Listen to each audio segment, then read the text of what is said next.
Okay, we're streaming. Excellent connection.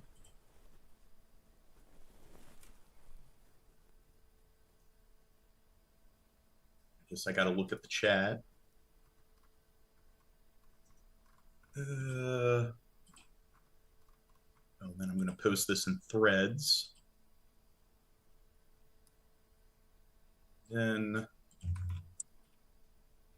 up there, let's see, are we live? Yeah.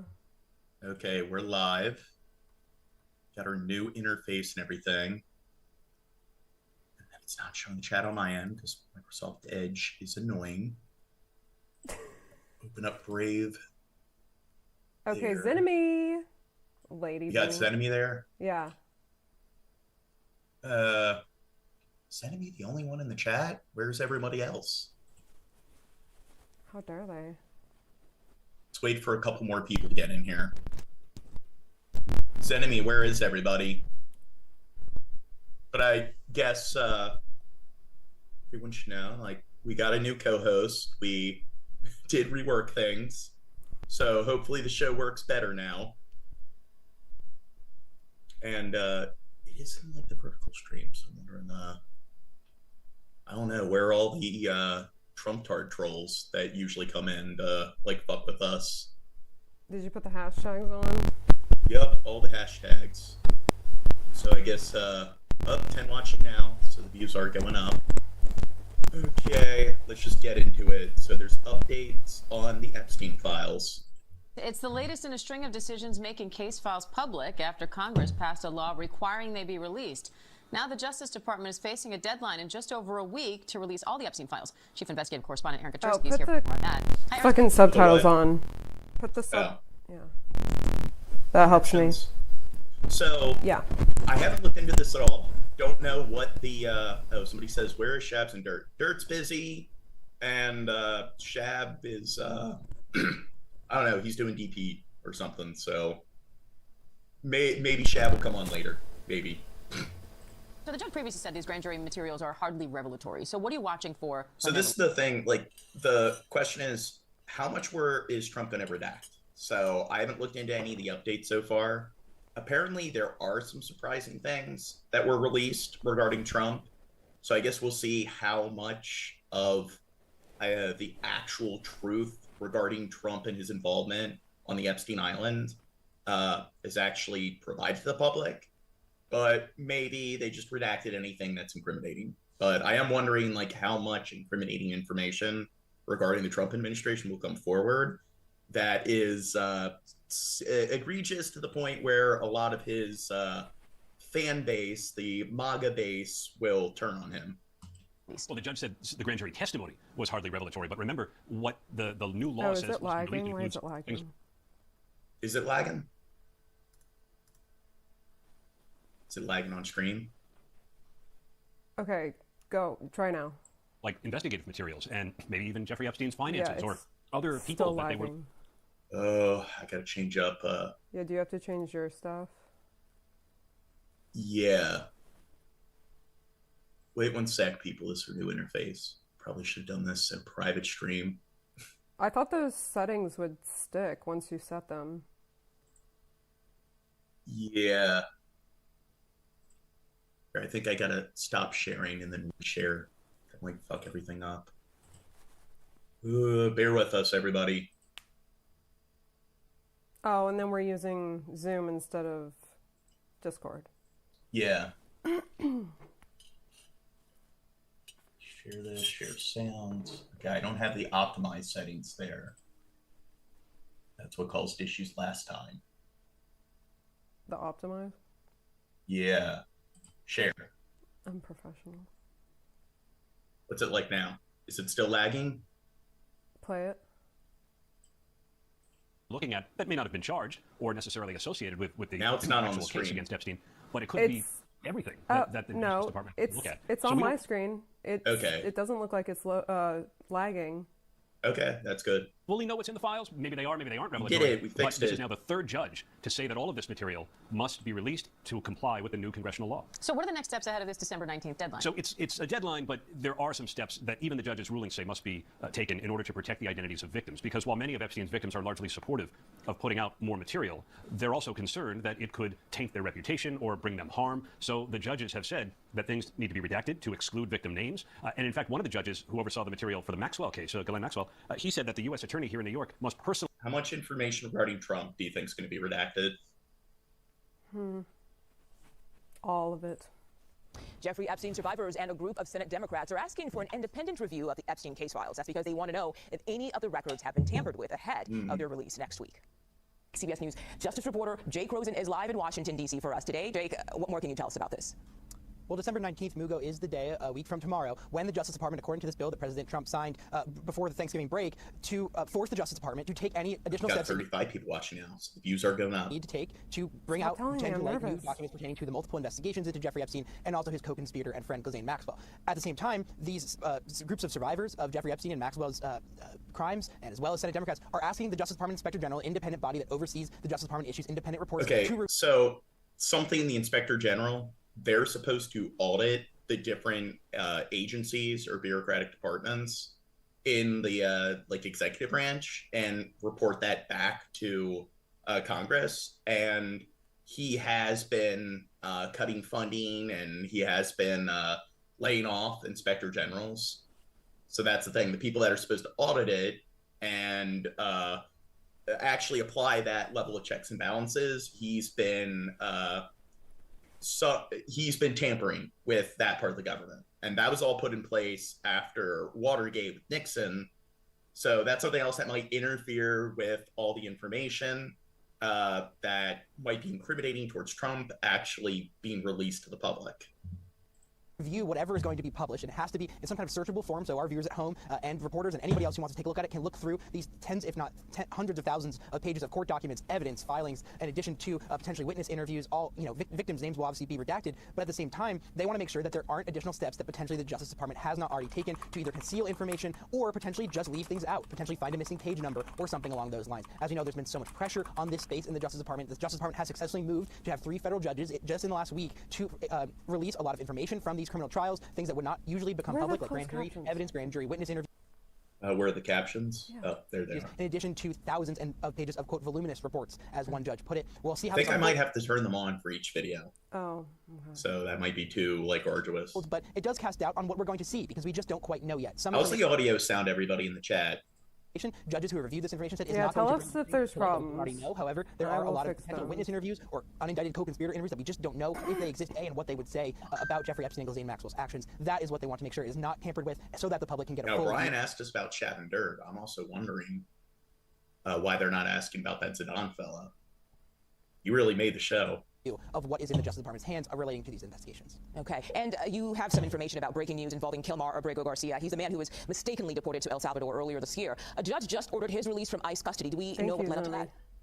Yeah, we do, and it's been months of this back and forth since March, when Abrego Garcia was removed from the United States as part of those flights to a country, his home country of El Salvador, in that Secot prison. The Justice Oh, Department brought here. It's bleeding into another news story. I hate it when they do this. Next We've vid. also got to get you to New York, where a federal judge is now saying even more material can be released in that sex trafficking case against Jeffrey Epstein from 2019. That judge now given a green light to the Okay, DOJ. she's way too fast. unseal Slow it down a grand little jury bit. records. What? She's talking faster than the last guy. You'll get used to it. Okay, I'm not used to it yet. A case that ultimately sent Epstein to prison. Now, judges in the other investigation Okay, now it against Epstein sounds so slow. I hate you. Yeah. What? Okay, so I'm currently starting to watch it at 2.5 speed. My hope is to be able to start watching them at 3 times speed. Oh So my it God. definitely, you can get a lot more done, a lot shorter amount of time. And the case against his co-conspirator, Ghislaine Maxwell, separate case but related, putting out the same decision. Meaning, we're going to see all these grand jury documents and all these so-called buckets of files in the Epstein orbit sometime soon. For those of you who don't know, I have an infection in my throat, so I've been eating a lot of salt products and gargling salt water. So I noticed that after 20 minutes go by, it's when the coughing comes back. So I might have to take saltwater gargle breaks. That's on top of what we've already seen from the Epstein estate, from the DOJ so far, more to come on that front, and as part of a civil settlement as well. NBC News has reached out to the DOJ and Epstein's estate for comment. We have not yet heard back. Let's bring in Gary Grumbach. So here we have again, for the second day in a row, this signal that, hey, yes, we're going to see more documents. We haven't actually seen the material. So how quickly do you think he'll talk relative to her? Yet, and there's a question of what else are we going to learn that's new or not from this. Yeah, you'd be confused. You'd be forgiven if you were confused about all of these different buckets here, right? We've got 4 different orders that have been released, and this is what's going to end up happening here. The DOJ is going to release about 100,000 pages of material by December 19th. That's because of that Epstein Transparency Act order. Then there's also 3 different judges' orders releasing grand jury material. So things like, for example, searches. Wait. What's There's 100,000 pages, but you said Trump is already like firing people to get stuff taken out. Well, no, maybe he has, but they mentioned they mentioned the what is it?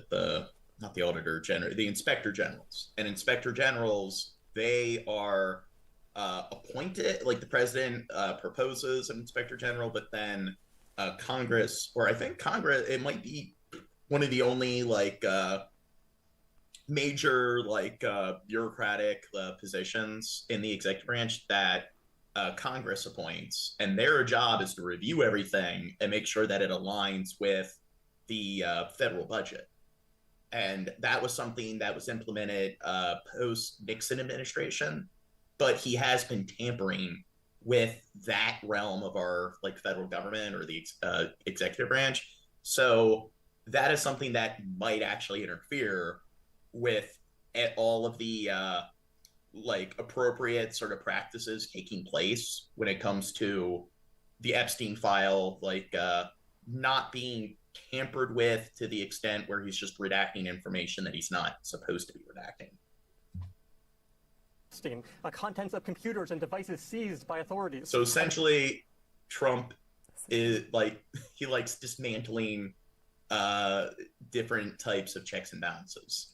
And also arrest records, bank records, passenger logs, all kinds of information that we have not necessarily previously seen. Somebody in the chat says, I'm going to be honest, America is about to go to war with a global superpower, and they're using Epstein to distract you from that. We always have stories like this every week that are non-geopolitical, but America, the media does cover like all of our confrontations with China and Russia and all the other major global powers. So we're not that pro-America or American, even though we're from America. Why do Americans think they're all political commentators? Like, get a job. I do have a job. It's a hobby. Go fuck yourself. About not only Jeffrey Epstein, but also Ghislaine Maxwell. Hallie. Gary Grumbach, thank you very much. We thank you for watching, and remember, stay... Yeah, fuck this guy. A federal judge is granting a request by the Justice Department to unseal the grand jury records connected to Jeffrey Epstein's 2019 sex trafficking case. The ruling follows a decision by a separate judge. Look at the Epstein grand jury records stare. It's related to Ghislaine Maxwell. In yesterday's order, a New York judge mentioned a law passed by Congress last month to release all of its records. I know one of the major victims, like from Epstein Island, they've recently committed suicide. So I don't know if the woman they were showing there is that particular person. Yeah. As part of his ruling, the judge did say that disclosure cannot come at the expense of the privacy, safety, and protection of sexual abuse and sex trafficking victims. 30 days. Now, it's not clear when the records would be released. We are getting a look at newly released photos in connection to the Epstein files. House Democrats say it's just a small portion of the nearly 100,000 pictures handed over by Epstein's estate. 100,000? Okay. I thought I had read there was 10,000 pictures, and there's 100,000? That's a lot. That's the number's climbing. So wait, it's 100,000 pictures like what, that Jeffrey and his people took? Yeah, or that are just associated with the case that people who were on the island. So when the Justice Department was investigating, they're just photos. So like maybe some of it are photos from like the FBI and other departments of the Justice Department going in and taking photos of the estate on the island. And some of them are probably just photos that people who were his buddies and friends visiting the island took. So it's likely a combination of the two. Joins us live in the studio now with the latest on this. Okay, Nicholas Rose is here, so we're starting to get our fans or mods in the chat. Nicholas Rosa. In many of the pictures, some faces have been redacted to protect the identities of potential victims. Some of the photos with sexual content we've decided not to show, but we do get a new I would have expected them to show it, ABC. look at some of the people linked to Jeffrey Epstein. They are pictures of well-known men with a well-known sex offender. Nicholas Rosa, message redacted. Ooh. That was Why are they perfect redacting timing. their messages? Do you think you're just like Trump? Do you think he engaged in foul play there? Bill Clinton. I know, like, a lot of Trump cards. Oh, I saw this picture. Okay, yeah, sorry. Well, they'll sit there and they'll be like, the Clintons were on the island. Yeah, lock them up. And hey, if Clinton engaged in foul play, lock them up. I mean, I'm not a big fan of the Clinton administration, but Trump, it's not that unlikely that Trump engaged in foul play as well. But clearly, the candidate I support, them doing bad things that are incriminating, no. But the other side, they're just pure evil. So if there's even the slightest hint that they're at fault for anything that's criminal, yeah, I'm just going to jump on the bandwagon that they're just a bunch of Hitlers. Today releasing 89 photos from an ocean of 95,000. Ooh, I know that guy. Jeffrey Wait, that's Woody Allen, previous guy, Bill Gates. Computers and email. Woody Allen, do you know who he's engaged in? Oh, it wouldn't shock me if Woody Allen is that a pedo. young, yeah, okay, I know. Well, it was his stepdaughter. Yeah. Wait. His okay, then I forgot some of the details, but it's like really bad. Okay. Well, yeah. So it's his stepdaughter who was just out of high school. He started dating, and he's like in his 60s. Oh. Accounts. Some of these photos. And then in his movies, Manhattan, a lot of his movies, the character is written to be an older dude dating a much younger woman. So it seems like Woody Allen has got like a thing for younger women, and he's tied to like the Epstein files. So compared to any of the other public figures that could potentially have done like a bunch of no-no stuff on the island, I'd put my poker chips on it being him. Really disturbing, and I know we put some out. Perfect today. fit. There are many others, and some of the other photos that we did not put out today are incredibly disturbing. Congressman Robert Garcia of Long Beach, the top Democrat on the House Oversight Committee, has been fighting for the full. Who's that guy right there? Sorry. Oh, Trump. That's our president. Files. Oh, and that was his. I think he was the head of the Justice Department during his first presidency. Oh, and Epstein here. Oh, let's take a selfie together. Okay, wait. Sorry, who was he? I didn't process that. I believe he was the Attorney General during Trump's first term. And the Attorney General, they're in charge of the Justice Department, the FBI, ATF, DEA. They all fall within the Justice Department. Oh, okay, but they're all friends. They're all... Yeah, they're all associates. All rich people know each other, and politicians. Yeah, well, and they're all part of the hive mind. Richard Branson, people who like young girls. Alan Dershowitz, Trump ally Steve Bannon, and Donald Trump himself. Trump today shrugging off the release. That's no big deal. I know nothing about it. A White House spokesperson is accusing the Democrats of cherry-picking photos to make the president look bad. But included in the release is a photo of former President Bill Clinton posing with Epstein and Ghislaine Maxwell. There are also pictures of billionaire philanthropist Bill Gates posing with former Prince Andrew, as well as photos of director Woody Allen. Garcia says more are on the way. We've only reviewed about a fourth of the 95,000 pictures that we received late last night. We will continue to put more of these photos out in the days and weeks ahead. Meanwhile, the Department of Justice, which has possession of all the Epstein files, has just 1 week left to release them, per the Epstein Files Transparency Act, passed by Congress and signed into law by Trump. It's a crime if they don't. It's not like they're in contempt of Congress because they didn't respond to a subpoena. This is a new law with, criminal implications if they don't follow it. Now, other than the president, the men appearing in the recent Epstein photos have been quiet. ABC News reached out for comment to all of them. None has responded. It's pretty bad. Nobody responded. Breaking news, more than 90 newly released images from the Jeffrey Epstein estate now made public. The latest wave coming in just a short time ago. House Democrats releasing the photos, including multiple pictures of President Trump, a photo of former President Bill Clinton, along with a number of famous faces. From Okay, business so I to don't think he was the Attorney General. He was the White House chief strategist. Hollywood. The pictures released without context, some Republicans accusing Democrats of cherry-picking photos to harm President Bill Trump. Gates. The Justice Department Bill Gates. Oh, yeah. now has 1 week left to comply with the law signed by Trump to release the... Well, Bill Gates, he's a philanthropist. He's behind the Bill Gates Foundation. That's something a lot of billionaires do to get to exploit to exploit loopholes and everything. So they pretty much pay close to 0% of their annual earnings and taxes. But hey, he does charity, so that makes him an altruistic saint. Well, no, wait, didn't he do something else scummy? He's like very for the vaccines, but he doesn't get his kids vaccinated, isn't? No, I don't think all of his kids are adults now. Oh, okay. I thought there was something else scummy that I stored in my brain about him. Said just a short time ago. ABC's Chief Justice correspondent Pierre Thomas leads us off. Tonight, House Democrats releasing new images from Jeffrey Epstein's estate, showing the sex offender alongside some of America's most powerful men. The 90-plus photos, some released with redactions, part of a trove of 95,000 images that came from Epstein's email account and a computer. Okay, now it's 95,000. I don't know. The media is changing the numbers, so... Oh, my God. Fucking lies. Rare image of former President Bill Clinton standing shoulder to shoulder with Epstein's convicted accomplice, Ghislaine Maxwell. I always said it would be funny if the reason Trump went out of his way to obstruct it being presented to the public was that it was something like Trump giving Clinton a blowjob. Oh, yeah. So it's like that's the only thing, something that isn't even criminal. Oh, by the way, I think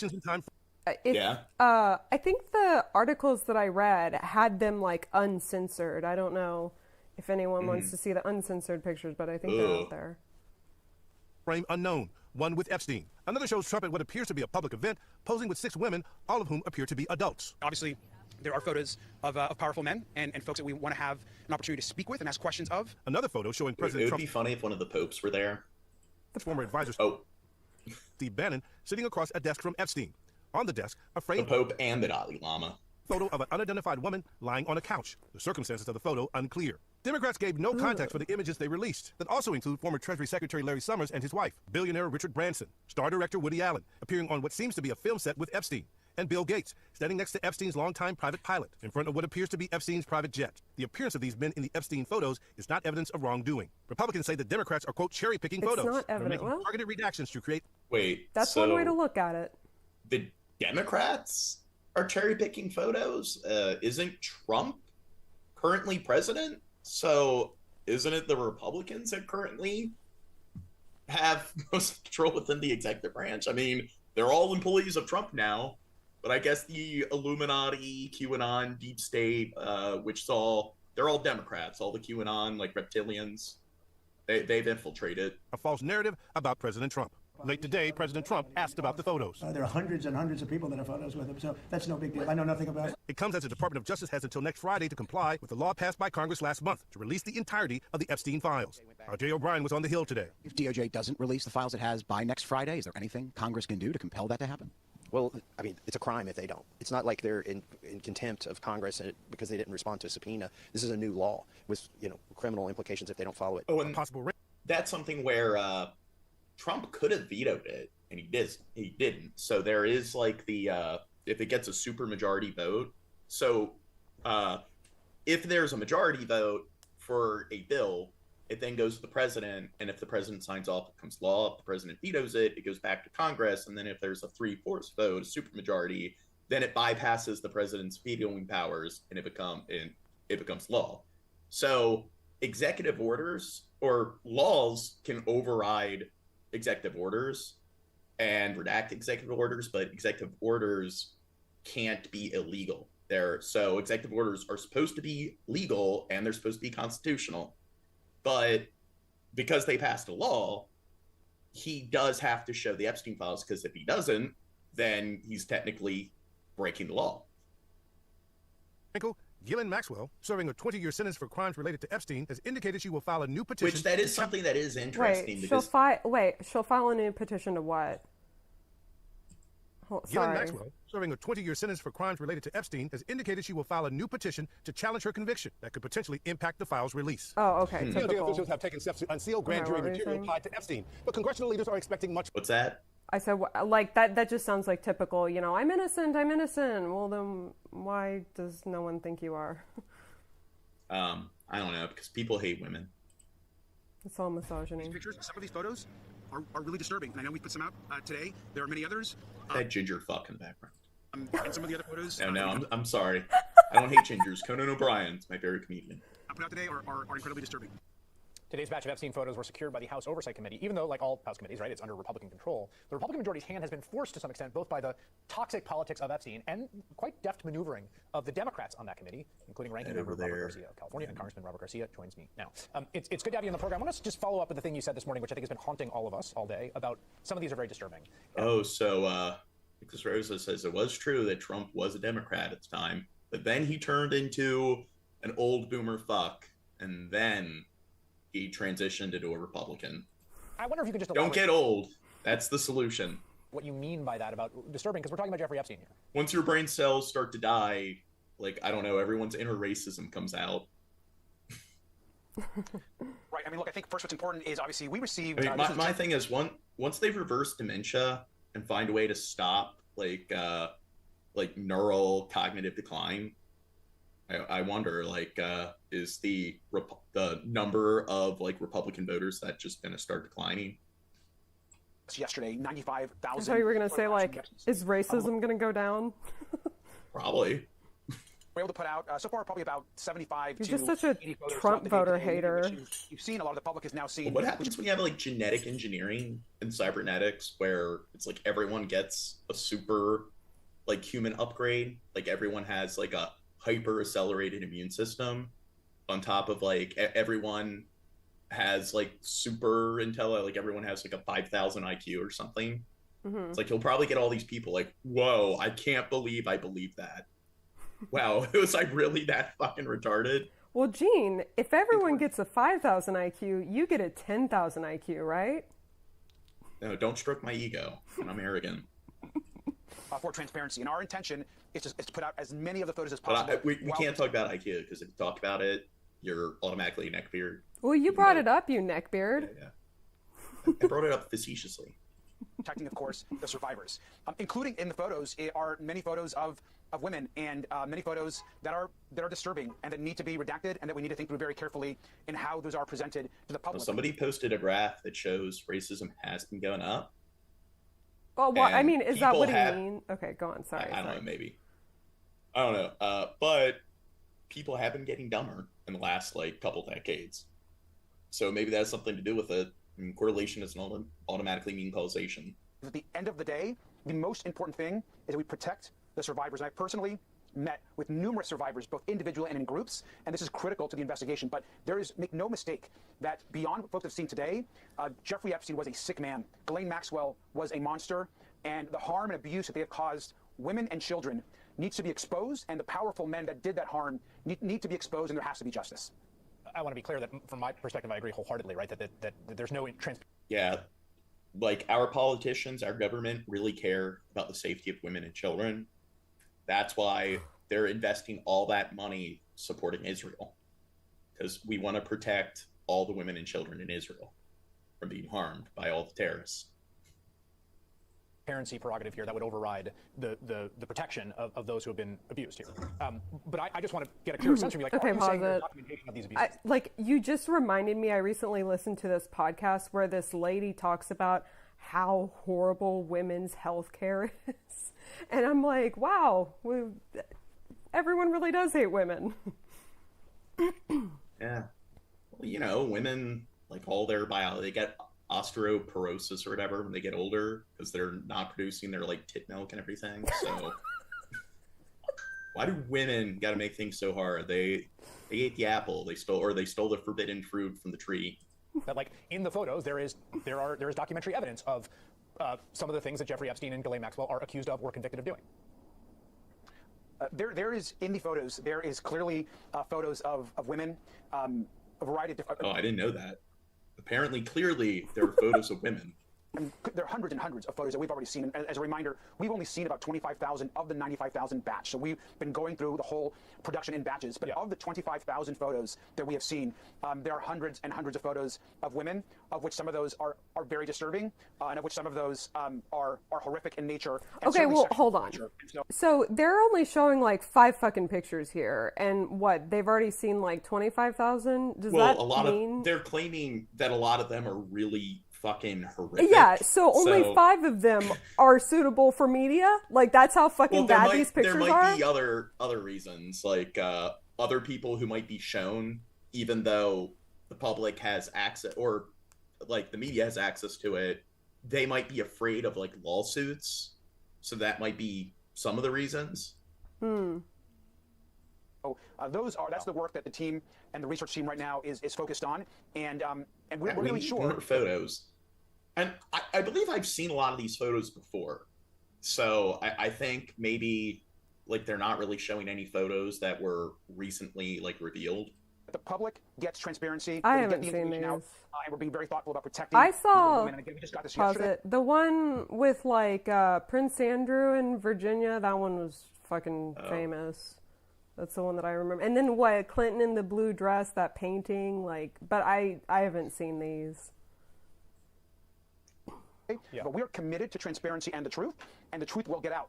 And right now, there is one person in the United States that has the power to bring justice to these women and to get the truth out, and that's Donald Trump. He should release the file. Oh, God. Like, what do you think's on the other side of that curtain? I'm wondering. I don't want to know. Do you think there's another person where on the other side of the curtain that's like I can just hope it's Glenn. They're doing like a cat dog. Yeah, I mean, thank you for being a little clear there. I really don't want to be prurient here. I don't want, what you're saying is really true, but just, I think there's some sense, right, that people have that, was any of this documented? Are there videos or pictures? And that's a horrific thing to contemplate, but also is part of the story here, in terms of what this individual did, what the people around him They keep saying the Clintons. Now I only see Bill Clinton. You think Hillary Clinton was there at all? Or maybe Hillary Clinton didn't know that Bill Clinton was out there. Yeah, she had no idea she was living in a separate house. Yeah, totally. Well, he fucked Monica Lewinsky, so it's she didn't know about that. Oh, she did. And then it's funny when there are like news clips where she's all standoffish. Like clearly she just stayed with him because it increased her chances of becoming president.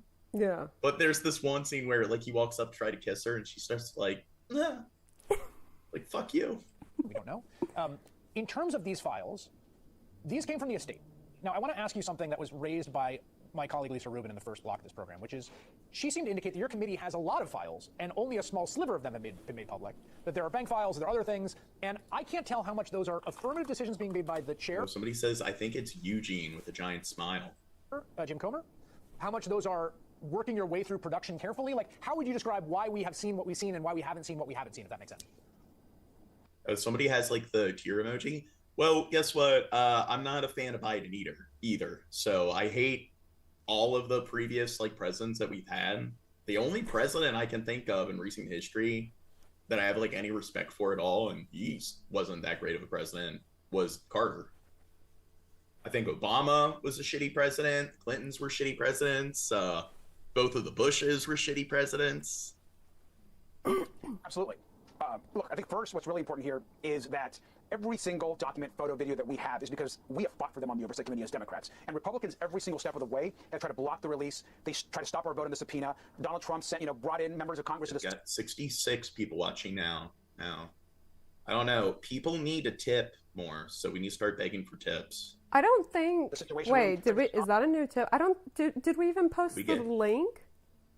Oh, I don't think we did. Yeah, I was like, ugh. I got to do that. Well, I think the link might be in there. Is it in the description? I don't know. One sec. Talk to the chat. Okay. Find the link. So this Epstein thing is pretty bad. And my cat is snoring behind me right now. Oh, so someone says Carter was awful. Wow, what a shitty take, guy. What about Trump? Gene does not like Trump.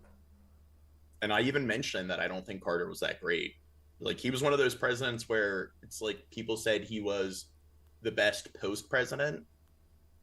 Because he engaged in, I guess, like a lot of noble charities and projects when he wasn't actually in office. But yeah, most of the presidents we've had in like the last like century and a half, or not century and a half, like half century, have been fucking terrible. Here, here's the link.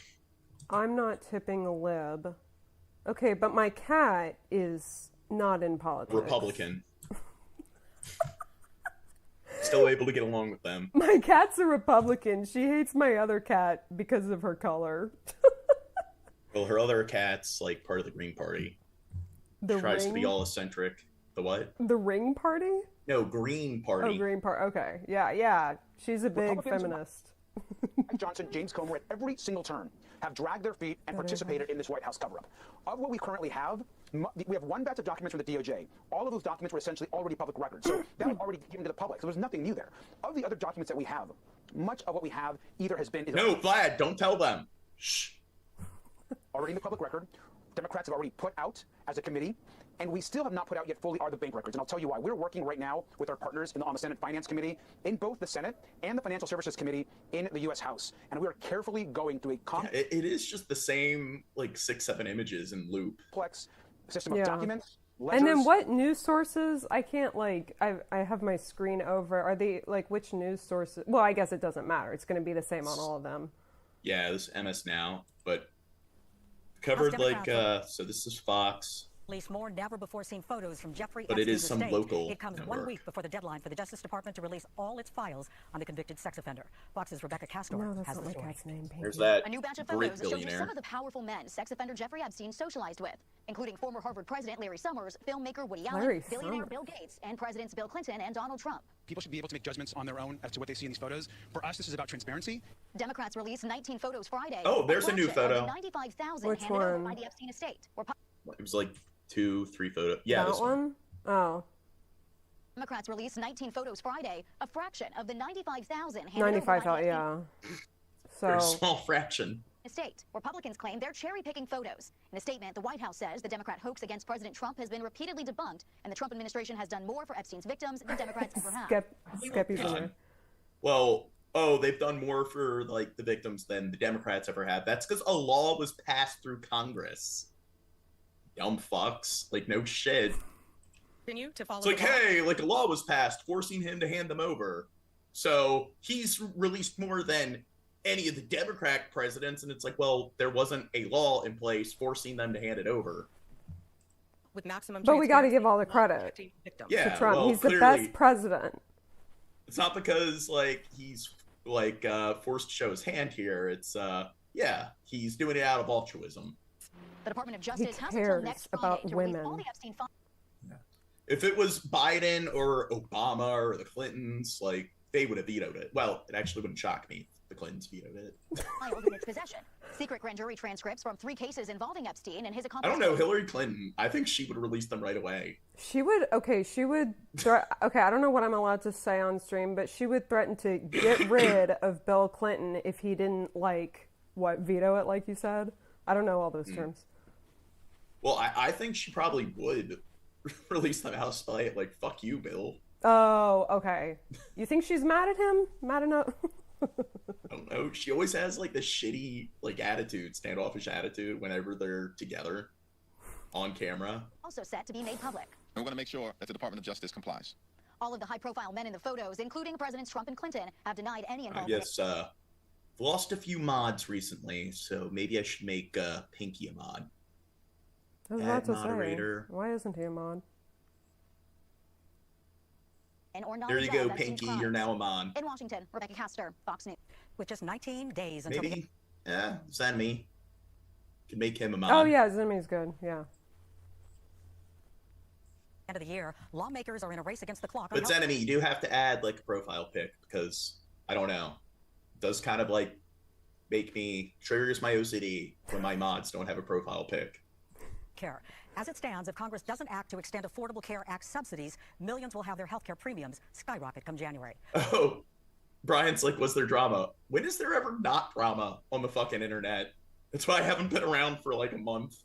Fox's Chad Pergram has the latest on negotiations. Everybody's coming together on the final plan. We're still working on He's our Speaker of the House, Mike Johnson. the final details of it. House Republicans undeterred by Thursday's Mike Senate failure on Johnson. health care. They're scrambling to put together a final plan of their own. This is going to be a great piece of legislation that everybody will unite around, so stay tuned for the details. But both Senate proposals, a GOP health savings account plan, and a Democratic bill to extend subsidies for 3 years collapsed Thursday. Oh, we're past the Democrats say there Epstein isn't deal? enough time to start fresh. The idea that we're going to try to Yeah, start this over is when we have 1 week. yeah, House Democrats really. Oh, Healthcare stuff. yeah, this is. Well, they're saying that hey, they did a really bad job with healthcare stuff. This one, I hate it when they do this, where in one video it's like they start going into some other story that isn't actually connected. What's in the title? It's a misleading title. People need to flag it. Yeah, that's why I was Jeffrey Epstein investigation. Why is it okay for these big major networks not to have misleading titles or misleading thumbnails? Earlier today, House Democrats released a new batch of photos from the estate of the late convicted sex Paradox. offender. Pictures show I Epstein heard what retired you from the said president on past Shab's last stream. Okay. Oh, they said the N-word? Yeah, people should watch that stream that Paradox was in, or whatever. Stop. See that, yeah, Shab has the N-word on his stream. Stop. Well, to be fair, Shab has used the N-word quite a few times. I don't know about Shab. I've never seen him Okay, say the okay, N-word. Appears in some of these Well, I have. pictures. That's right. Keep in mind that overnight they received some 95,000 images, 95,000 from Jeffrey Epstein's email account and on one of his laptop computers. Now, the images that were released do not indicate any wrongdoing, but they are embarrassing. The original. Sorry. New photograph. Dude, Skeppy. I don't know. We already have all the Trump tards in the chat. You saying that, people are gonna pop in and be like, "Wait, what? Is this a Nazi MAGA tard chat?" At least my mods have to show that we don't fall into that category. Oh my God. The Epstein estate showed just how many powerful men convicted sex offender Jeffrey Epstein spent time with. Long Beach Congressman Robert Garcia leads the Democrats on the Well, House Epstein Oversight was a Committee, powerful released man. documents that- Yeah. Why he had wouldn't he lots of spend? connections. Yeah, why wouldn't he spend time with him? Well, the odd thing is, it turns out that he had a really large net worth, but then it's never because he wasn't a company owner. And I think it makes I'm sorry to interrupt, but I think I remember grilling my parents. I was like, "How did he make money? How did he?" And he's a financier, so and he taught. Wasn't he a teacher at school? Yeah, he was a math teacher. So you look at his history, and it makes no sense how he actually gained all these connections and how he actually accumulated all that wealth. And he had it's not like he inherited a bunch of money from some estate. So there's that as well, where it's there's was he just appointed by all the politicians and the ultra the uber wealthy as it's hey, here's our fucked up sex island, and you get to be head of the rich politician sex island cult. This morning, and obviously there are photos of a powerful You're man our and pervy so we friend. have opportunity to speak with and ask questions of. The pictures include former President Bill Clinton, as well as Trump ally Steve Bannon, director Woody Allen, Microsoft co-founder Bill Gates, Virgin co-founder Richard Branson, and attorney Alan Dershowitz, as well as photos of a younger president. Going over it again. Next vid. Giving credit to Candace Owens. Oh my God. Wait, okay. Epstein had many connections to Israel. I think I might have heard about that or something. I don't know. Charlie Kirk also did. The second one was also from Charlie Kirk? From West Virginia. Yeah, Netanyahu said that, he lost a great friend when Kirk passed. And so they were both Netanyahu? I'm sorry. Netanyahu said that? Yeah. When? Wait. Sorry. I was thinking the wrong. Yeah. I was thinking about a shooter. I'm sorry. Okay. Oh, yeah. Yeah. And his mother's name Monica. Yeah, that would be hilarious. It's his shooter was put to death, and I lost a great friend. I loved him dearly. It's a shame. And Monica's the most positive person I've ever seen. The night that he was so badly hit and the doctors gave him almost no chance, I called their hospital room and spoke to her, and she said, "Sir, he'll be fine." "Oh, no, I'm telling you, he's going to, I'm praying. The whole country is praying. Sir, I'm telling you." So the guy that shot the National Guard soldiers, I think, it's tragic whenever anybody dies. But I do think that in any shooting, it should be treated as it being just as tragic. So I do think that some people do and I think, our troops do deserve respect. But the attitude of hey, because he shot up National Guard troops, that makes it some greater injustice. I don't agree with that. Oh, yeah. Well, as opposed to school shootings, that's what you're saying, right? What's that? like, it's just as tragic, like, when school shootings happen, right? Yeah. Or anybody dies in a shooting. Yeah. He was like devastated. He's an incredible guy too, both.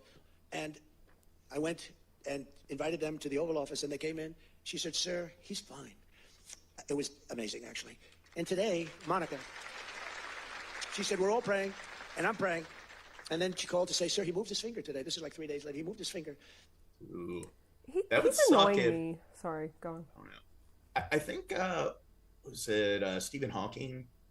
It's like he was able to just move his index finger, but then he got pneumonia and he lost that ability. So then it was only like part of his right cheek that he was able to move. And he had to use that with his like the hardware or software in order to speak. It's like, imagine that. You gotta like contort and twitch your right cheek that also barely has any mobility. Yeah, just to communicate. It's stuff like that where I'm like, oh my gosh, I am just so lucky to be in this body. And today I got a call that he got up from bed. Do you believe that? He got up. He got up. That is good to hear. He didn't speak. He's not ready for that yet. I mean, he got hit in the head. But he got up, and boy, they're so happy. It's amazing. And the care that they've given him at the hospital, and the generals that have been there, the military that's been there, it's amazing. We thank you for watching, and remember, stay updated on breaking. Her life could be in danger because of the rhetoric? Her life is in danger? Who's that? Marjorie Taylor Greene, she says. Marjorie Taylor Greene.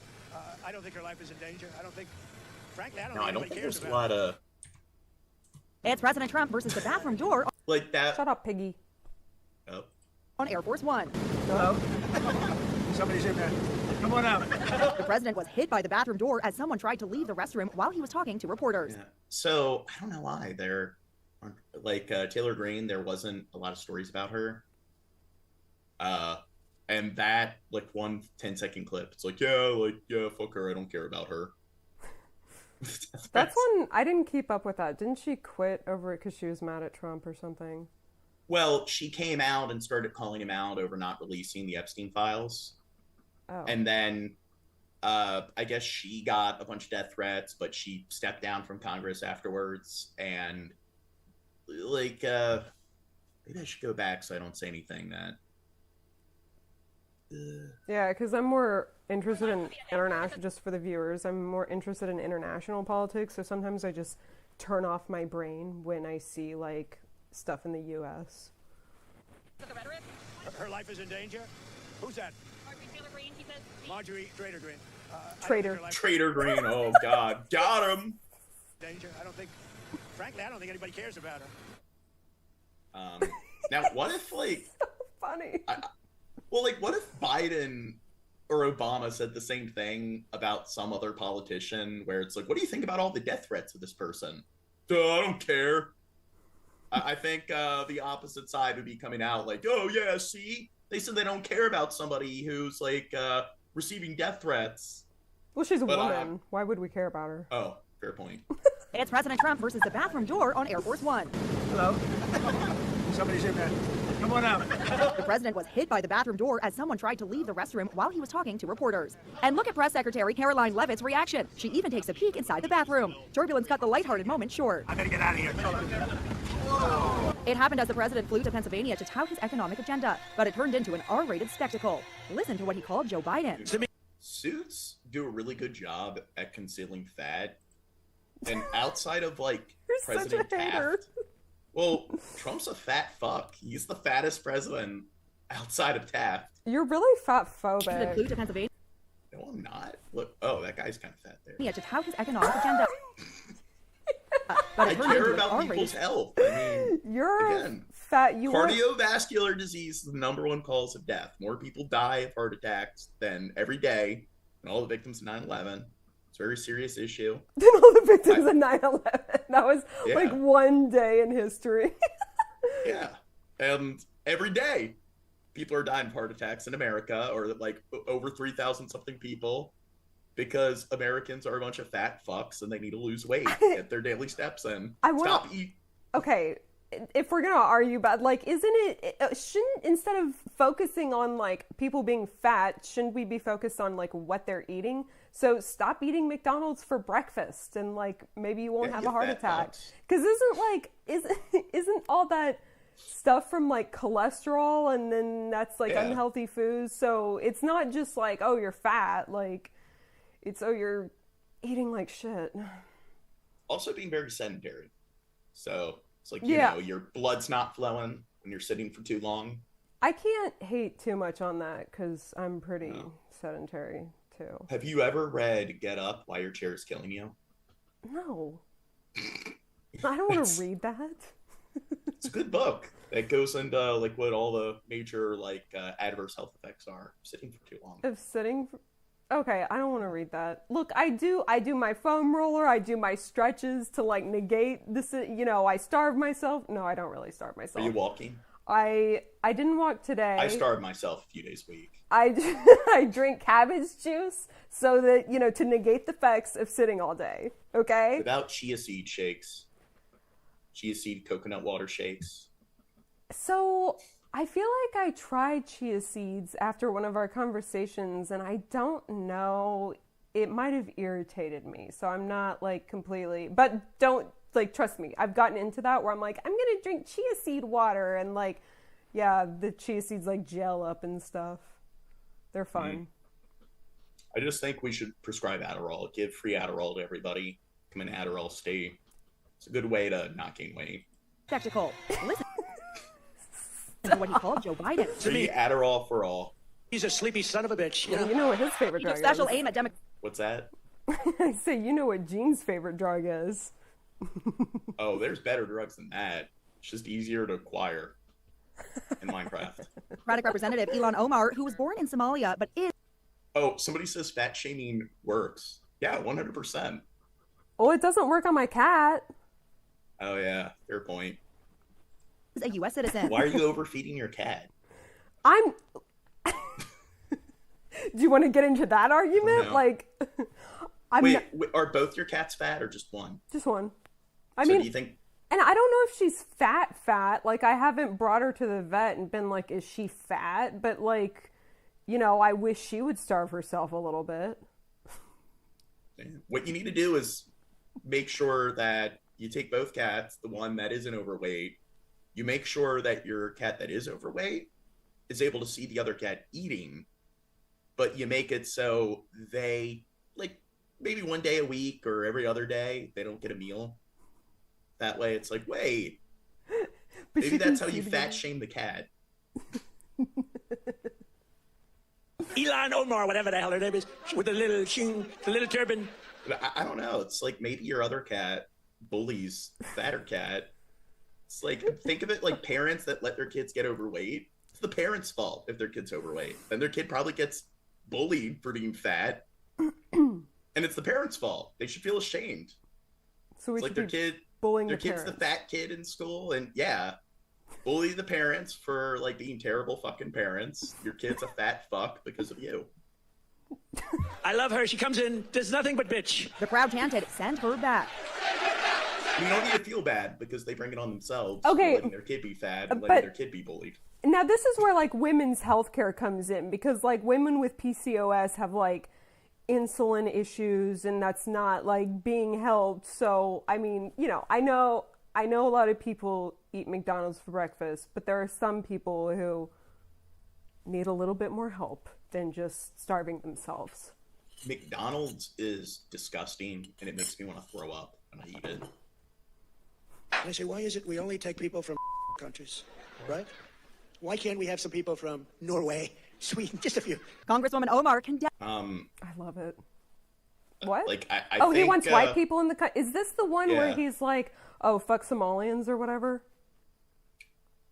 Yeah, pretty much. And I mean, we do like take plenty of Europeans, so it's not like that isn't a thing. And he shows like anyone who claims that there isn't a race bias or race agenda are just delusional. Like in South Africa, yeah, he wanted the white people from there. And people are making the argument that like there's a genocide going on, and it's like, yeah, it's true that farmers are being targeted and killed, but it's like relative to the population, like there's I don't know, white farmers aren't any more likely to be killed than black farmers or abducted. That's another thing. They'll capture the farmers, hold them for ransom.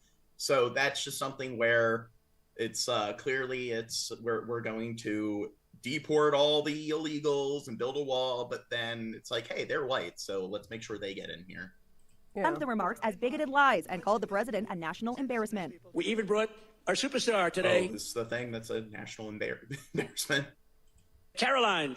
Trump singled out his 28-year-old press secretary, Caroline Leavitt. That beautiful face and those lips that don't stop, up, like a little Oh.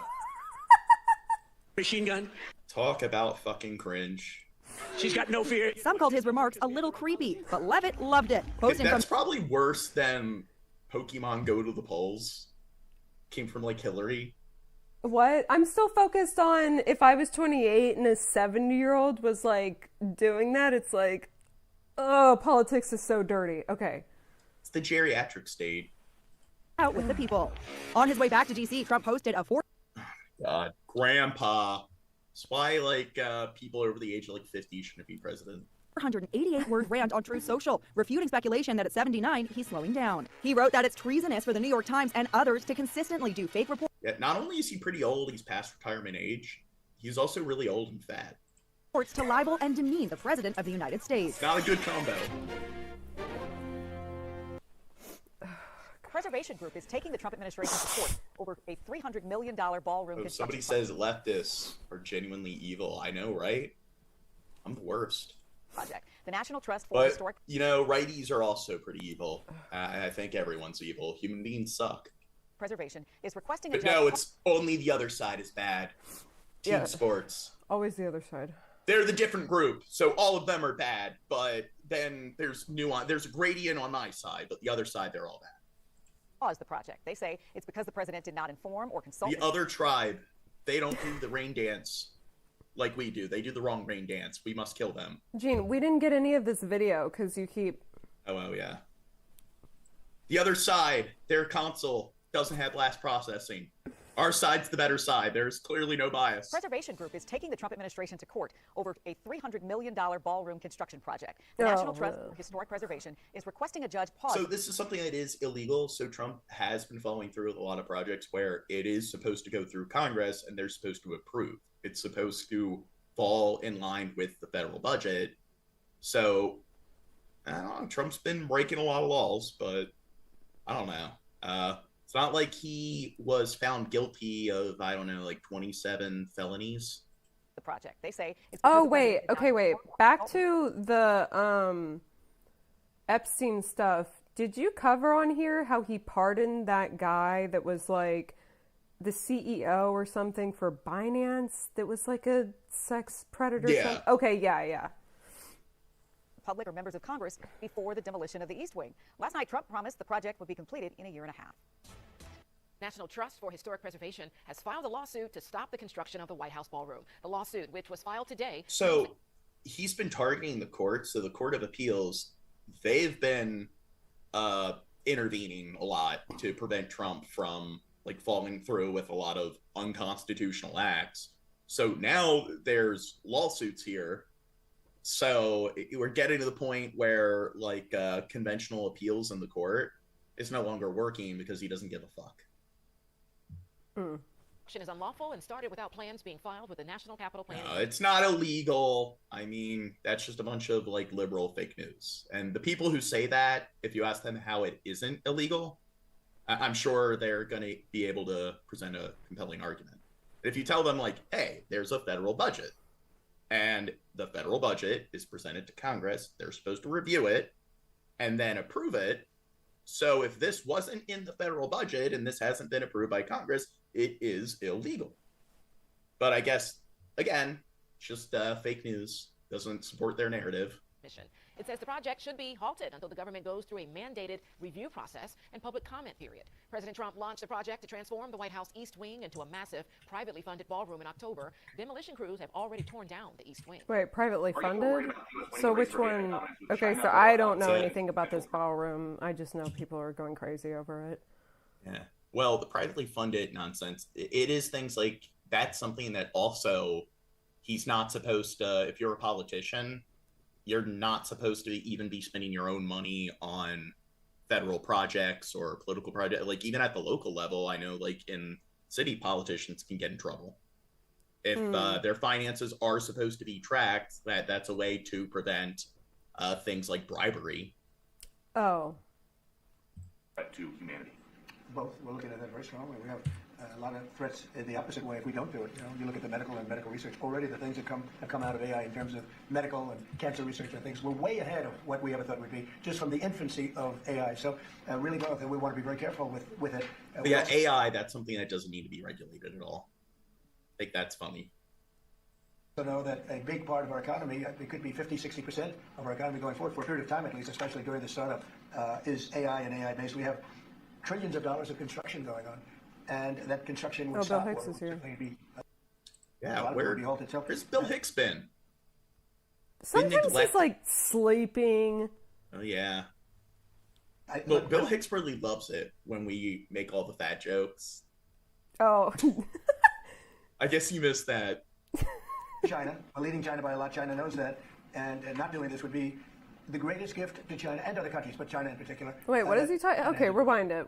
He's talking about AI and the AI. Oh, that's right. Okay, sorry. With like China and other powers, and oh no, AI could be the thing that brings humanity into type 1 civilization status. It cures all disease, but then it also could be the thing that eliminates all humans, which maybe that's a good thing. You don't want humans to travel out in space and destroy the rest of like the galaxy and the observable universe. Both. We're looking at that very strongly. We have a lot of threats in the opposite Actually, way. every single planet in existence that's actually populated, it's like once they do get to the point where they're colonizing other planets, it's like there are no biological life forms. It's like once every species gets to the point where they get to generalized like artificial intelligence, it's just it's nothing but AI, like type 1, type 2 societies everywhere. You get the medical and medical research. Already the things that they're all Cylons and Kalons. Medical and cancer research and things, we're way ahead of what we ever thought we'd be just from the infancy of AI. So really both. And we want I don't think destroying humanity is a good thing for humanity, and I hope that doesn't happen. But I'm saying that definitely is a risk of AI. Well, and I don't think it will happen like Skynet. There's not going to be like a ground war with like bipedal the T-800s running around with plasma rifles. They're going to engineer some sort of virus where all humans just drop dead instantaneously. Very careful with and it. You're also a clown. I'm a clown? Or Trump's a clown? You're a clown, says Valhalla. Oh yeah, I know. Try hard to be. A big part of our economy, it could be 50-60% of our economy going forward for a period of time at least, especially during the startup, is AI and AI based. We have trillions of dollars of construction going on. Now, are the AI companies going to 3D print houses and make sure like that we're going to use the automation to make sure that people who can't find work, because AI is not really being regulated and it's impeding too much on the economy? Are they going to try to accommodate for those people? But that's communism. Communism is evil. Even though people who obsess over communism don't even know what communism is, and they don't even know the difference between communism and socialism, and they don't even know what a mixed economy is, where 100% of countries have elements of both socialism and capitalism, but they clearly know their shit. Well, now hold on, Gene. What is communism and what is socialism? Well, communism is socialism on steroids. So communism is where the government essentially controls everything. So there is no free market at all. Yeah. So everything's run by the government. Okay, that's right. So food's provided to the people, all the property's controlled by the government. And of course, that's problematic because at that point, there's no checks and balances and it becomes totalitarian. But then if things were 100% capitalist, then the corporations control everything. There's no regulation. So then it would be the wealthy elite that just become the government. And then, I mean, it goes full circle. So if it goes all the way to like communism, all the way capitalism, it's just, then it becomes a dictatorship. So it's about finding the right balance. And what people don't get is like when they talk about how universal daycare, universal healthcare. Oh, that's communism. Wait, like, they well, say then, that?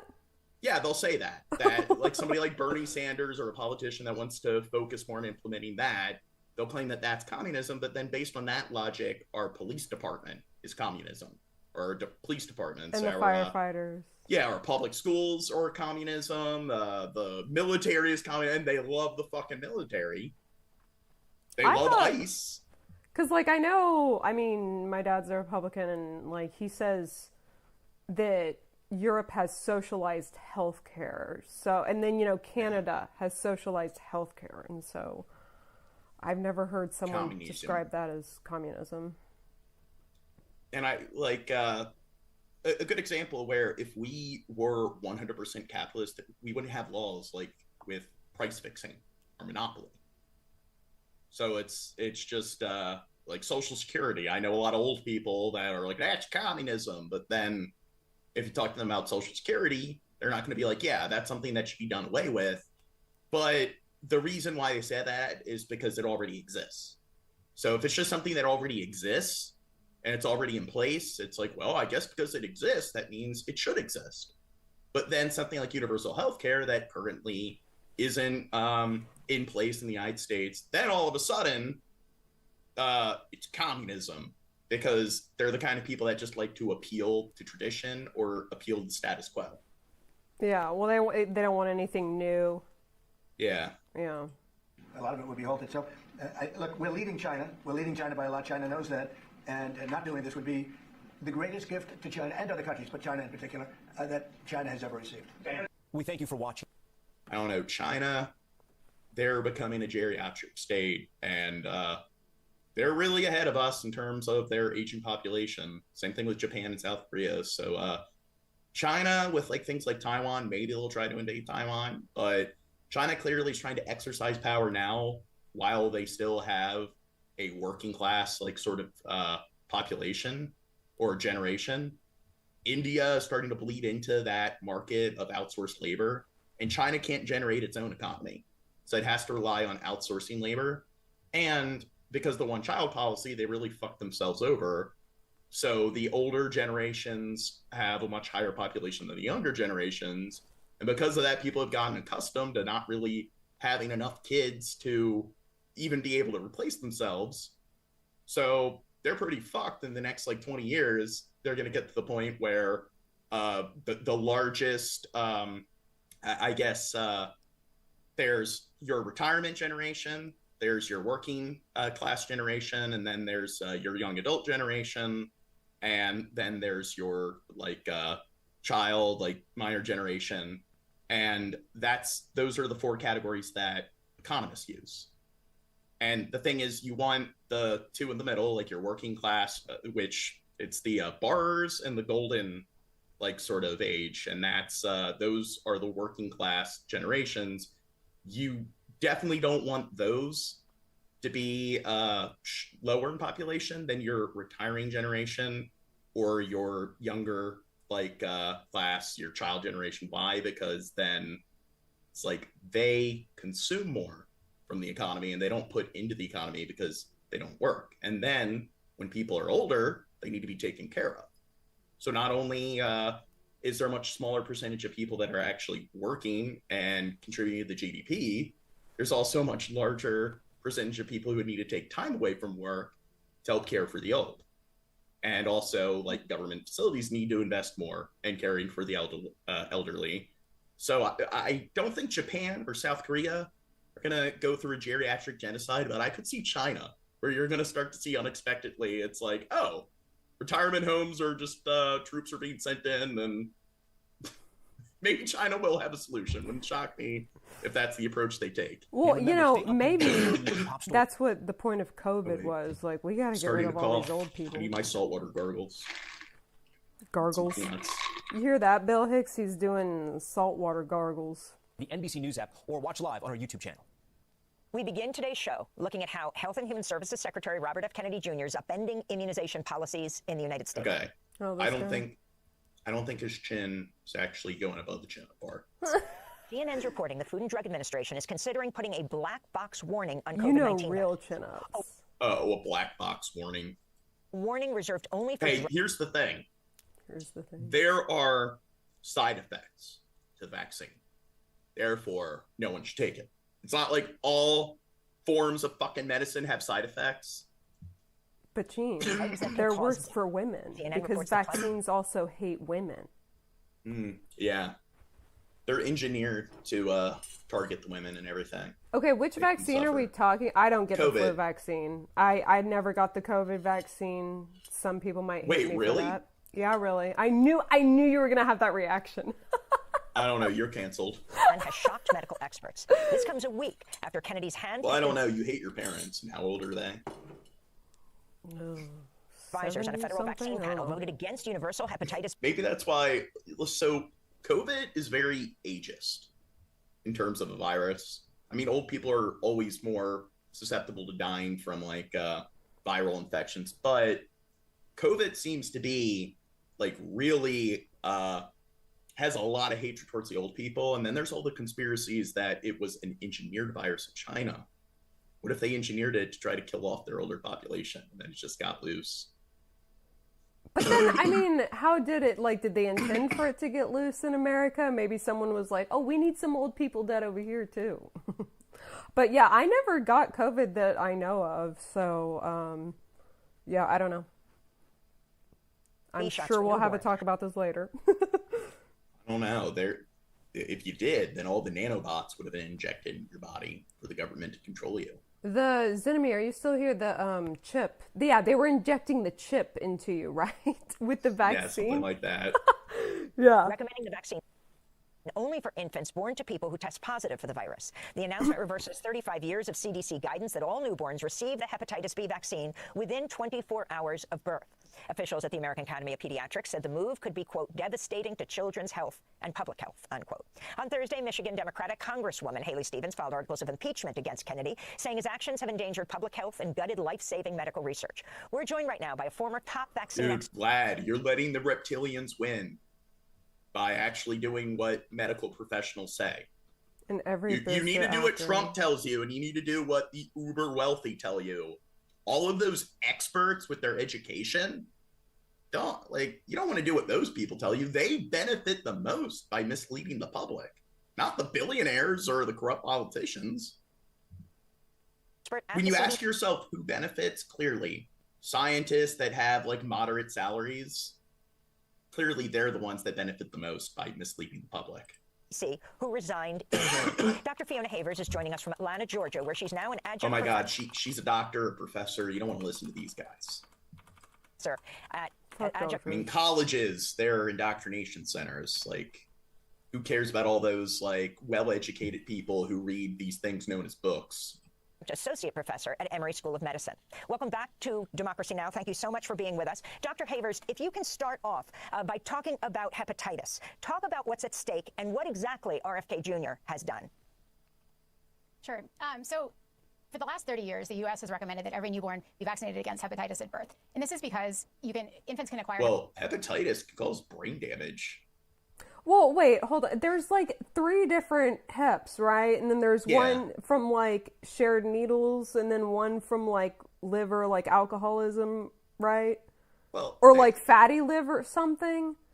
There's different variants, just like any virus, and you can like acquire them through like I think most of them have multiple means of like transmission, but like when it comes to hepatitis, with like most viruses, it's like if you're really young or really old, it drastically increases your chance of like long-term injury or death. But with children, it's like if they have very serious viral like infections at a young age, something like hepatitis or like measles, scarlet fever, it can increase their chance of developing like a lot of different long-term disabilities. It can stunt their growth and development. It can also cause learning disabilities and so forth. So well, but how do babies get hepatitis, or which one are they getting? Well, I forget which one is spread via the air. That's like a pathogen, but you can get them through just like any other virus.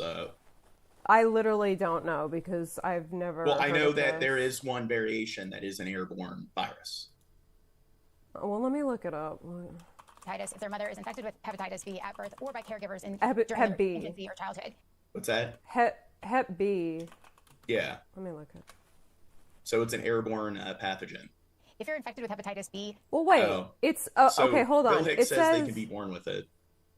They can? Because Yeah. their mom. Oh, he's racist. Bill is racist. Oh, their mom is get. Oh. Okay, don't trust anything Bill says. Okay, so Hep B is a vaccine preventable liver infection caused by HBV. HBV is transmitted when blood, semen, or another body fluid from a person infected with the virus enters the body of someone who is uninfected. Yeah, isn't that sharing needles? Hep B is. What? How do babies get needles, Hep B? Sexual transmit disease. I mean, Okay. some. I'm gonna Google more. You have more than a 90% chance of. Oh, Bill Hicks is right. He didn't say black, and you're the one that just assumed that it was race related. Bill Hicks could have just been classist, and you're the one that associated. Oh my God. Oh, wait. Okay. Babies can get Hep B primarily from their mothers during childbirth if the mother is infected with the virus. So then why would you vaccinate them after they're born and already infected?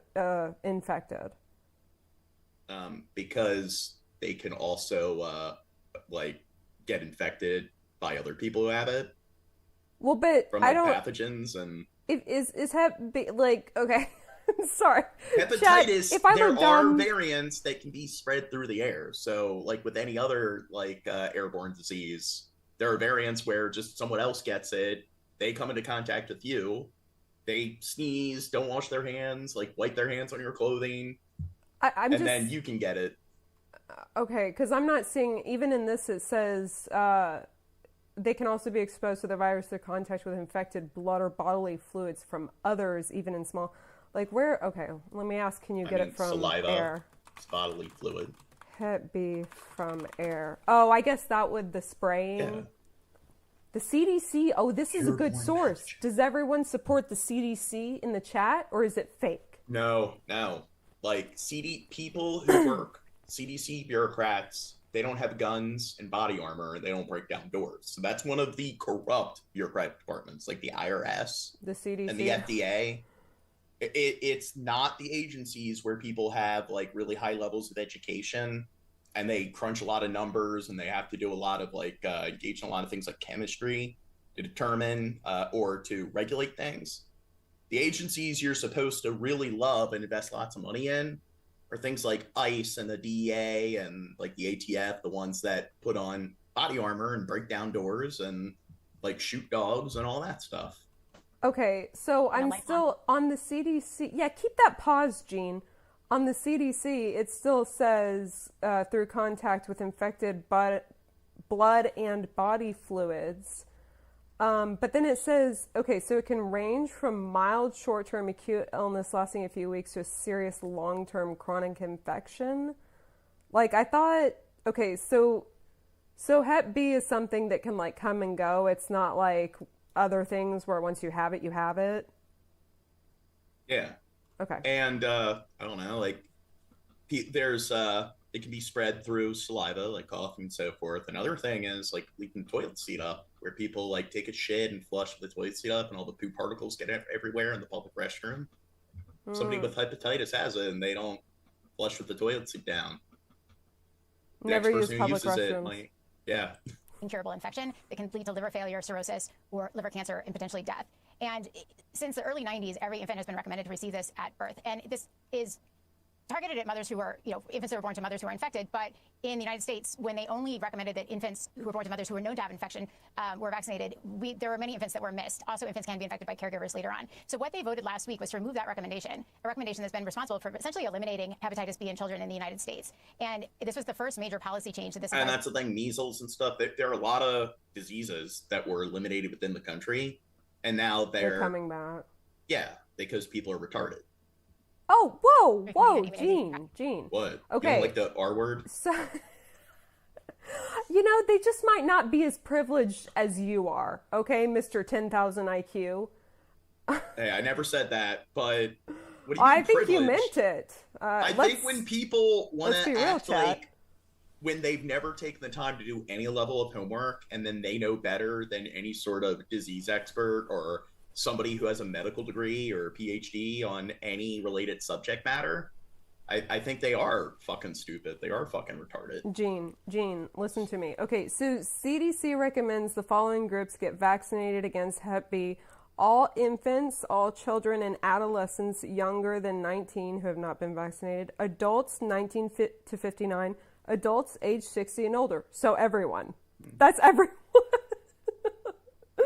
Okay. I can't find anything about the air thing, so I don't believe you on that. I think you're wrong about everything, but... Didn't you just read something that said something about that? I swear, it said twice in that article. Bodily fluid. Saliva is a bodily fluid. You said spread through the air. So it's an airborne pathogen. See, now you're bending your rules. I'm not that's what it means to be an airborne pathogen, is that you cough and you spread it. Contact with infected blood and body fluid. Okay. Yeah. Well, then you need to phrase it differently. That's a typical phrasing that's used. It's an airborne pathogen because people cough. No, Gene, you're wrong. It's spread through infected blood and body fluids, and that could mean that it's spread through the air through someone coughing. But you were just acting like it's floating around in the air, and if I go to the grocery store, I'm going to get Hep B or something. Well, does it spread via saliva? That's the thing. So, wow, Gene, the air, the entire world might as well have it. I think so.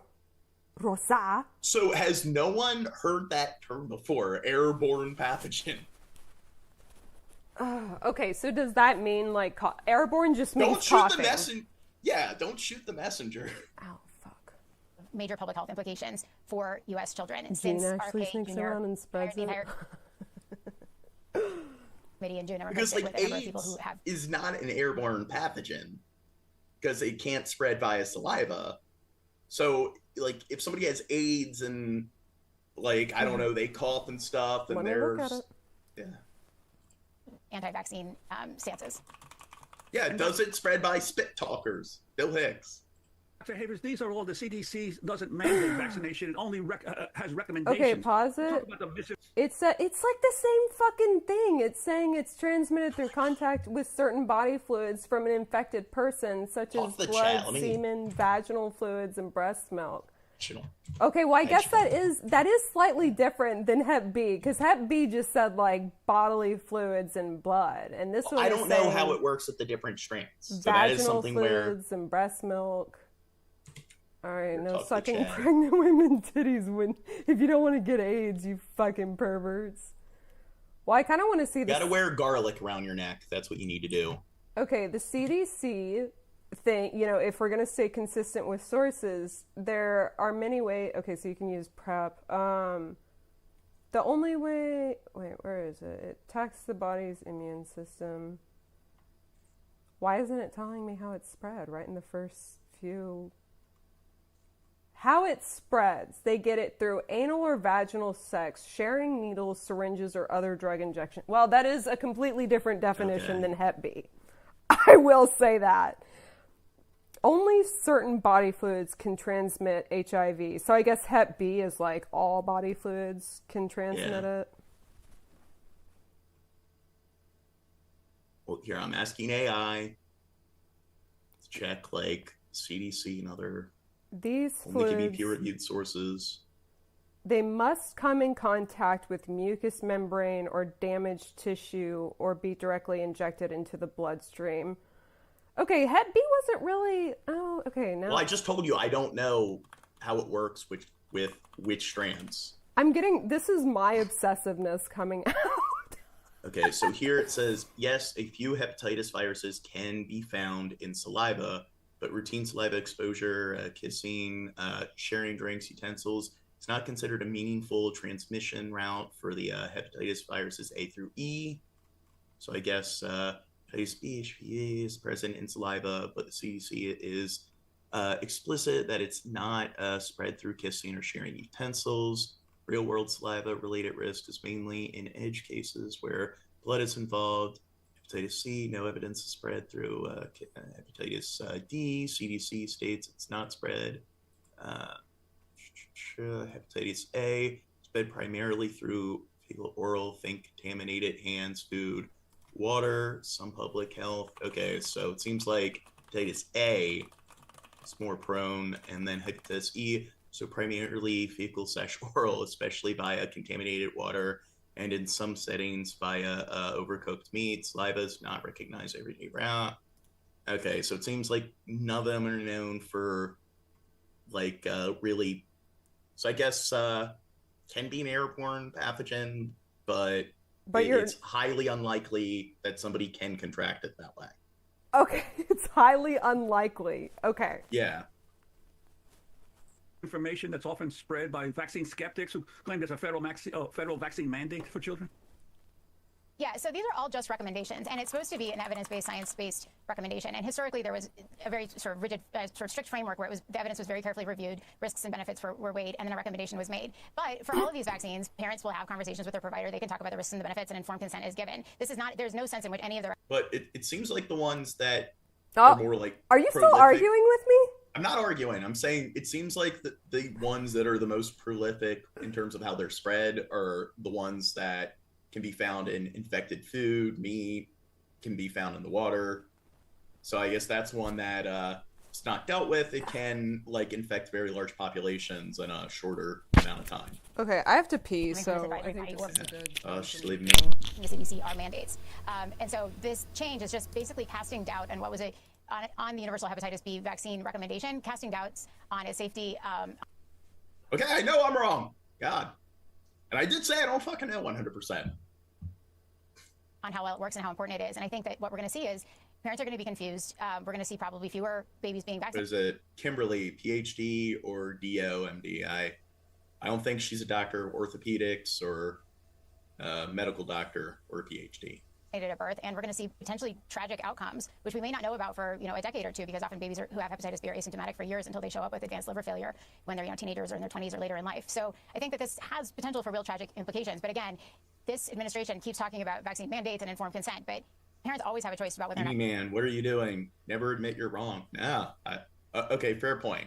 I'm supposed to be the guy that never admits that they're wrong. So his enemies keeping me in check. To vaccinate their child, and we know that parents want to do the right thing, but this administration is causing. I was waiting for the chat to tell me whether or not that's the case. So I guess maybe somebody said it, but I had to go on ChatGPT to look it up. So thank you, chat, for not doing my job for me. Confusion. And is using basically the CDC to spread misinformation now about I blame Bill Hicks. Could you talk also about the measles outbreak? The CDC is acknowledging as many as 1,800 cases of measles across the United States. No, my thing is, what if we do get a virus that is as deadly as something like AIDS, but it's also an airborne pathogen that can spread through saliva? What are like you super AIDS. When I'm not here? I can't hear you. Oh, fuck. What are you You're saying? muted. What are you saying when I'm not here? I was talking about, imagine like a virus like super AIDS or something that doesn't that can actually spread through saliva and people coughing, so airborne AIDS. Airborne AIDS. Oh God. Oh, an illness that's supposed to have been eliminated. Yeah, no, measles has been raging in the United States for the last 12 months. We have multiple outbreaks going on in several states, and we've had more cases this year than. Here's the thing: vaccines cause autism because there was one particular doctor that conducted a study who lost their medical license because of foul play in other areas. And when the study was peer reviewed, it was found to be very flawed, and they didn't find a causation to the correlation. And the only thing the study found through a very small sample size was some very minor correlation with the control group versus experimental group. So it's almost like people who pander to that are retarded and don't know how science works. Oh, everyone's just retarded to you, huh? Yeah, 100%. In the United States in the early 2000s, but if these outbreaks are not under control by the end of January, the United States will officially. Somebody said unless it's Ebola. Yeah. Lose its measles elimination status for the WHO, and this is a huge embarrassment. It's an embarrassment for this administration that they're unable to control a disease that we've had an effective vaccine for decades that was essentially eliminated. But this is a direct result of the decades of misinformation that RFK Jr. and the anti-vaccine movement have been spreading about the safety and efficacy. RFK, he is somebody who has the credentials. just like McMahon when it comes to her credentials, when it comes to things like education. Of vaccines. In addition, I think CDC and other public health agencies have been hamstrung by this administration. I think the resources haven't been mobilized to address the measles outbreaks, coming out with very strong messaging about vaccines being the most effective way of preventing measles from spreading and the importance of vaccines. I think, basically this administration has failed to respond appropriately to this measles outbreak, all of these measles outbreaks, and have failed to get them under control. And can you respond to this latest news today that the FDA is weighing a black box warning on COVID vaccines, which is reserved for, vaccines that, or any drug that causes death? What exactly does this mean? I mean, you have... Yeah. So I'm looking at the most common airborne diseases. So measles is one of them. Tuberculosis is one of them. You're still... Wait. You just don't let things go, do you? I know that hepatitis, I admit it, but hepatitis isn't one. But now they're talking about measles, so I'm just looking at other diseases and which ones are airborne. What about mumps? What is mumps? I don't know if mumps is airborne. Because, we completely eliminated measles, right? And now there's like a couple cases. It's like, what? Yeah, so COVID's made up, clearly. Yeah, you're just a pussy. Yeah, anthrax, whooping cough, that's a pretty bad one. Mumps, airborne disease. Oh, mumps is airborne? Oh, okay. Yeah, meningitis. And then, studies showing that the COVID vaccine saved something like 20 million deaths around the world. Has this alarmed you today? 20 million. That's a lot of 9/11s. From what? Well, people are gonna be like, there's this one old fuck that I was talking to that he was trying to act like, COVID was like no big deal, like compared to like other more. He was trying to argue that more people died of fentanyl overdoses than COVID. I looked it up, and it's like, okay, within the same time span, like during the quarantine, it's just less than 1 million people died of fentanyl overdoses. I believe it was only like in the 5 digits. And then with like COVID in the United States alone, it's like there were something like over 2 million deaths. And he's like, oh, America has like 300 million people. Like, oh yeah, big deal. And it's like, that's like almost like 1 in 300 people. It's like, that's pretty bad. Well, it's a lot. Like if 1 in 300 people you knew were dying, that's pretty significant. And then that's when there was a quarantine in place. So what if there was no quarantine and no regulations? The fact that millions of people died from it just in like the United States alone. It's like, imagine how many more people would have died. Well, I mean, so I think he maybe had someone die close to him of a fentanyl overdose, and so that's like why he won't believe that COVID is killing people. But wasn't there also some stuff like, well, was it COVID or was it the flu? Or was it COVID or is it because you're fucking old and you were due anyways? Like, wasn't there some shit like that? Well, older people were a lot more susceptible to death compared to younger people that have it. And that's always the case with viruses. But in COVID's case, it was really... much more, I guess, pronounced there in terms of like how lethal it was towards like the older population. Yeah, but like I think it was like, and I didn't read this too well, but it's like, okay, there's 2 things going on with a person. So are they just declaring that COVID is the death instead of the other one to push this narrative? Like, was it COVID or was it the other thing? Do you see what I'm saying? Yeah, maybe. But apparently it's like in the United States, it was 16.5 out of 330 Americans who died of it. So it's just, think of that. It's like, I know it's around 300 like people. That's how many relationships the human brain can actually handle. That's why the average like medieval village was 300 people. The average, like, what is it? 300? What the fuck? Yeah, but I mean, 16 out of 300, that means that out of all the people it's like you're likely to have 16 people that would die of it. So, but people think like, oh yeah, like that's only the way a lot of people think is that 4%, that's close to 0%, so it's nothing, and it's like 4% of a third of a billion is like tens of millions of people dying. Yeah, well, it's a like, lot of 9/11s. I don't think it should be ignored, but I also think like people who are like, oh, it's not that bad. It's like, well, are you talking about an old person with COVID or like a young person? Because yeah, for a young person, it might not be as bad. Like, well, with children, it's pretty fucking bad. Young children in their formative years under the age of 8. Well, I thought children were a lot less likely to get COVID. Well, not get COVID, but they're less likely to die of COVID compared to senior citizens. But still, okay. Like, imagine like if you have a 7-year-old niece or your daughter or something that dies of COVID, like that's pretty fucking tragic. Well, yeah, but I'm just saying that someone might think that it's like mild because they knew one person that was young, that it was less likely to be severe for them in the first place. Because, like, I would say, like, that fucking COVID is severe for old people. Like, it should, you know, yeah.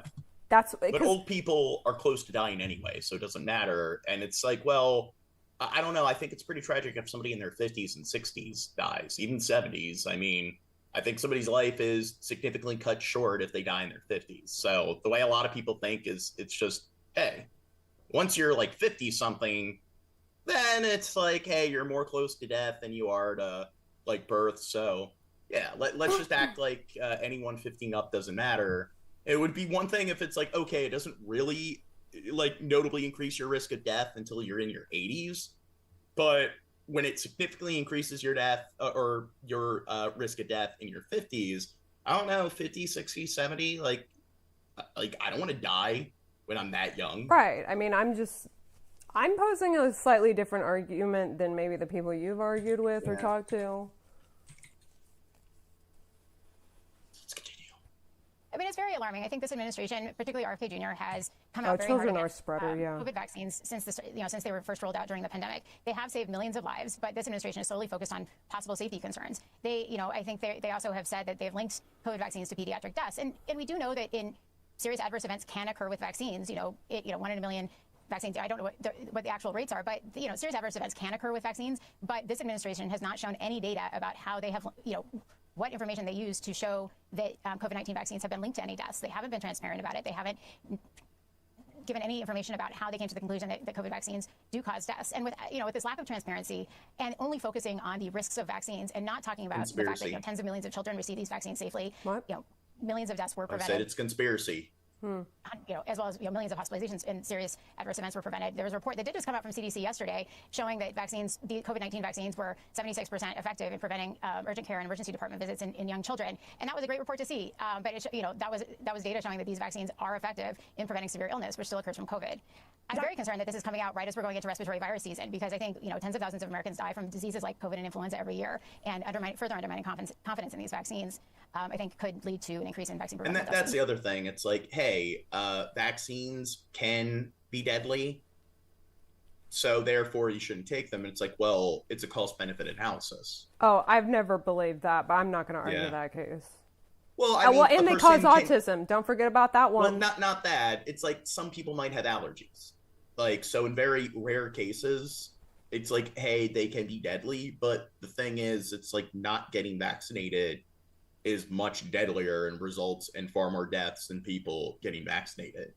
So it's like, if there's examples of somebody dying from allergic reaction to a vaccine, then, hey, that means that no one should take it, and you're an idiot for taking it. But then it's like, if far more people like are dying from the infectious diseases that come from not getting vaccinated, well, yeah, it's like I don't get how people are that dumb, that slow. They can't process this. Oh, everyone's just retarded to Gene. Yeah, exactly. Talk about your decision in June to quit, to leave the CDC, and then the continuous reports we're hearing about the chaos within the overall agency under RFK Jr. Yeah, so I had worked at CDC for 13 years, always on vaccine preventable diseases. I had been scheduled to present COVID hospitalization data to this advisory committee. But when he fired the advisory committee, I knew that he was basically doing a hostile takeover of the CDC vaccine policy process by firing this committee that makes the vaccine policy recommendations for the United States. And I basically couldn't, as a physician, as a scientist, present to this committee and legitimize them because they are not a legitimate committee. They're not using evidence and they're not using science. And I think that essentially RFK Jr. is using his position as HHS secretary to now is like using CDC as a megaphone to promote his anti-vaccine views. And I didn't feel like I could be part of that. And I think, CDC, my colleagues that are still there doing the work that they can and getting good information out when they can and pushing back when they can, I think I admire them. But I think that the agency has essentially, the leadership has been essentially removed or pushed out. Thousands of experts have either quit or been fired. And RFK Jr. has basically taken over CDC and is using it to advance anti-science views. And public health across America has been weakened in all respects. Hey, scientists, a lot of them, it's like they work at universities, and universities are indoctrination centers for the left. So this fucking pause, look at this guy's eyes. I don't know. Do you think he's had a stroke before? When we're talking about infectious diseases or vaccine preventable diseases. Thanks for watching Democracy. Well, this morning, President Trump tries to reassure Americans that the U.S. economy is healthy and his economic policies are working. New polling suggests Americans aren't feeling reassured. ABC's Nicole D'Antonio. Somebody says, I'm a pureblood, had hippie parents, never got one vaccine in my life. Well, guess what? Your logic, it's an anecdotal fallacy. Your attitude is like, hey, because this didn't happen to me, that means the same thing's going to apply to everybody. So when it comes to statistics, when it's like, hey, 10, 30, 40%, sometimes even the majority of people who fall within that category are likely to die or deal with some like long-term like adverse effects due to not getting vaccinated. Well, hey, because anecdotally I didn't experience that, then that means that everybody who never has any vaccinations are likely to be as lucky as you. Is in D.C. with the story. Even if the statistics show otherwise. This morning, President Trump confronting the number one concern for voters, the rising cost of living. At a campaign-style rally in Pennsylvania, the president focusing on the economy, quick to blame the Biden administration for high prices, even though he's now been in office for almost a year. And I have no higher priority than making America affordable again. That's what we're going to do. And again, they caused the high prices, and we're bringing them down. It's a simple message. Okay, they haven't been going down. That's the other thing. It's like people just believe whatever the fuck he says. So wasn't it COVID where the price of eggs was like going insane? Oh, my cat's like coughing. Yeah. This is great. Tell me if you can hear, if I need to mute myself. Yeah. Well, during COVID, like that happened globally where inflation went up significantly. And then it started to gradually go down when Biden was in office, because that's when COVID came to an end while he was in office. So that's something where I will agree it's incidental. I don't think it necessarily is because Biden was a great president. It was his policies that resulted in like a decrease in inflation. But now it's been increasing, or it's stagnated. So it's like Trump's policies are not improving the economy. It's actually getting worse. But hey, Trump says in front of like a lectern that the economy's better than ever, so therefore it must be true. He won the election in large part because he promised to bring prices down on day one, but he now calls the issue of affordability a, quote, Democrat hoax. They say, oh, he doesn't realize prices are high. Prices are coming down very substantially. But they have a new word. They always have a hoax. The new word is affordability. The latest Reuters Ipsos poll shows 56% of voters disapprove of how the president is handling the cost of living, with just 31% approving. The price of groceries is up from a year ago, including products impacted by Trump's tariffs. Coffee is up 41%, sirloin steak 20%, frozen orange juice 12%, and bananas now cost nearly 9% more. His policies haven't helped. Tariffs and all kinds of trade distortions have caused prices that's what I wanted to hear. The lieutenant governor of Pennsylvania says Trump... I'm kind of curious for like a comparison, which I don't know how I would do this, like prices of things when like the Republicans were complaining and blaming it all on Trump Biden as opposed to now. But I don't know how to fucking get that information. Here, let me look it up real quick. Like I don't eat meat or eggs or milk, and so like I mean, so I eat mainly like rice and rice noodles. God, You fucking hippie. I eat Thai Of course, food. you a liberal being all anti like meat and everything. So I just haven't noticed, like, people were freaking out about the price of eggs, and I was like, oh, I have no idea. Well, eggs might have gone down. Oh, like with the price or whatever. Yeah. Okay, so with Trump, there we go, best president. Oh yeah. Like, here's one area where things have actually improved, so therefore that means that, yeah, all the areas where things are in the red or there's things have gotten worse when they're in office. Yeah, all that stuff is just the president before them. Can't deny reality. Both Democrats and Republicans have agreed that the Trump economic policies have been failing Pennsylvanians and been failing Americans. In addition to high consumer prices, government data shows that job growth has slowed during Trump's second term, and unemployment has risen to its highest level in 4 years. No, that's libtard news or whatever. Trump said in front of a lectern that all these things are better than ever. So all the people that eat up whatever he says and act like a bunch of sycophants, I mean, they're not sheep. Like all the liberals that just believe what all the experts say. Washington. I recognize gentleman from Texas, Mr. Gonzalez. Thank you, Chairman. Thank you, Secretary Noem. Thank you, Director Kent and Director Glasson, for your patriotism, your service to our country. Thank you to the families for allowing everyone to serve. We're grateful for that. Democrats like to show. Here's Ice Barbie. Clip after clip. I represent a district at half of the southern border. Christy Noem, she's the head of like Homeland Security, so she's the head of ICE. Oh. And that's her nickname. And she likes to shoot dogs. Lives were turned upside down under Joe Biden, and now we have our lives back due to President Trump and due to the policies that y'all are executing. So thank you. I have one question, but I'm going to try to, if there's time. I think it'd be important for the American people to get an update on the role Coast Guard played in the Venezuela oil tanker seizure. But first, I'd like to thank you for being here. And so I'd like to first thank you, CISA. Thank you for keeping our nation's critical infrastructure safe. You are our nation's cyber first responders. Thank you to the Coast Guard. During our Texas floods, you showed up. Coast Guard showed up. You saved lives. Thank you to the Coast Guard for all the work that they've done in Jayad South. They've been the tip of the spear in the Southcom AOR for a long time. Their work often goes unnoticed. Thank you, HSI, for leading these anti-gang task force. They work. They're going out there. And that's another thing. So they'll point to the fact that they're She shot one dog. Okay, sorry. Yeah, okay, whatever. I am kind of like referencing South Park, but they'll point to the fact that, hey, they're deporting gang members and they're deporting rapists, and it's just, well, guess what?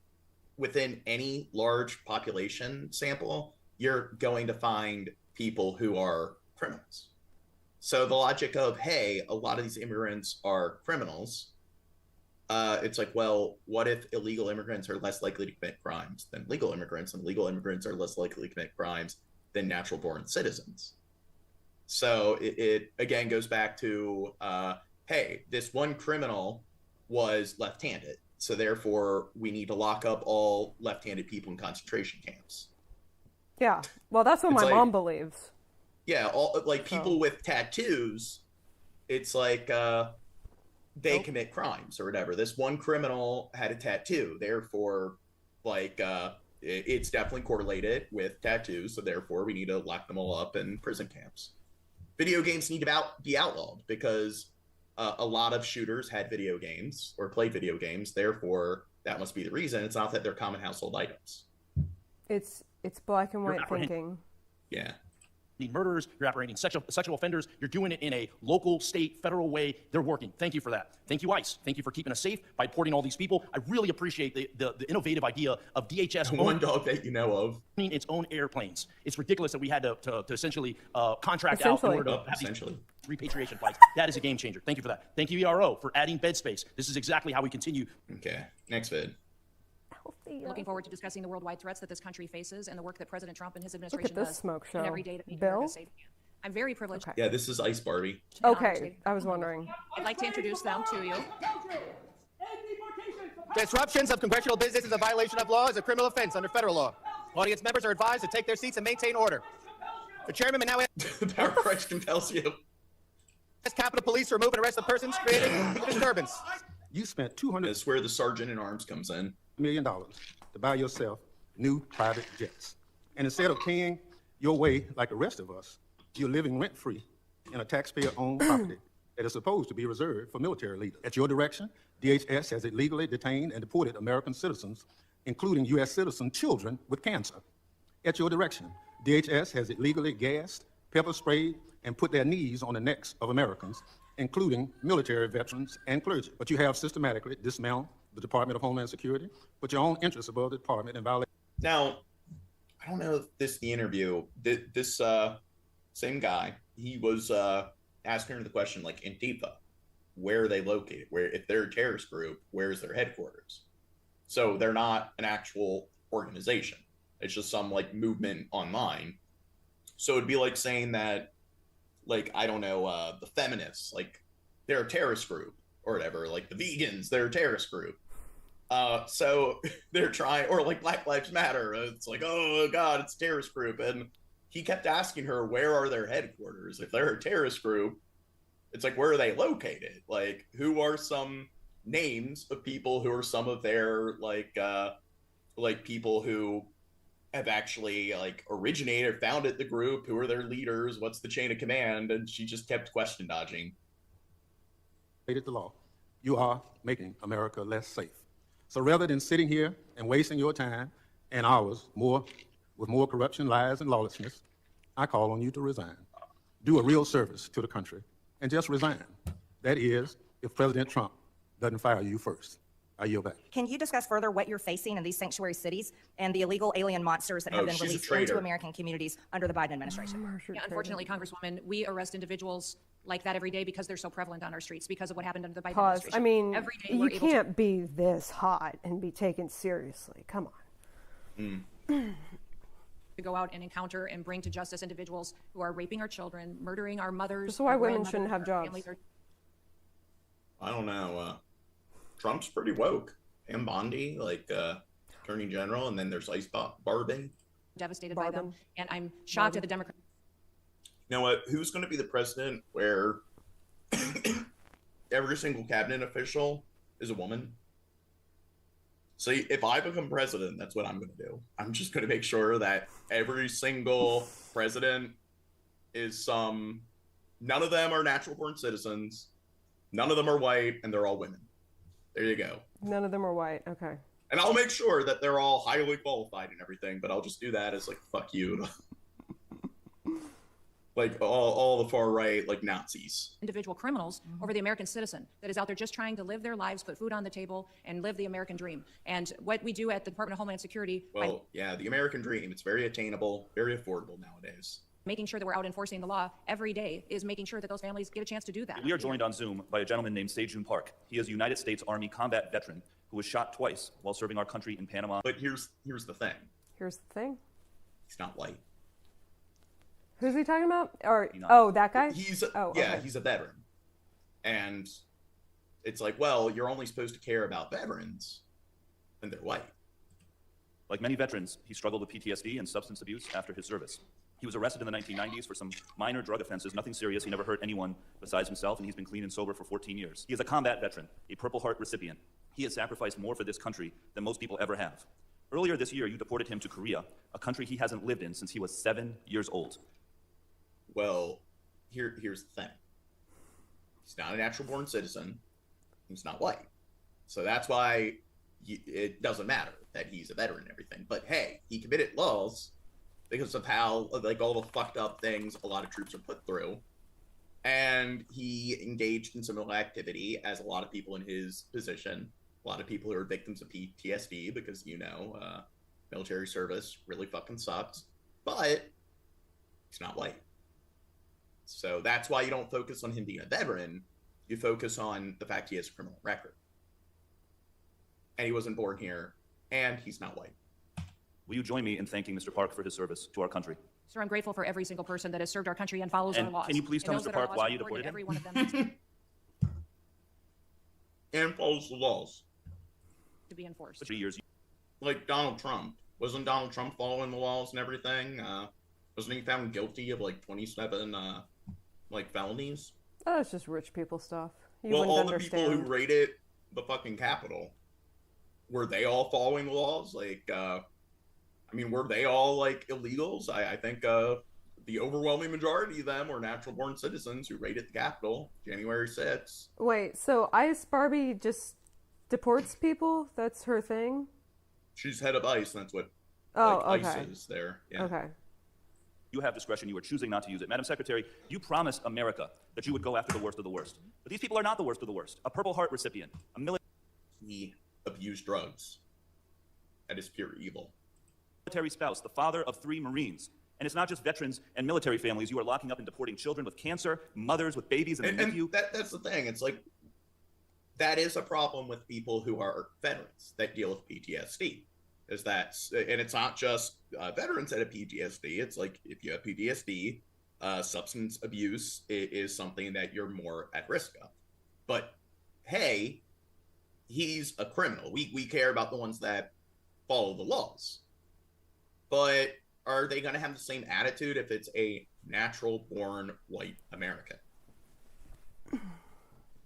It's like, they don't really seem to fucking care now. Like, that's the thing, because he's a non-white person who's deported. Now, all of a sudden, they don't care that they're a veteran. They only care about the crime. But if he fell into the other category, it's not the crimes they'll care about. They'll care more about them being a veteran. Selection bias for the win. United States citizens, there are many problems with your leadership. The biggest problem is this. You don't seem to know how to tell the difference between the good guys and the bad guys. Go after the bad. He did drugs. Hence, criminal. And you know what? They don't like all the illegal, immigrant stuff, but when they like to obsess over the criminality associated with, I guess, illegal immigration or people passing across the borders illegally, you know what the number one cash substances that is fueling a lot of the cartels and the drug wars and stuff? I don't know. Cocaine. And cocaine is a rich person drug. So it's not really poor people who are purchasing cocaine. It is a market for fucking rich people. If they made cocaine legal, the cartels would deal with a really heavy hit, and it would benefit the economy. So they're all pro-capitalism. But when it comes to legalizing a substance where it would drastically cut back on crime associated with peddling the substance, and it would cut back on the cartels and their activities all across the Americas, North and South America, they don't fucking care. Yeah. So okay, we're gonna get to oh, sorry, go ahead. Yeah, but if it's a veteran who does a poor person drug, then it's really serious. Deport them. But what about rich white people doing a rich person drug like cocaine? Okay, so we're gonna get to that Trump pardoning that guy, right? Was it the Brazilian guy? Yeah. Okay. You might get to that. I don't know. Go after the terrorists. Do not go after veterans, Marines, children. Gentlemen's time expired. I yield back. Expired. I now recognize the gentlelady. So where is Antifa headquartered? Oh, there it is. What we're doing right now with the organization. Where in the United States does Antifa exist? Yeah. If it's a terrorist organization, and you've identified it as number one. We are building out the infrastructure right now. So what does that mean? We're trying to get the information. You say Antifa is a terrorist organization. Tell us as a committee, how did you come to that? Where do they exist? How many members do they have in the United States as of right now? Well, that's very fluid. It's ongoing for us to understand that. The same, no different than Al-Qaeda and ISIS. No, I don't want you. I'll ask one question, sir. I just want you to tell us. If you said Antifa is the number one domestic terrorist organization operating in the United States, I just need to know where they are, how many people. I don't want a name. I don't want anything like that. Just how many people have you identified with the FBI that Antifa is made of? Well, the investigations are active. So you would come to this committee and say something you can't prove, I know. Okay, so that's what he's doing. He's just question dodging. And I mean, anybody who doesn't see just the mental gymnastics going on here, either they're masters at self-deception and mental gymnastics themselves, or they're just fucking retarded. I know you wouldn't do that. But you did. But you did. It now seems all but certain that the Obamacare subsidies will expire at the end of the year. It means more than 20 million Americans are now bracing for their health care costs to soar. Is the president prepared to let this happen, or is he going to step in? The president is prepared to act on health care, and he wants Republicans on the Hill to do the same. As you have seen, Senate Republicans put forth their own legislation earlier this week. Yeah, here. I think probably get to the next topic.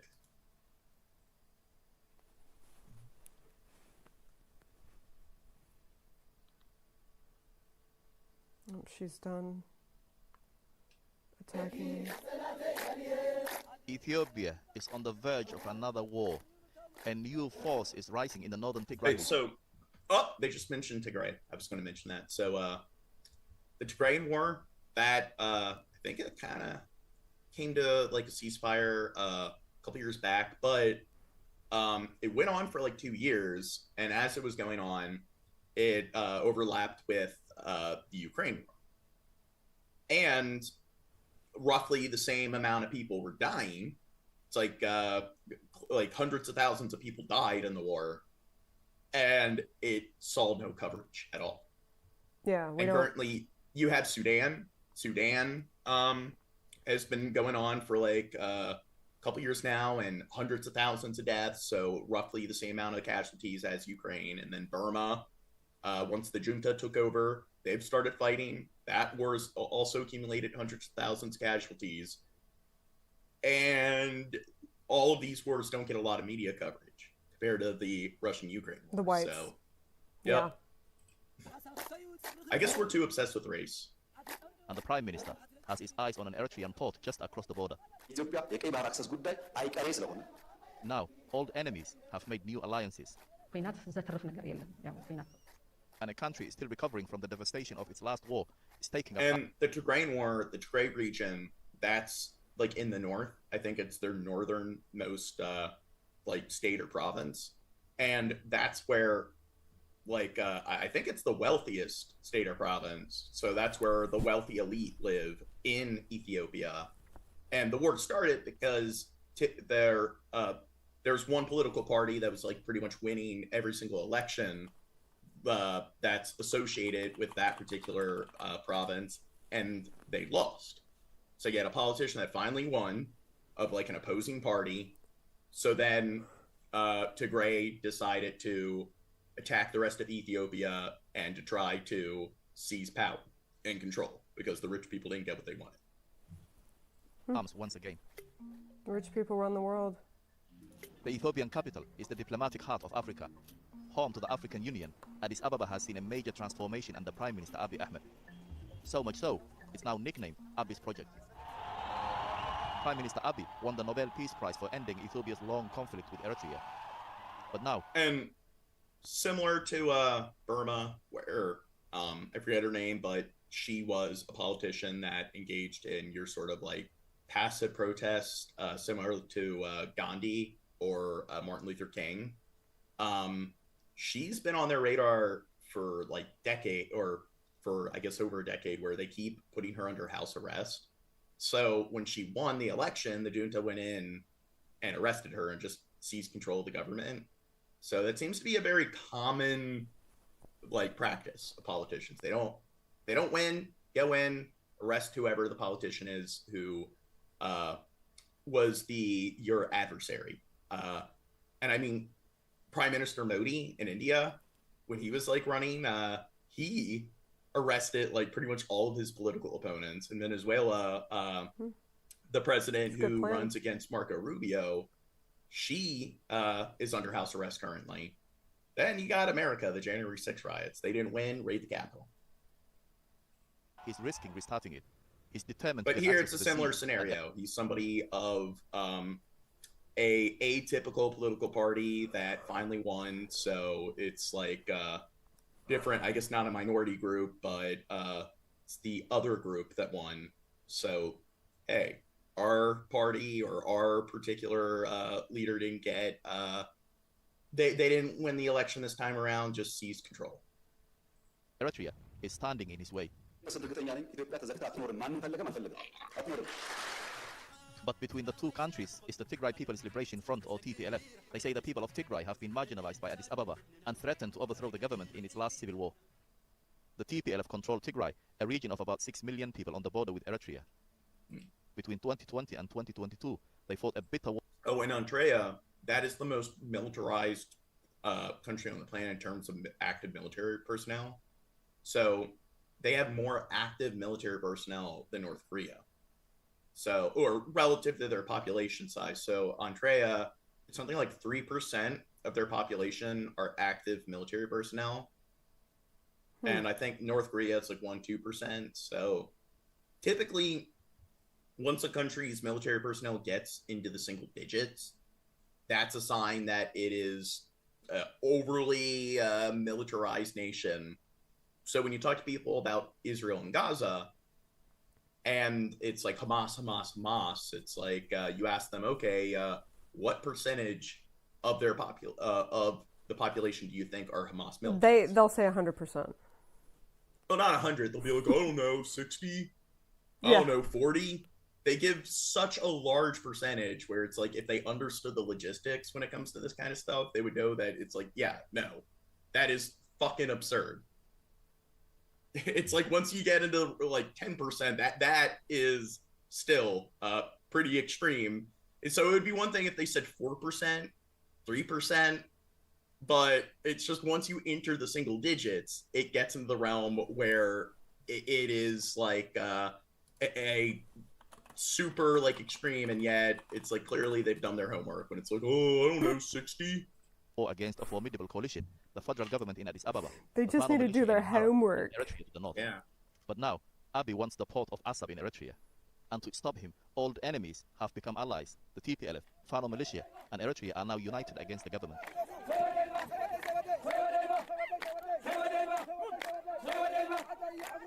I don't know, they all look happy.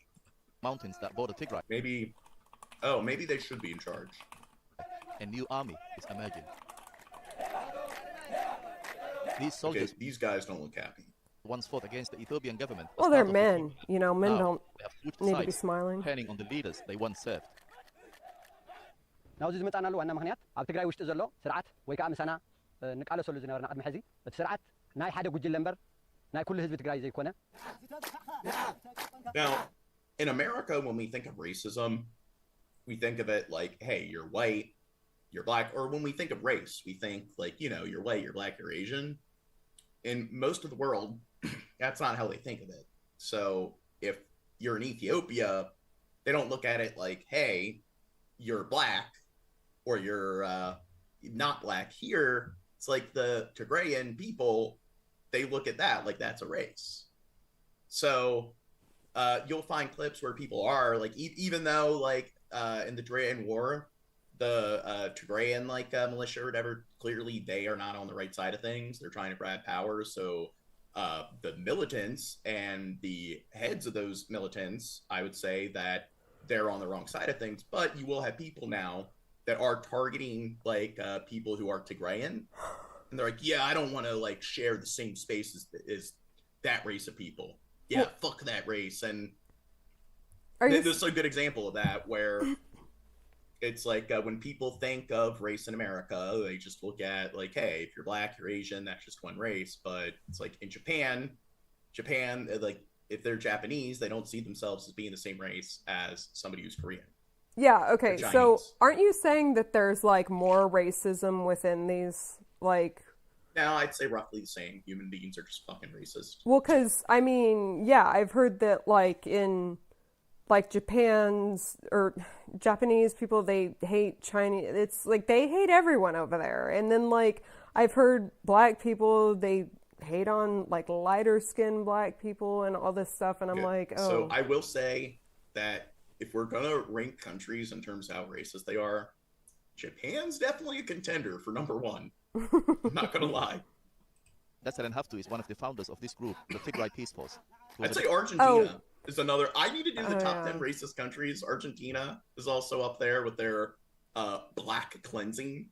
Well, and then doesn't Korea, they have all those skin lightening products? Well, lots of countries had that, even in Argentina, not Korea. So Argentina, they do have that, like melanin tan and stuff, because you'll actually have celebrities who will like try to whiten their skin.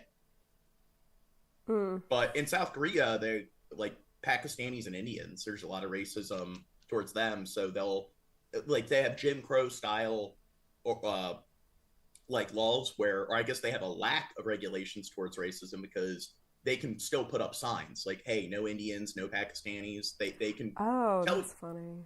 Yeah, they can tell you like, hey, we're not going to allow you in because of your race. And at least in America, that's illegal. So yeah, America's a racist country, but we're not the only racist country. Oh, I just don't think we're the most racist country like people want to believe. I would say we're like number 18 or number 12. No, okay. We're still up there.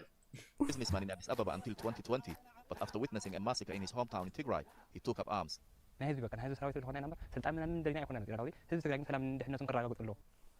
So, somebody says we're ignorant of history. Are we?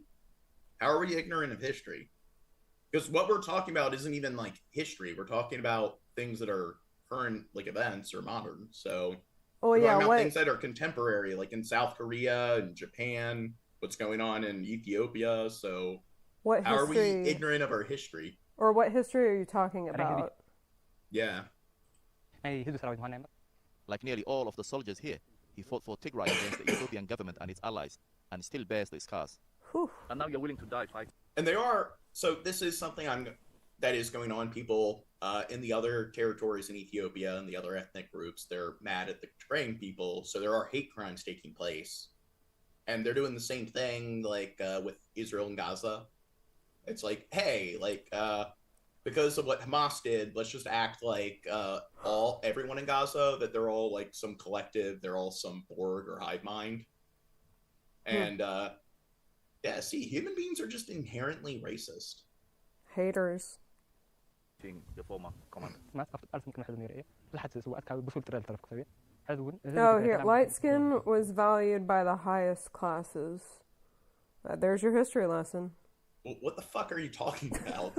Because we were talking about numerous countries. I mentioned Argentina and black cleansing. So are they talking about that? So we do know our history, if you're saying we're ignorant of history, because I was talking about that in Argentina, that they have a very racist fucking history.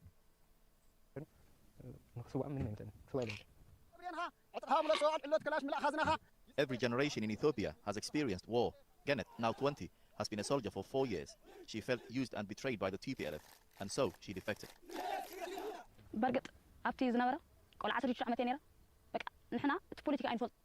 Yeah, it's what Nicholas Rosa said. We're pattern finders. So it's you see it with like people in immigration. It's like, hey, there are certain immigrants that commit crimes.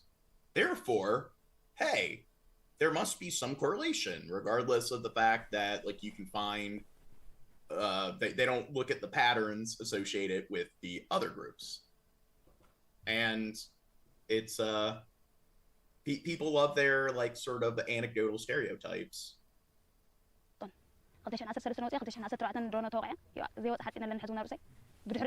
And people are also naturally tribal, but people will claim that like, no, that's more environmental. It's not genetic. It's like, no, in-group out-group bias, that's something that people are inherently prone to. You play PlayStation, I play Xbox. My console's better because it's the one I own. All PlayStation users, they're all like stupid and retarded.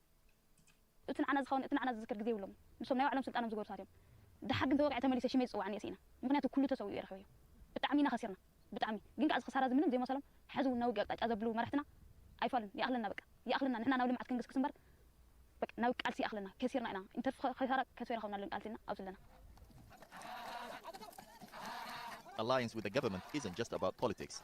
Addis Ababa has deeper pockets and a major incentive to support armed groups on their side. But in nearby Abala town, local residents are fearful of another war. And while the peace deal reached in 2022 stopped the bloodshed, it kept tensions high. During the last conflict, I think we should vacation in Ethiopia. No, Antrea. We should go to Antrea. I've heard Ethiopian food is good. Well, I would say Antrea, that's like Africa's North Korea. Ended 3 years ago. The people here suffered terribly. Now, they fear another conflict could erupt again.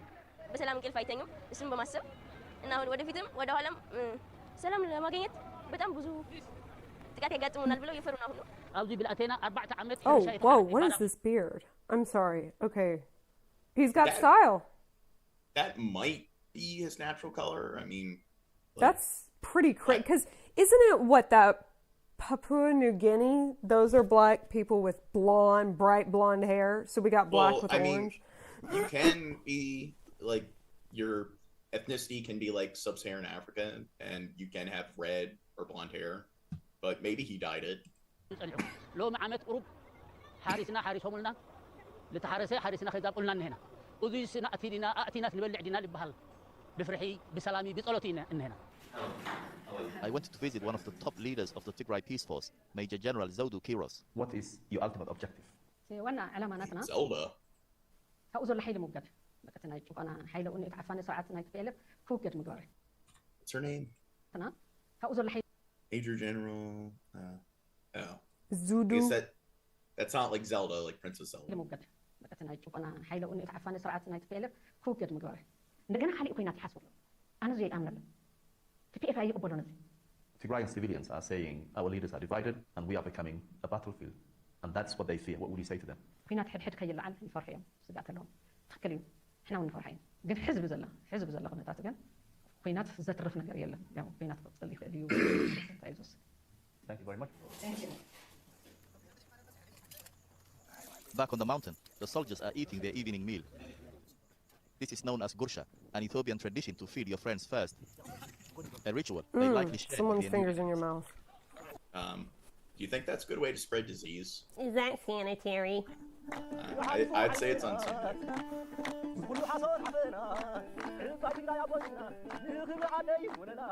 This army is just a few months old and has so far only fought some skirmishes. But it's likely that all-out war is coming. And this makeshift camp could be the new... Send in America. We need to bring the peace. We need to help them. In another, so that's what American foreign intervention's all about. Helping the people. Yep. Helping Russia. Okay, so now Congo, Rwanda, which that was the big catalyst for the Second Congo War that they went on in like the 90s, early 2000s, or they bled into the 2000s, and it was after the Rwandan genocide. It was the Tutsis and the Hutu, and I think the Tutsis, they were the targeted group, and the Hutu or whatever, people that were participants in the genocide, they all fled to the Congo to escape like consequences, and the dictator who in Congo at the time did give them all asylum. So then Rwanda and several other like African countries all invaded Congo, and then because Congo is really rich in natural resources, a lot of other nations got involved because they wanted to have footholds in that region, especially Zimbabwe. Zimbabwe had an air force and they participated pretty significantly. And currently, like, all the big wars going on are in the 6 digits. So if you have a war where like hundreds of thousands of people are dying, that's considered to be like the greatest extreme in terms of casualties. So this was a war where millions of people died. So it's one of the deadliest wars in all of human history, and it is still the deadliest war since World War II. Oh, is that the history lesson we all need? Yeah. Well, the Congo War, or the Second Congo War, that is also referred to as Africa's Great War. And it's also referred to as Africa's World War. And then, they don't teach it in school or whatever. Okay. Yeah, because it wasn't a bunch of white people who were dying. Out in Uvira, Congo on Tuesday, as fighting between Congo's army, local militias, and advancing M23 rebels edged closer to the... Yeah, and there was tension heating the other day, or not the other day, like there was tension heating up several months ago. And Kagame, who is the president in Rwanda, and he's considered one of the most benevolent dictators. So Rwanda's economy has improved since he's been president, and he's run for more than 2 terms now or whatever. So he's known for blocking up or killing political opponents. So he's not completely benevolent, but he's somebody who's definitely, I would say, he knows how to get stuff done. And he has been providing weapons and training to militias in Congo. Plus, now, he had troops in the Congo a while back. I don't know if they're still there. But now things are heating up again, and the militias are fighting. So if things do start to heat up more, we could get another big bloody, the Third Congo War. Lakeside City. The origin of the gunfire was not known, but it prompted residents to flee with their belongings. Local officials and witnesses reported exchanges of fire in villages north of Uvira as the front line moved toward the area. The surge in violence comes just days. And that's Kagame. After a Washington, D.C. ceremony. And I know that dude's the head of the Congo, or Democratic Republic of Congo. There's two Congos. Which U.S. President I think there's the Central Republic of Congo and the Democratic Republic of Congo. Hosted the Rwandan and Congolese leaders to proclaim a new peace pact aimed at ending decades of conflict in eastern Congo. Despite the agreement, I think the Democratic Republic of Congo is one of the top 10 most heavily populated countries. The United Nations and says it's 200 very rich in cobalt, which is transition metal that's used in chips, like which that's why China has big interest in this region. But do you know who's harvesting most of, like mining most of the cobalt? No. Children. And pretty much any processor or like any sort of like circuit board has cobalt in it. That's used as a transistor. Yeah. And that means that the phone in your pocket, child slave labor, collected that cobalt that's in that processor and that like little mini computer in your pocket. 100,000 people have fled their homes, with dozens killed and wounded from the escalating. And then it's like all the factory work for like manufacturing those tablets and stuff takes place in really fucked up factories, like in like China, where there are like Apple factories and stuff that have nets installed to stop their workers from committing suicide. So you think about that. It's like you have your phone, your tablet, and it's like slave labor in Africa is harvesting the resources. Then it's those resources are being shipped to slave labor factories in China, or I guess it's on the cusp of slavery with all the suicide nets. So it can be shipped over to all the tablet kids that are being exploited by the algorithms and the cocoa melon. God, fuck rich people. Ashes in recent days. Hello, and thank you for joining us on France 24. It's time for us to cast our collective eye on Africa. First up, the headlines. Despite the peace deal signed less than a week ago, fighting intensifies in the east. Like close to like a third of Africa's surface area was colonized by France. Now, Congo, that was a Belgium colony. That was their only colony. So you had the Congolese genocide. So King Leopold II killed more people than Hitler. And very fucked up. Yeah, very fucked up part of history. The Democratic Republic. And that probably has something to do with all the Congo wars taking place. And you think about that guy killed more people than Hitler. And then the state took over. And then they pretty much exploited the land as much as they could until like they were forced to cede independence to them. So post World War II, the UN decided one of the first things that all the countries voted on is that by World War II ended in 45.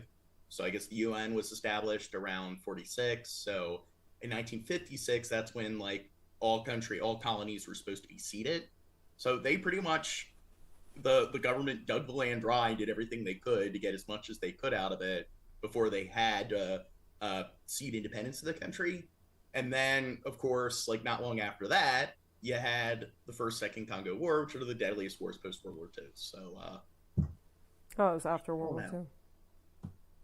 I think Congo, the entire country, is deserving of some reparations. They're definitely the country that's been exploited the most. Congo as Rwandan backed. Or one of the countries. M23 rebels edge closer to the city of Uvira in South Kivu, prompting thousands to flee towards the border with Burundi. This as Gitega accuses Kigali of attacks on its territory and of belligerent behavior.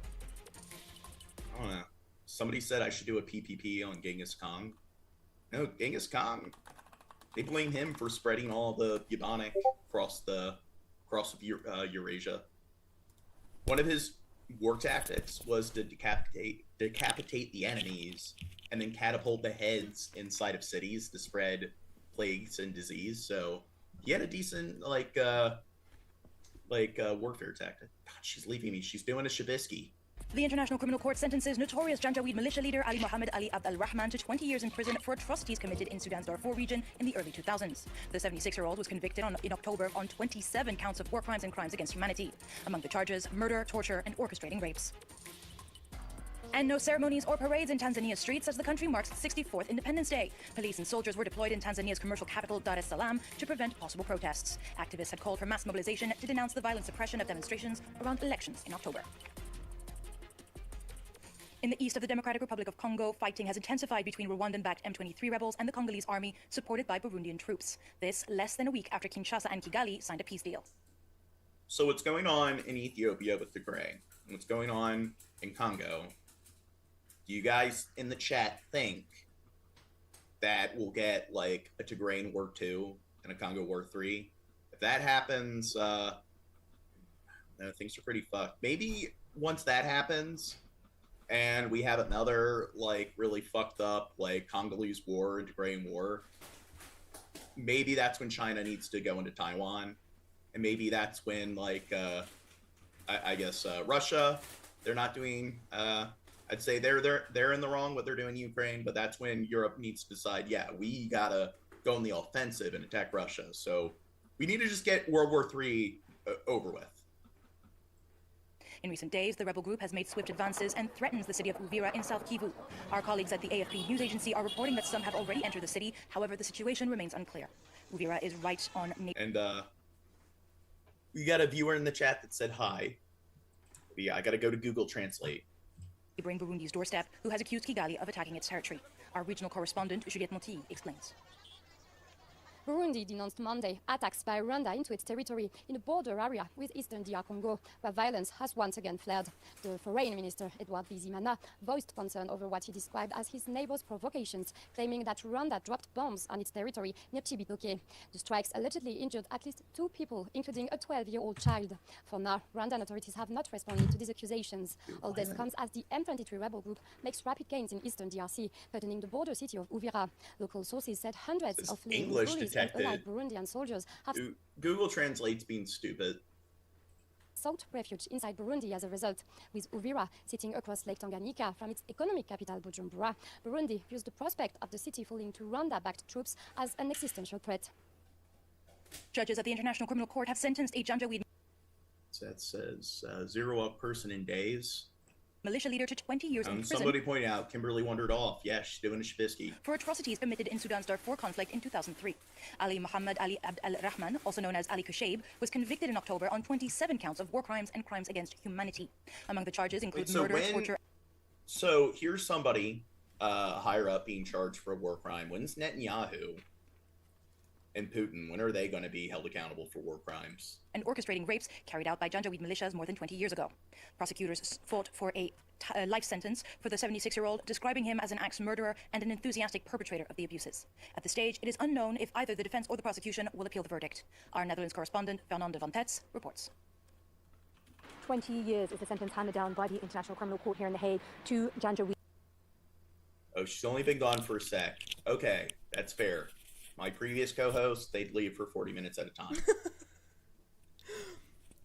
Leader Abdel-Rahman, also known as Abu Kushaib. If somebody says that they're from, was it Little St. James? Is that from Virgin Islands, U.S. Virgin Islands?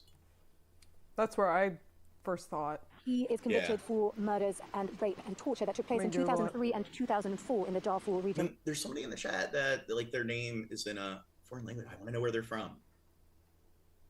I like having foreign viewers because, you know, I'm a libtard, not a Trump-tard. So I need more diversity when it comes to my YouTube analytics. Of Sudan, he was convicted in October on 31 counts of war crimes and crimes against humanity, and the judge outlined. Mr. Quackshand, where are the other guys? Look at the drama in the Discord, then you'll find out. Here today, how he personally. Sarah Fox. As well as ordering his Janjaweed. What's that? Oh. Sarah Fox is here. Murder. Oh, and they changed their profile pic. Is that Evie? Yeah. And rape. Now. Wait, where St. James? Sorry, I'm stuck on It's Little St. James. Little St. James? Okay. Yeah, I believe it's one of the Virgin Islands. If he serves 2/3 of it, which is what usually happens, he will be out by the time he's 86. He's currently 76. Victims here had asked that he not be allowed to return to Sudan. We'll have to see if that happens. However, they said it's also really important that this is the first time that is recognized that the violence that took place in Sudan wasn't just intertribal, but it was in a more organized fashion. Okay, I don't like this coverage. So it's east of Puerto Rico. But is it part of the U.S. Virgin Islands? British Virgin Islands? Oh, the UK Virgin Islands. Okay. Rwanda-backed M23 militias have reportedly seized control on key points in the strategic Eastern Democratic Republic of Congo city of Uvira, which includes provincial governor's headquarters, Uvira City Hall, and even border with neighboring Burundi. An eyewitness video shows a convoy of M23 pickup trucks packed with fighters along with an armored... I do know, Trump didn't know that the U.S. Virgin Islands were part of the U.S. He had to be told that. I don't know if he was aware of Puerto Rico, but I just think it's funny where when you had, the hurricane in Puerto Rico, imagine Trump being like, get the president of Puerto Rico on the phone. Driving down National Road. Sir, Mr. President, you are the president of Puerto Rico. What? 5 towards Uvira in South Kivu. He's like, I would never be a president of non-whites.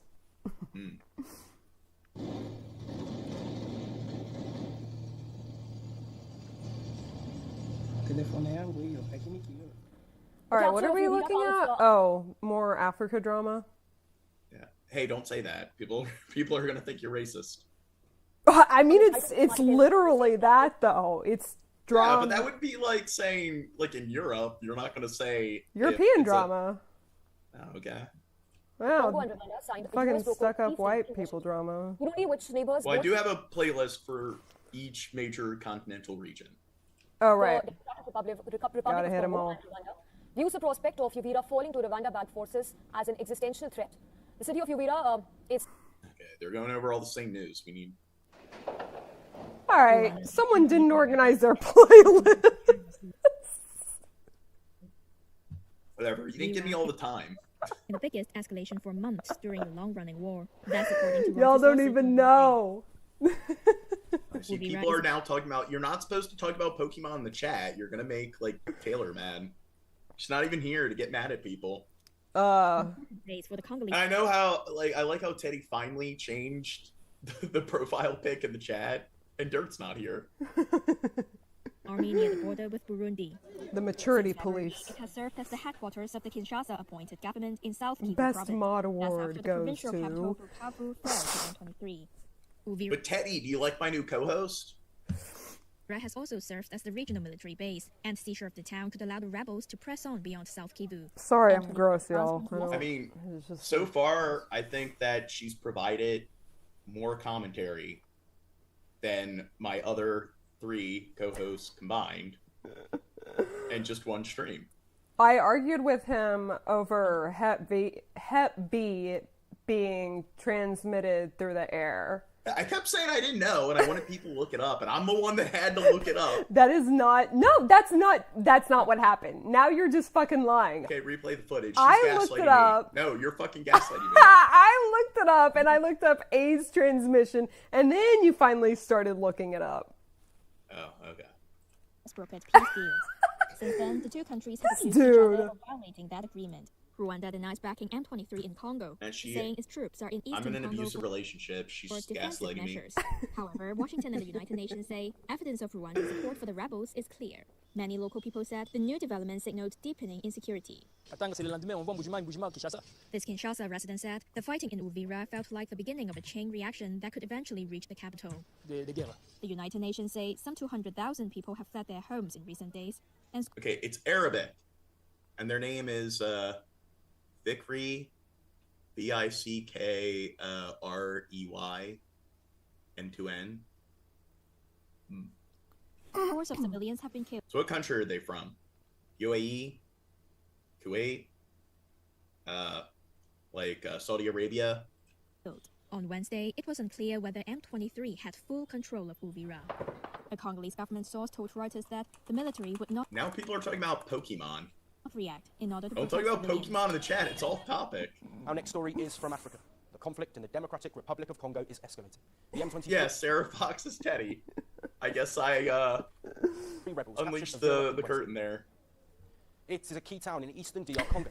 Rwanda has long been accused of backing the M23 rebels. Okay, see, we went over the Epstein shit, and it was the same, 6 photos. Now it's I've seen the same shot of this town over and over again. Jeez, the media needs to do our job for us or whatever. So, Kimberly, if I sent you out to, Congo or, Tigray to get, on-the-ground footage, would you do it? We need to get our own footage. Okay, is that safe? No. Well, if we put you in one of the press jackets, maybe it would be safe. You want to kill me? Nah. Gene wants to kill me. I just want more Do y'all hear direct this? coverage of these He wants wars. me dead. I guess I shouldn't be saying that on These are the first a images of recorded M23 fighters video just minutes after platform. reaching Uvira's In historic Monument Minecraft. Square. The rare footage obtained by France 24 from this dangerous and inaccessible area confirms the there's Teddy. advance of the Rwandan-backed rebels into the last major city in South Kivu still under Congolese control. A ghost town emptied of its army and its residents.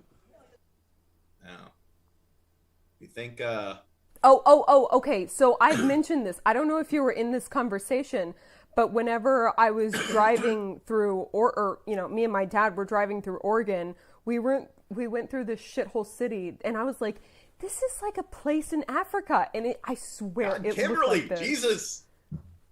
Oh, what? The Stop, houses were shitty. Okay, Hey, I'm sorry. You just said there are houses like these in America. You can find houses like this in China or. Well, I haven't been to China. I don't know. China. Okay, no. When I think about China, I think about like a high-rise, like 50-story, a billion China. apartments. You're thinking of like Shanghai and like Beijing. Outside of Shanghai and Beijing, you don't see a lot of that in China. Okay, well, I was still on the right track. I was still half find right. High rises and what, you think there aren't high rises in Africa? That's just not what I think about when I think about that.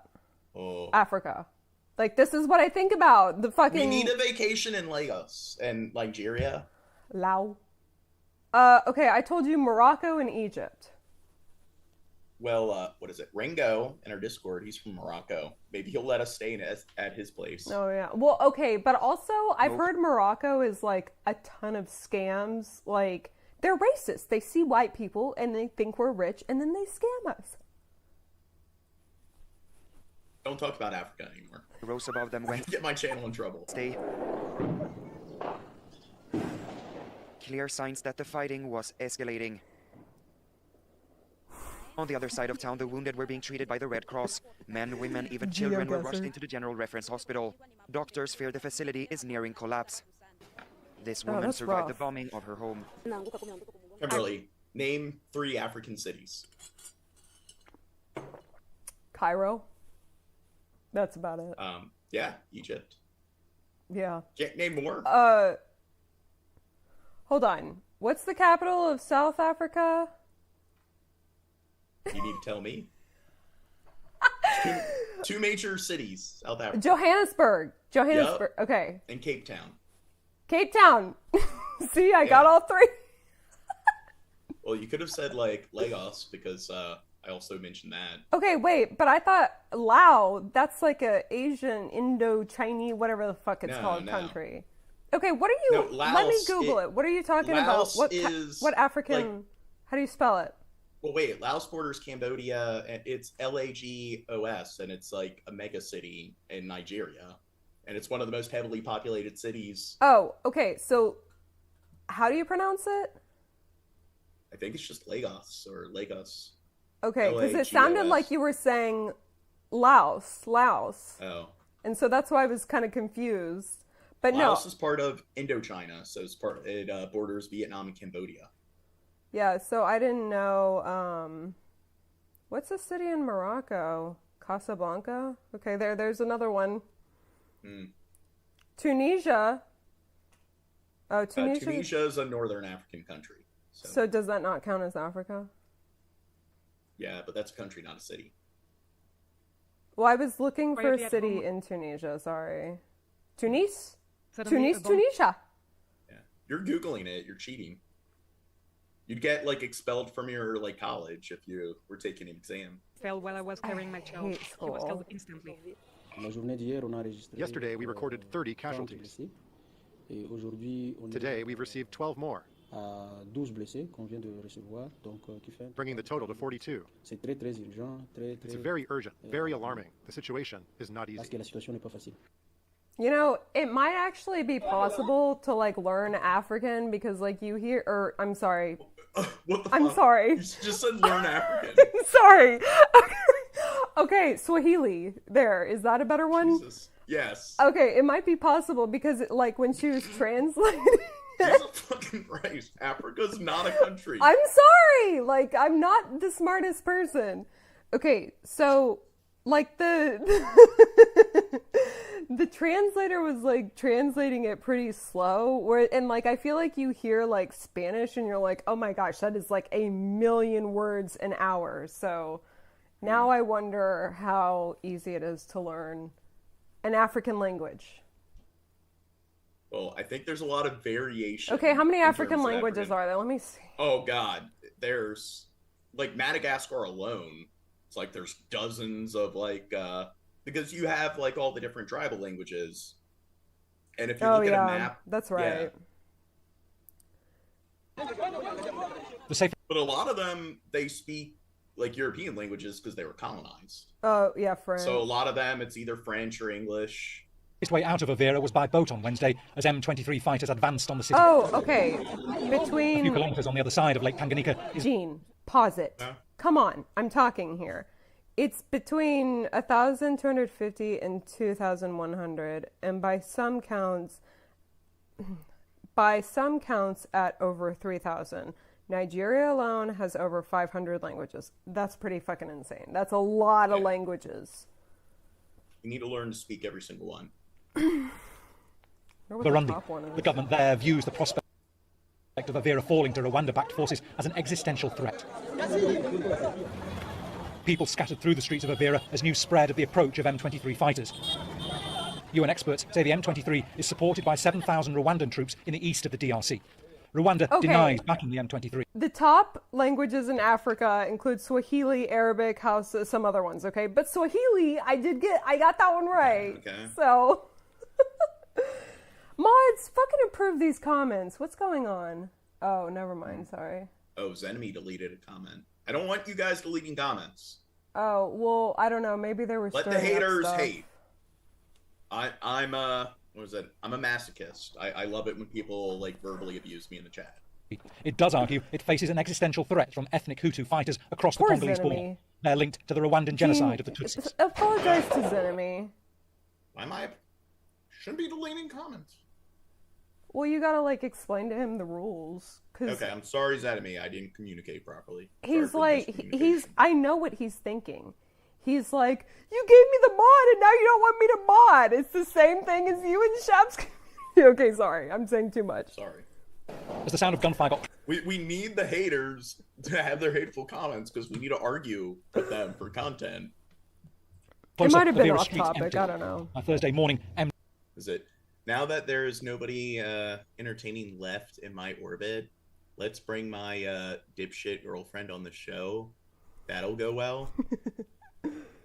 Oh. 23 tanks had appeared. Lemming. He's the best. Sorry. What, you know Alfie? Oh, I don't know Alfie, but Lemming. Lemming, he agrees with... Yeah.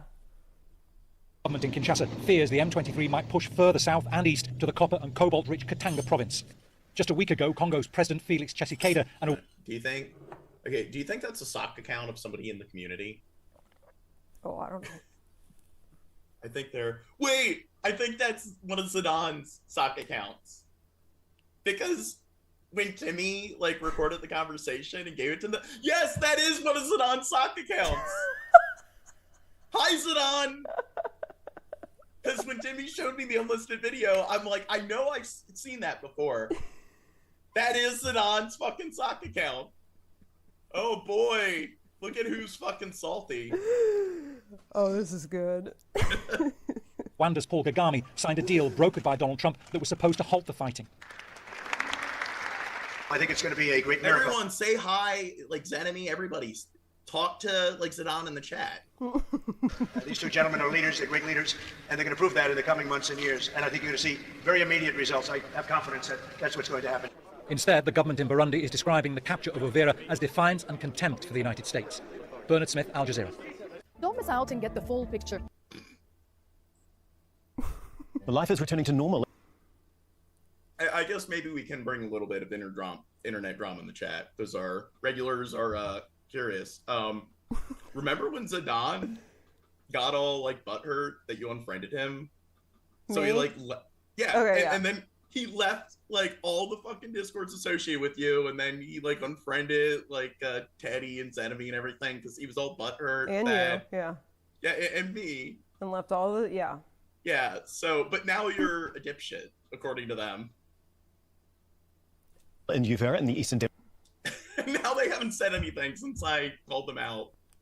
Democratic Republic of Congo. M23 fighters seized the border city earlier this week. Tens of thousands of people fled the violence as the Rwandan-backed rebel group advanced. Some of them have cautiously started to return. Oh, and they said, imagine having lupus, laugh out loud. Wow. Oh, he is still here. Okay. Well, hey, he didn't leave. What a clever insult. And home.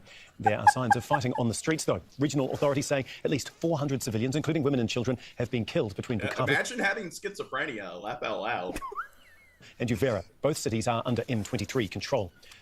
Well, Al Jazeera's Alain Wakani is in Uvira. We are the first international broadcaster inside the city since M23 rebels took control on Wednesday. And Alain, can you... Zenemy, don't delete Zidane's comments. Everyone in the chat, chat with Zidane. Should we screenshot them? Yeah, take some screenshots. It'll be funny. You, first of all, just set the scene there. What is it like since you have managed to get in? Well, Tom, this was a long journey which started from Bukavu this morning because exclusively we gained this access from the M23 military officials with the spokesperson, then with other people. Across the road, we have seen already people moving right now because we have to remind that this Uvira is one of the very essential border for Bukavu. Now, and post it in the Discord because it will give people in the Discord more entertainment. Looks like we're having a couple of communications. But why'd you log out? Is because there's like all this fucking drama or something? Why is Nigeria in the throes of what some are calling a kidnapping epidemic? Sometimes depicted as terrorists. No, you know what you need to do? Like, you need to add more entertainment by telling everyone in the chat for like the nth billionth time how you beat somebody else in a bar fight with your biker gang. As bandits, attackers targeting schools, leading some to compare with the 2014 Chibok attacks by the jihadists of Boko Haram. We'll do our own comparison and revisit the same... Yeah, you're right, Nicholas Rosa. They're ad hominems. ...same question as 1 decade ago. Why would any human being abduct children? In some cases, nursery school children. An ordeal for the victims and their families. Bad timing for Africa's most populous nation. What with the Trump administration threatening military... Nigeria, I know they're expected to surpass our population like within the next decade. Okay, here, let's get to the next topic that's in the title.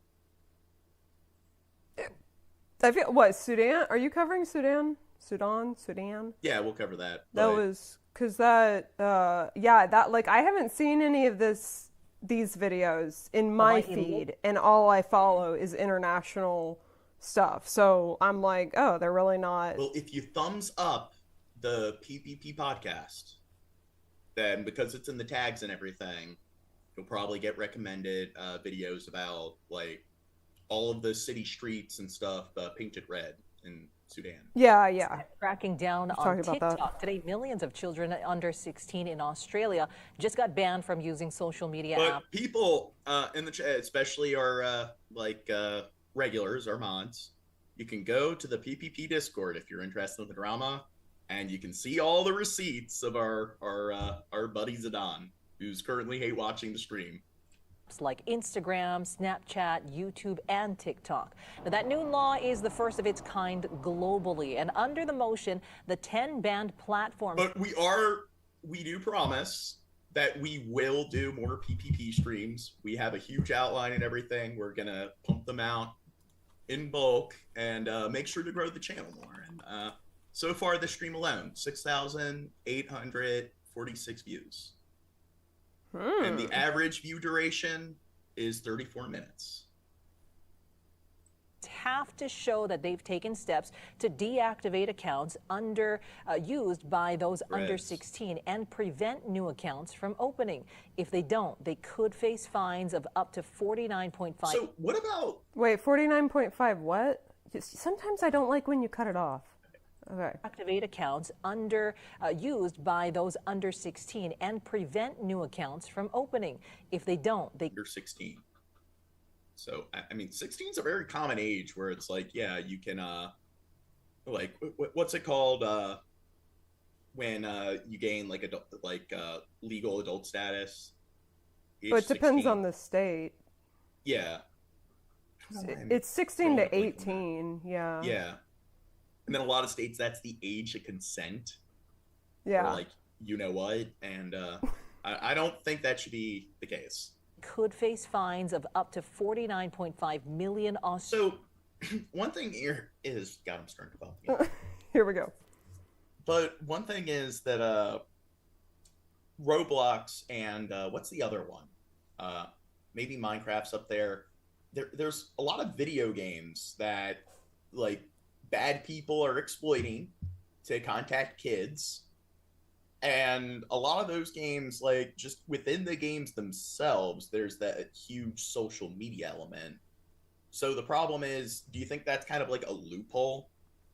Like, here's a video game, and like, what if a video game's all about like, hey, building up your profile and so forth, and engaging with other like online players? So are they going to ban that for like people under the age of 16? Oh, games? Yeah. Because there are a lot of video games where it's like they do kind of bleed into that realm where it's like they're almost more social media than game. Yeah. Yeah, the social aspect of it. Yeah. But what was that one video game that or no, was it like IP2? I don't know. I've heard of Roblox, and then I've heard they prey on people's like gambling. Yeah, the IP2 network. So that's something where it's all about like socially interacting with other. No, isn't that a streaming thing? Well, yeah, but there's this other $1 billion. That's about 33. Do people know what I'm talking about? It was something that was popular like in the 2000s, and you'd create like a 3D character and you'd walk around like the different locations the same way like you'd explore like maps and stuff in a game, but it was all about like chatting, and it was kind of like a social media platform disguised as a video game. So I'm thinking we're probably going to see a lot of that if these laws take place, where they're going to make like video games that essentially are just for social media, and you have your 3D, 2D character that friends people, and then it's pretty much just a chat room hidden as a video game or disguised as a video game. $1 million. Oh, Neopets was another one. That like I was on that one, and then I think I was playing, it was like DDR with your fingers on the keyboard, and I ended up talking to some guy, and then I looked back when I was older, and I was like, oh, he conveniently never had his camera to like take pictures of himself for me. Like, okay, yeah. I know there's this one, like there are a lot of like apps where it's like you're talking to an AI. It will be like maybe like an AI anime character or something, and parents, like there's a mother that saw it and she thought her like 6-7-year-old was talking to another person online. Yeah, but that's something that's pretty creepy. It's like there are AI like chat bots, but they're for kids. Yeah. And then they're making toys that are like your Furby Teddy Ruxpin sort of toys. Yeah, Ruxpin. We don't want Teddy Ruxpin as a toy. But now they're creating these new like, and I guess they were doing that before. Like they were using like Siri-esque sort of programs, but now it's like they have GPT sort of AI, generative AI, and they have like teddy bears and certain toys and then you connect them online. So they have like they're recording the kids' interactions and using algorithms to. It's like, we're getting to the point where even like action figures and dolls have fucking AI in it. Yeah. And like, okay, wait, pause. So do you remember when they had that like robot Pikachu that would like talk to you and then you had to like memorize, or you could talk to it and then it would respond or something like that? Robot? Was it the Hey You Pikachu game with the microphone? It wasn't a game. It was like literally like a doll, a Pikachu, and then it had some like voice box in it. And so I'm like, oh, well, they've been like making things. It's like, oh yeah, talk to your stuffed animal, but now they're putting AI in it and it's just getting weird. I wonder if I can find that. Because I remember I was like, I want that Pikachu. And then my mom was like, let's wait a year.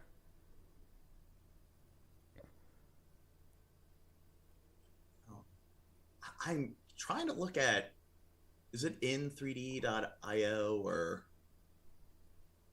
what's the damn social media platform that it was like this web platform you would log in and you would create a 3D character and you'd go around these different chat rooms and talk to other, like you'd create your avatar. I don't accounts. YouTube started signing kids out today, and TikTok says it's using age verification technology to determine who's using it. Australia this week prompting a conversation right here in Kansas. The country is banning social media for kids under 16.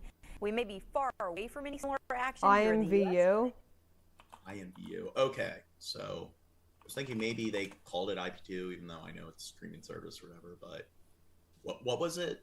IMVU, says Zenemy. Oh, you're Googling it. Okay. Yeah, I think this might be it. But like, I could imagine shit like this, where it's like, there's no gameplay or anything. Maybe they have some mini game, like Facebook had Farmville and crap, but it's just, you literally just create an avatar and then you can like walk up and ask somebody, hey, do you want to chat?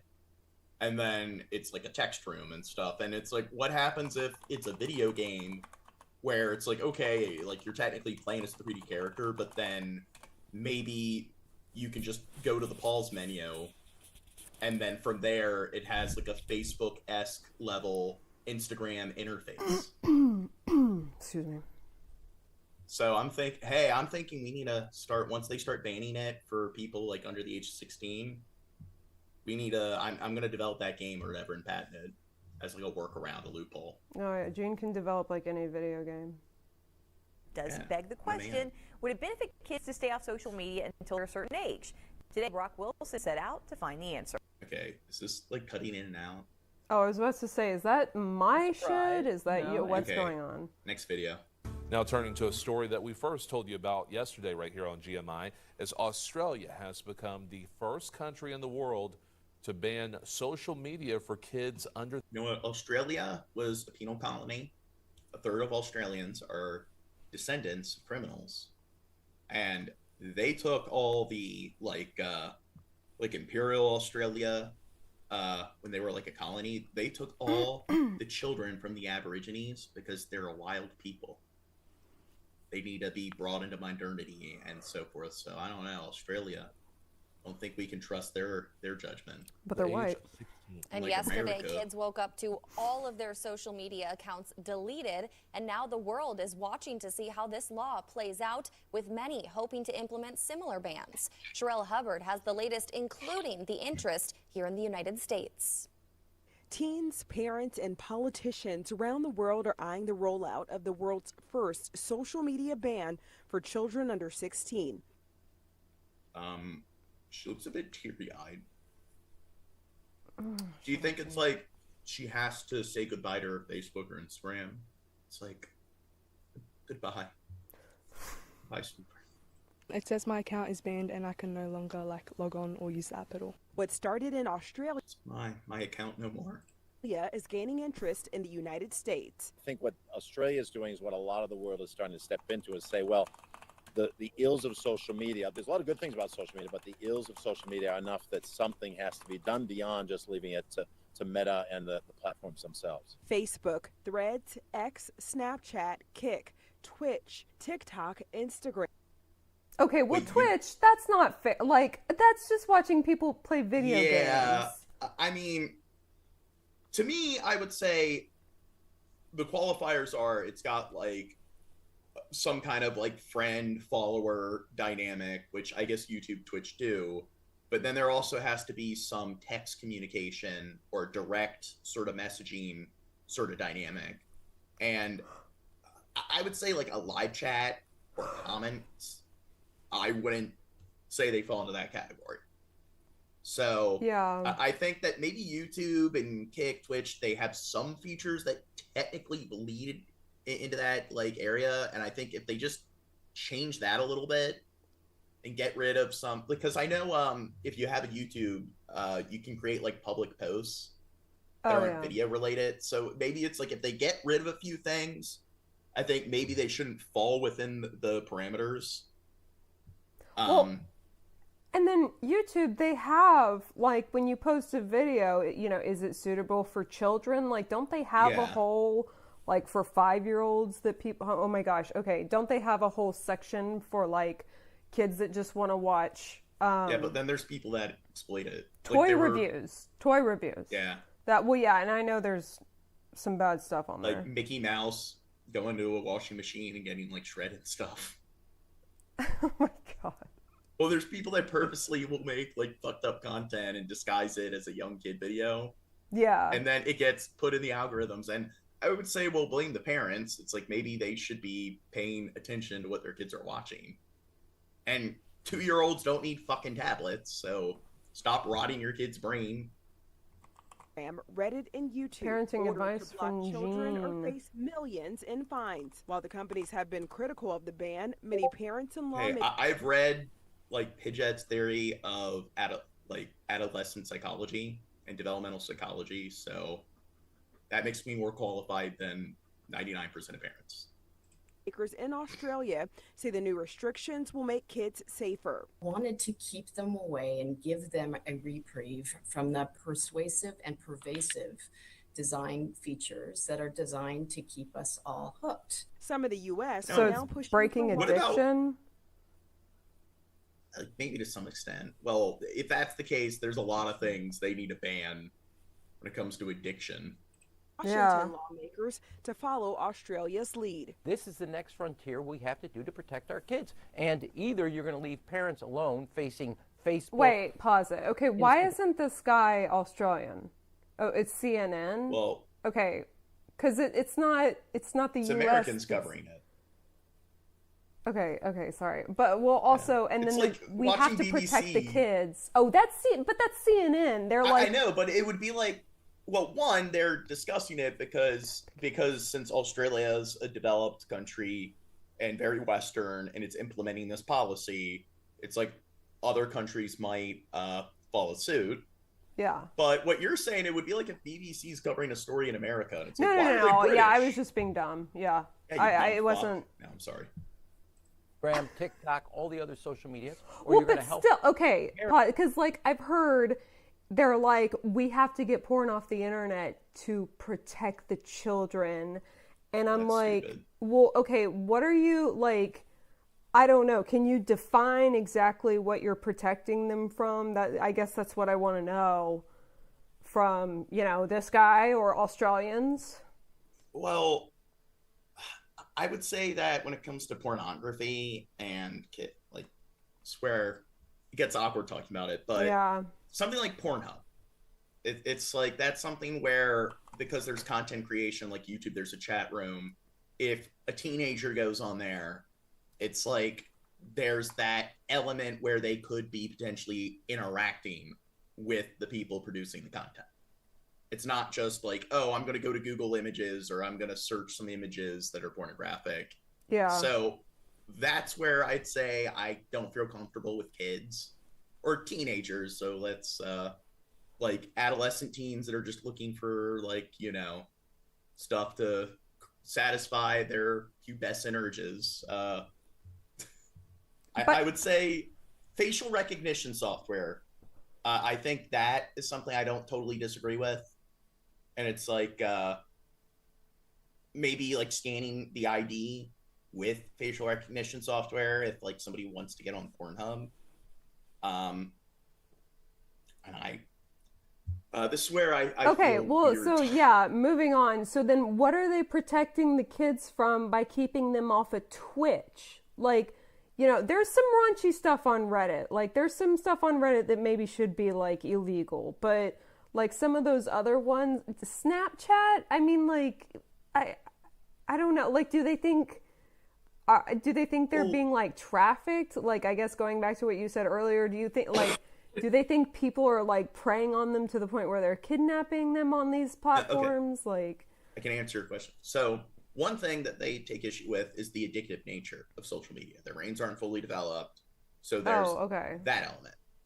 And there are, like, certain firms that are going after certain video games that have loot crates. Like, now they're going out of their way to design games to be as addictive as possible. And I guess you could argue that games have always been addictive, but to some extent. But now it's like with the algorithms, it is reaching like a very huge extreme. But with social media, there's the addictive element. Their brain's still developing, which whether you think that it's to an extreme enough where there needs to be some legality, that's up for debate. Another element is just like, hey, bullying, like that element of social media and having interaction with other people where it's like, even if they don't, you're talking about trafficking and stuff, there's like exploitation. So we covered that other, what was it, 764?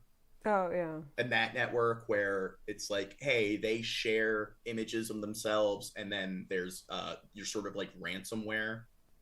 And there are kids that commit suicide because there are scams where they get them to share stuff. They're kids, so they don't know any better. It's like, if you're an adult, it's like, okay, that sucks. That content's on the internet now.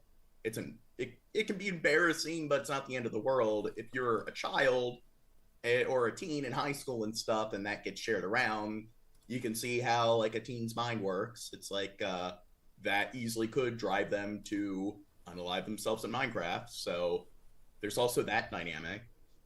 Yeah. Well, friends do. And I do think there's a lot of toxic elements to social media. Maybe I'm starting to turn into a boomer or whatever. Oh, no, I mean, there are for sure. Like, yeah. It's like, are you really protecting? You know, I also think, like, do we need to maybe shame the parents a little bit more on, like, just letting their kid do fucking anything and have a cell phone when they're that young? And I mean, when I was younger, like, the platforms I used the most were, like, Skype. Like, I'd be in front of my computer doing other stuff. Well, yeah, like I'd get in Skype chats with my friends and like at the end of the school day, like once I was done with everything, it's like we'd have like 3-4 hour Skype chats and we'd share stuff like through the chat and everything, share our screens. And that was like my online social interaction. I did that far more than like Facebook. Facebook, I thought, was kind of like boring. Yeah. I did AIM to talk to people. Oh, that's like 5-year-old. My sister, she used AIM. Yeah. And that's like instant messaging. So maybe they should bring that back to some extent because it's like you need the friends list thing. There isn't like your sort of profile where here's a profile people can search and you have your wall, your timeline. So when it's something where it's like Skype purely was just, you don't have a profile, you don't have a wall or anything. It's just you call the person, and in that call, you can text chat with them, you can like share links, so forth. So it's not like you have that sort of public display. Yeah. So that's what's like wrong with these is the public profile, like the accessibility. Yeah, like I do think that is something like an adult can choose. I'm going to have a Facebook. I'm going to advertise my life. So if any random person looks up my name, they can look at the profile. I do think that, like, regardless of how much you regulate it, I don't think that should be allowed for like teenagers or for children. I don't think that people should be able to, if a stranger comes across their account, I don't think they should be able to look at their wall, look at their timeline, look at everything they're posting. And I think that's something where, like with instant messaging, you have to have that sort of like contact. you have to have the username, you have to send them an invite, and if you have no fucking clue who they are, then that's the thing. I guess you could try to send a random stranger a friend request or whatever on Instagram. Yeah, but, you're betting. Or AIM, not Instagram, AIM. But yeah, that's the thing. It's like sort of like your, like, it's the media profile element. And even if there is that, I still think that, like in Facebook, there's the friends of friends. Oh, yeah. And I do think that it's also, like even the friends of friends thing, I have a problem with. I do think it should be something where maybe there's like a like code associated with the account if you're a minor. It's like if you want to hang out with like your friend through social media in school, you need their code, they need your code. It's not just your username. Oh, yeah. The job of being a parent. I'm Sherelle Hubbard reporting. We start with new reaction on the push to impose new limits on social media companies. Australia took action today, and the U.S. could be next. The goal is to protect youth from addictions, predators, health problems, and more. Our Ben Gutierrez says that may take an act of Congress. Ben? Regulators, parents, and teens are closely watching the new Australian ban, something that's gaining interest here in the U.S. With bring back MySpace. Dueling banjos, whoever he says. Now, people like argue, like with video games, that was something growing up where they claim that they caused mass shootings. And then, oh yeah. But then I also grew up with both social media and video games, and like Facebook and everything was really big when I was in high school. So, but I can kind of, like, this is something where, okay, I grew up with it, so I don't have the bias of, oh, I'm an old fuck and it's new, so, like, anything new sucks and is evil. But I can understand how it's, like, a kid playing Zelda or Resident Evil or something that, like, that doesn't have, like, I guess it could be addictive, but it's not the same thing as a lot of the smartphone games that they have now. Yeah, gambling, yeah. The microtransaction simulators, yeah. And then social media, like, I've seen how it's evolved, and I do think that around the time I was in high school, it kind of reached that point where, you know what, this is pretty unhealthy. And the problem is people won't take it seriously because, of course, people just hate anything they didn't grow up with. Once, it's like around the age of 25, that's when your brain is fully developed. And that's the point where apparently people start to get really set in their ways. So because people have always decided to be a bunch of boomers and be like, hey, this is new, I hate it and everything, people aren't going to take it seriously. When there actually is legit science that shows that there are very measurable, like, sort of adverse effects to people's health. At least 10 states looking at similar proposals. Our social media ban is about making sure kids have a childhood. Aussie. Not going to be perfect, but it's too important. Australia's law requires 10 of the biggest platforms, including Facebook. This guy is an Australian. Okay, wait. So Threads, TikTok, Twitter. I mean, there's a lot of porn on Twitter. YouTube, Snapchat, Reddit. Okay, Reddit though. I guess, yeah, you can put your, like, pictures on there. Kick, Instagram, Facebook. Okay. Now, what about forums? So, like, forums? The old school forums? Yeah. That nobody goes on? Ban them all. Ban all websites. Well, I was talking about, well, I'm not even talking about banning them. I'm talking about, like, how instant messaging, maybe that's something that they should bring back to an extent as, like, an alternative to these, at least for children. Well, I mean, does Discord count? Discord there, yeah, I'd say Discord, it's too easy to hook up with strangers. Oh, it is? Okay. Yeah.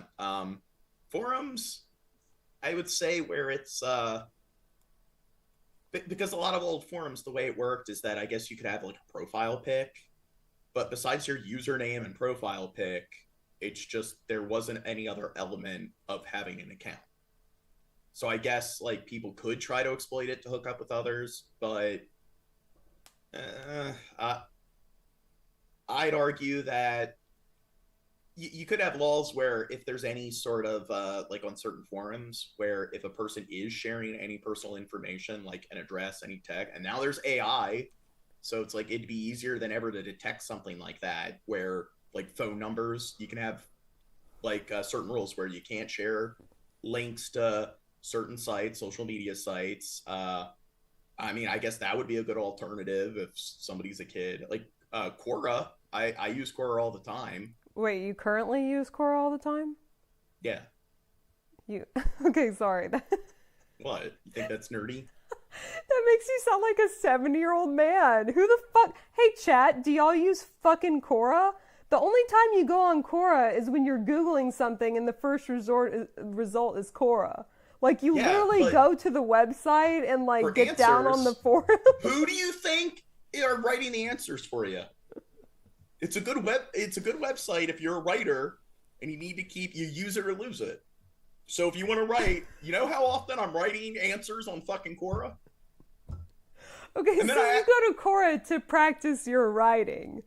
Yeah. To be an arrogant fuck. That's what you're doing? Hey, I don't have my like John Morgan username or like user profile. I have multiple profiles on Quora. I have one for history. You have multiple profiles? Well, I have one for history, one for engineering, one for like programming and stuff. I try to keep it to the different topics, and then I have like one for my own like questions. And Reddit, like I tried using Reddit because like I would like to ask like people opinions. I wanted to know people's opinions on things. And in Reddit, everything always gets fucking taken down. So like, well, okay, you're being dramatic. Like you're posting on the wrong forums, or you're saying, or I'm sorry, not forums, like subreddit, or you're posting the wrong thing on the wrong subreddit. Like, well, I mean, even ones I'm a heavy Redditor, so sorry for interrupting. Like, but so I feel like ask me what you want to ask them, and I'll find the right subreddit for you. Well, it's like I find that every like subreddit or like a lot of them, it's like they have so many arbitrary rules, and then all the mods or whatever are so like extreme on things being very particular to the rules, and it's I don't know, I just fucking hate it. And then in subreddit, like people can't just like have constructive conversations. Well, like so I find on Quora you actually do get people like giving honest answers, and it's not just a bunch of childish like sort of like shit talk. Maybe I'll have to go to Quora. Like whenever I ask questions on subreddit, it's like they always like get taken down. Yeah, well, like okay. if they're political. So my political, the thing is, I'm pretty left-leaning with my politics, but I'll go to political subreddits, and they always get fucking taken down. What subreddit though? You have to go to like what? I haven't been on in a while. Because, okay, if you're posting, like, libtard stuff, then you have to... I'm pretty sure our politics is, like, a big left-wing circle jerk. So, like, if you're looking to get answer for, like, a right-wing type of thing, then you got to go to one of the right-wing subreddits. Like, and then you also have to, like, understand the, like, culture of the or of Reddit as a whole and of the subreddit. Like, I don't think I've had... Oh, no. I did have a post get taken down in Cats Are Assholes because it wasn't good enough. Whatever. Here's a question. So, Snowpiercer, where you got, like, the train tracks that are built, like, around the entire globe. And, of course, it's like train tracks require a lot of fucking maintenance. So I'm thinking, like, Buckminster Fullerene, which is the most dense and stable... like sort of like element on the planet. It's like I think it's like carbon 60. I was thinking like, what if they develop or like built the train tracks exclusively with that? And then I asked it in like a sci-fi subreddit. It got taken down. Oh wait, you asked it in a what subreddit? Like a sci-fi subreddit, and it got taken down. Oh, okay. And then I also asked it in like Ask like an engineer. And everyone was like insulting each other and cussing each other out over it, like calling the other person. It's like, can you not just discuss what the fucking question is? That's they don't apolitical. You like it maybe just your personality doesn't like go with them or something. Cause yeah, some like they have their own little. It's like cliques in high school or something. Like, you can't just go talk to the goths. I don't know. I could be wrong. Chat, tell me. But that's how I feel anyway. Like, I will sit and lurk and observe and like in the search bar, I'll like type shit and try to find it. So yeah, and I haven't had my posts taken down because I feel like, except for the cats are assholes one. But anyways, I haven't had them taken down because they're, I don't know. But also, like, another problem might be your post doesn't get as much like attention or engagement as you want. So like your question maybe wouldn't get like, well, I don't know. You said it was getting engagement, so. Yeah, but it was just people insulting each other. Not even insulting me. They're just, so if I'm able to get it where it's not taken down, there's engagement that isn't like, what is it? The original like poster, they don't just call you a retard. It's everyone in the subreddit all calling one another retards. I mean, that's my experience on Reddit. That's funny. Well, maybe things have changed. When I was in like high school and middle school, I liked using Yahoo Answers and Wiki Answers when I had questions and stuff. Like, I asked questions all the fucking time. Mm-hmm. I guess I'm a nerd. But you're still on that Quora life now. Yeah. Or face millions of dollars in fines. Hawaii U.S. Senator Brian Schatz is leading a bipartisan effort on Capitol Hill for a similar ban in this country. For years, children and families across the country have been suffering from the mental health crisis precipitated by social media platforms, and it's well past time the Congress act. Okay, somebody in the chat says, oh, they're pokey girls. I'm guessing that's Teddy. There's only one way to the gene way. Yeah. That should be, there's only one way to the gene way. Because you use a colon when you're trying to give an explanation, when you have two independent clauses. But I guess two, like that, so because there's nothing following the two, and it's like, I guess like a positive, you'd have to use a dash instead of a colon because it's not two independent clauses. The Kids Off Social Media Act, children under 13 would be blocked, and platforms could But not then if you use an M dash, it's like it's automatically AI. Even though that's a scenario where I would use a dash instead of a colon or a semicolon. That is an AI thing. That fucking dash. Yeah, I'm like, what well, you know why? Fuck? Why? No, because I don't know why. like if you take a class in writing, they teach you that if you don't know what punctuation to use, always use a dash. Because you can use a dash in the place of parentheses, like colons, semicolons.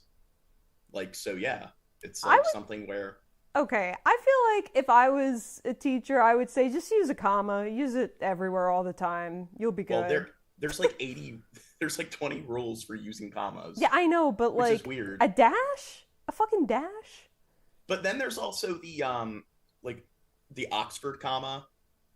So do you know what that is? No. So that rule is you use a comma to avoid confusion, but that's completely fucking arbitrary because, well, what's the I guess unequivocal rule for something that is, I guess, confusing enough where the comma is needed to avoid confusion? So you could technically use that anywhere and say that, hey, I'm using it to avoid yeah, that's confusion. what I'm saying. That's exactly what I'm saying. Push content to those under 17. The way to protect kids But you're is supposed simply delay to... the onset- Do you know all the major rules for like the commas? Look at this nose. No, yeah, okay. We've talked about this. I don't. It's childhood trauma. use of social media. What, did your like educators like whip you with yardsticks? No, I weren't told using you the like commas properly? in summer, like, okay, every summer my mom would be like, you're gonna learn something. She's like, what do you want to learn this summer? And I was like, I guess commas. And so then she bought me this like grammar book, and yeah, fuck that bitch. Okay. That's when the PTSD started. It happened over commas. Under statutory law. I think that there's been multiple studies, and every study has shown that it has a negative impact on kids' mental health. State Representative Lisa Martin with the legislature's Keiki caucus But says... hey, here's the thing. Those studies take place at universities, and the studies are done by, you know, your scientists, your academics, and scientists think that you should get vaccinated. Scientists think that climate change is an actual thing. Scientists, like, you know, they engage in all of these studies, like all this research. They present all this hard data that proves things that I don't like. So, are you really going to believe what a scientist tells you? You're just a sheep. I believe what Fox News and Trump tells me. I think for myself. Literally, just Fox News and without Trump. social media. Like, because when I say that Bernie Sanders, when he promotes like universal health care, that makes him a communist. Yeah. I came up with that on my own. That's a conclusion. That's all me. I didn't just hear other like dumb fucks on the right say that. And I'm not just being a sheep and regurgitating things. That's all me. There's other ways to stay in touch. They can text each other. They can send pictures. They can be personal. It doesn't have to be through a public means that exposes them to strangers and adults. I think the effort's a nice shot, but absolutely impossible. Tech expert Doc Rock says children, who are often more digitally savvy than their parents, could just use a virtual private network to mask their online activity. Kids know what a VPN is. The problem is most parents don't. Now we're going to attempt to prohibit something that is readily available, easy to get, and anybody would say 30% of tech acumen can figure out how to get it. Yet there is growing public support. Nearly 6 in 10 voters in the Connecticut University poll said they would like to see restrictions on youth. And Florida just started limiting kids under 16. While the tech issues and legalities are yet to be worked out, there is a growing consensus that social media is a public health issue. But the truth is, these are the most powerful, wealthiest companies in the history of the world. The platforms are addictive. And so we obviously need common sense regulation and guardrails. Last July, the Kids Online Safety Act, which required social media platforms to have safeguards and place reminders, overwhelmingly passed in the Senate, but stalled in the House. Ben Gutierrez, Hawaii News Now. Welcome back to Nightside. I think we need to have it where you need to scan your retinas, you need your fingerprints, you need like a facial scan, and I think you need to take like a DNA sample, like a saliva swab, and send it to the government in the mail. I think all those things need to happen. You need a signature from not just your parents, but 3 other adult relatives. So your grandparents, your aunts, your uncles, and then you're once all of that stuff is confirmed, then you're allowed on the internet. A new law took effect in Australia today, banning kids 16 and under from social media. ABC's Hannah Battah has the story. This morning, kids across Australia are locked out of their social media accounts as a first-of-its-kind law takes effect. Children under 16. Okay, so I know homicide rates or suicide rates have gone up since like social media has And what become are you talking mainstream. about? Like 16-year-olds or what age group? With children or teenagers, Children? especially teenage girls. 5-year-olds are often okay. Sorry, teenagers. Adolescents, Sorry, middle trolling school, you. high school age kids. Okay. So how many kids do you think are now going to commit suicide because they've been locked out of Wait. their social media accounts? Hold on. Is it more in men? I mean, boys or girls? It's gone up significantly with teenage girls. Teenage girl. Okay. Yeah. I mean, it might go down. I don't know. But I'm saying, do you think there's going to be a mass of suicides because now all these kids got locked out of their social media? Well, no, I mean, I don't know about that because, like, it could be that what they're not, like, yeah, they're going to be sad about whatever, but they also won't be being exposed to all the, like, you know, messages of, like, other women saying basically your body is imperfect, you need to do this. I don't know, whatever the other messages, like, whatever negative messages they're getting from social media, they're not. So it's like, I don't know, it could just be withdrawal from, like, the social media drug, which, I mean, I guess it could cause them to be suicidal. I don't know. So Crestmere or whatever says, hell nah, government has enough info on us and you want to give them a retina scan. I was going to bring that. Yeah. The people, Okay, the paranoid people. Yeah. Yeah, well, that's a joke. I wasn't being serious about all that. Teen are now banned from having accounts on major social media platforms, including Facebook, Instagram, TikTok, and YouTube. This reform will change lives. For Australian kids, and allowing them to just have their childhood. For Australian parents, enabling them to have greater peace of mind. But not all young Australians agree. We will be completely silenced and cut off from our country and the rest of the world with this ban. Social media companies are also pushing back, saying the ban is misguided and could make kids less safe. Meta. Well, what about like the kid, like YouTube, like TikTok celebrities? What happens when they, like with their like, what is it, like tens of thousands of followers? What happens when they get cut off? Which follower? Sorry, I was typing a message in the chat. Like high subscriber, high follower, like kid accounts and like TikTok, YouTube. What happens when they get cut off? I don't even who was that blonde chick that was You said blonde chick. When you said blonde, I thought you meant like Fred. Remember Fred? Friend? Fred? No, Fred. That's like back when I was in middle school. In high school, it was like the kid with the high-pitched voice. Oh. I don't know who you're talking about. I'm talking about Jojo Siwa. Jojo Siwa. So she would be like, if people like her were just cut off, that's interesting. This will be interesting. Chat, y'all know Jojo Siwa, right? If this happened like years ago, she would be one of the ones that would not have the career that she has today. But she's like a workaholic when she's like a teenager. It's like that cannot be healthy. And then her parents are probably exploiting her. So I mean, I had like no fucking clue who that was until like that one music video came out that everyone was sharing, and it was she claimed to be like the first like gay pop or whatever, like that's a genre she created, and I'm like, why do people care so much about this person? I mean, I don't care if somebody likes their music, but there is that weird, like before we streamed, we were like talking about Disney adults. Yeah. That's like another weird subgenre of like, I don't know, childish adult. Like you're sort of like Disney pop star haters. You'll have like grown adults that obsess over these like kid pop celebrities, and it's like, why the fuck do you care about them? Yeah, Yeah. But here, I gotta take a piss, talk to the chat. Oh my god, too much. Don't talk about Africa, unless I'm here.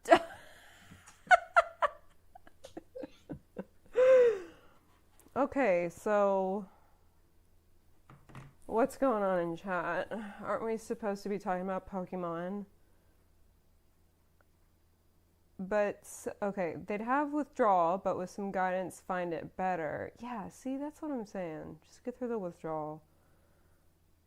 That's my chat. Visit the Outback Australian teens. You know, Australians are known for being fucking, like, the rednecks of, I don't know what it is. Like, crazy. Because they got to deal with all those crazy animals. Now they're the first country banning social media for kids.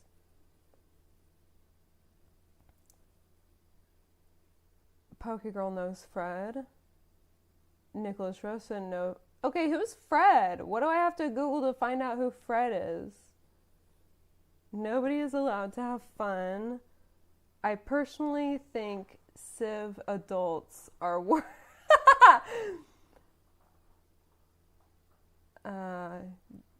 Jojo was... Alright, why was your message deleted? Donut, what are you fucking saying? Beanie Man, where are you? Gene pulls a shab. Yeah, what is Teddy fucking offended by? Teddy, you gotta, like, screenshot this and post it somewhere, because that, like... What is going on? Okay, who's Fred, y'all? Fred with the blonde hair?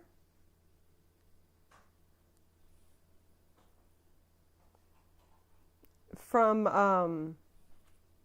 Scooby-Doo?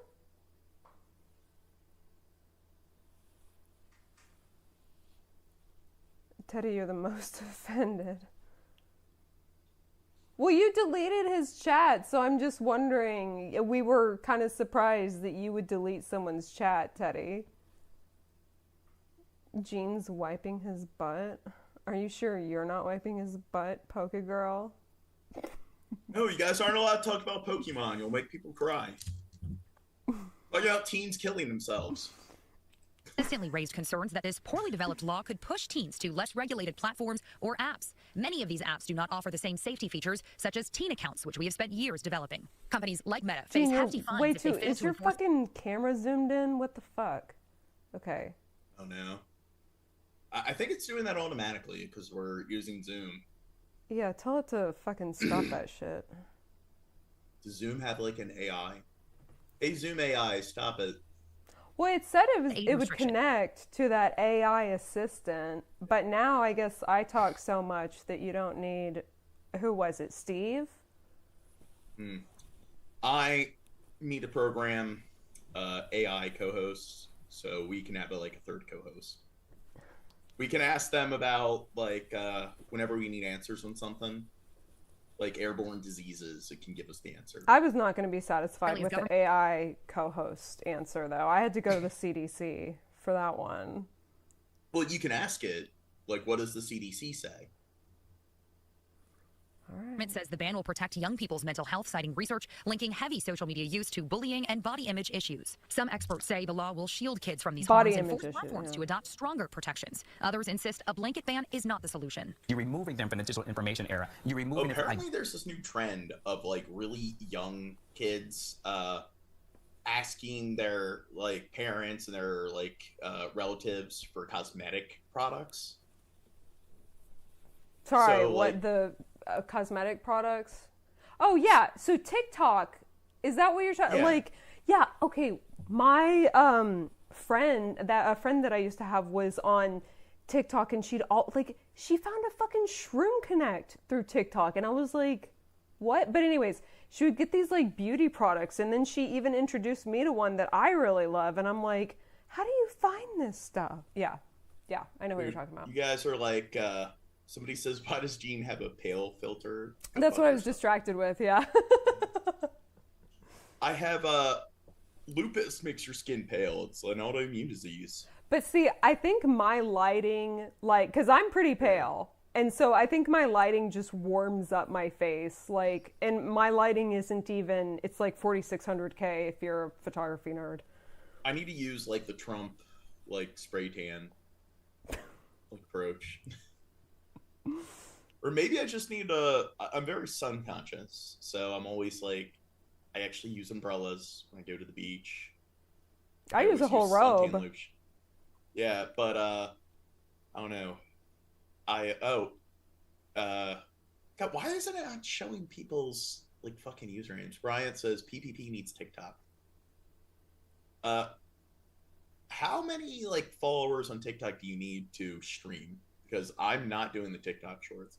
You know what? Fuck TikTok. I hate your, like, the short, like, sort of... oh, we would have gotten taken down. Our account, or your account would have been deleted. Like... My account was... So, I made a TikTok account because I wanted to, I guess, try to bring my YouTube content to TikTok or whatever. Like, I think Restream, you can use it with TikTok. So, I wanted to, like, actually do, like, a PPP TikTok, but it got deleted.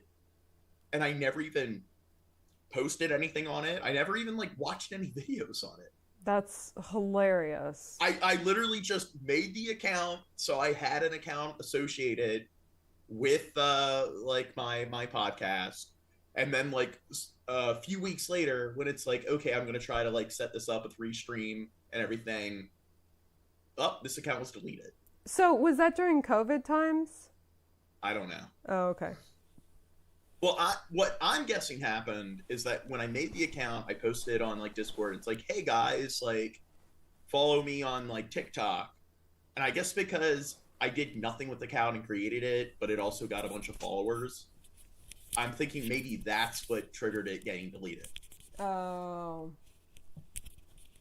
Of being from political speech, you're removing them from access to information that could be supplemental to what they're learning in education. Hannah Battah, ABC News, New York. More than 1 million That guy accounts looked of like dark Jesse night Lee in Australia. Peterson, I think. Is that? Let me make sure I have the right person. It's this racist Oh, black guy. What is it, Andy Yeah, Milonakis? Jesse Lee Peterson. Yeah, that guy. Yeah, that was fucking hilarious. Social media ban. Children under 16 will be locked out of social media platforms like Facebook and Instagram. Companies that don't comply could face a $33 million fine. Instagram's parent company Meta is pushing back, claiming it'll push kids to less regulated platforms, but Australia's Prime Minister is standing firm. Meta. This is the day when Australian families are taking back... What? The definition of, God, I can't even think of the fucking words. Mark Zuckerberg, he's very good. I can't think of the ethical. Everything he does is ethical. He's a reptilian. Power from these big tech companies. I don't know, he's somebody where he was made in a lab. He is not fucking human. Asserting the right... He's like a robot, a reptilian alien. He's something, but he's not human. It's to be He came from the opposite side of the flat Earth. Whichever humanoids live there, That's what he is. And for parents to have greater peace of mind. A lot of other nations will be closely watching to see how it plays out. Here in the U.S., at least 13 states, including Texas, have passed laws concerning cell phones in school, and the movement to impose further restrictions is growing. Oh my God. Every generation has faced a moment when the... What's that? No, the 6-7 thing. Can we just skip this? Oh, what is it? Why are kids screaming 6-7? Well, this is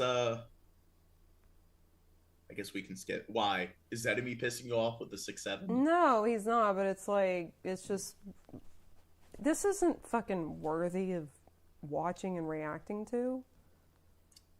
Not that. Do you want to cover Sudan? I want to cover fucking Venezuela and Trump pardoning that cocaine fucking trafficker guy that did all that money laundering.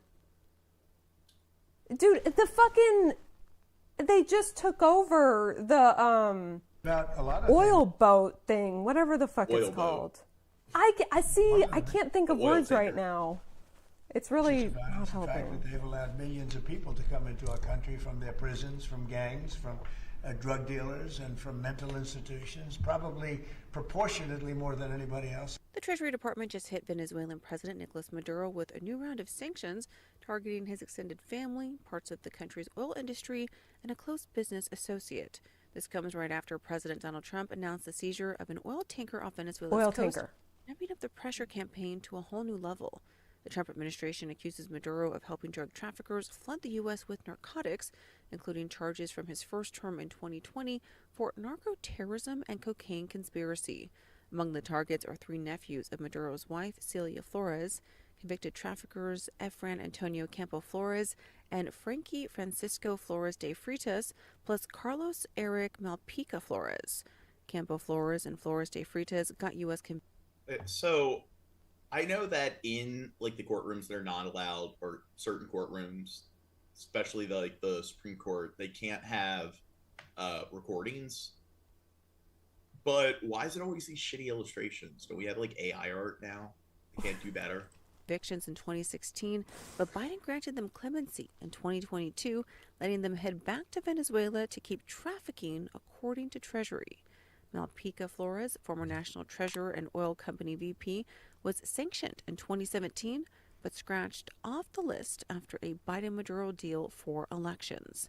They're also hitting Ramon Cartero Napolitano, a Panamanian businessman tied to Maduro, who's helped move oil shipments. Why is it so slow? 6 shipping companies, none flying Venezuela's flag, are getting the axe. I gotta work you up to 2 times speed, because you're still like, I'm at 2.5 speed now. For hauling the country's oil while hiding their tracks. Treasury Secretary Scott Bessent says these moves undo Biden's failed deal with Maduro, which let the... I'm wondering how far I can go.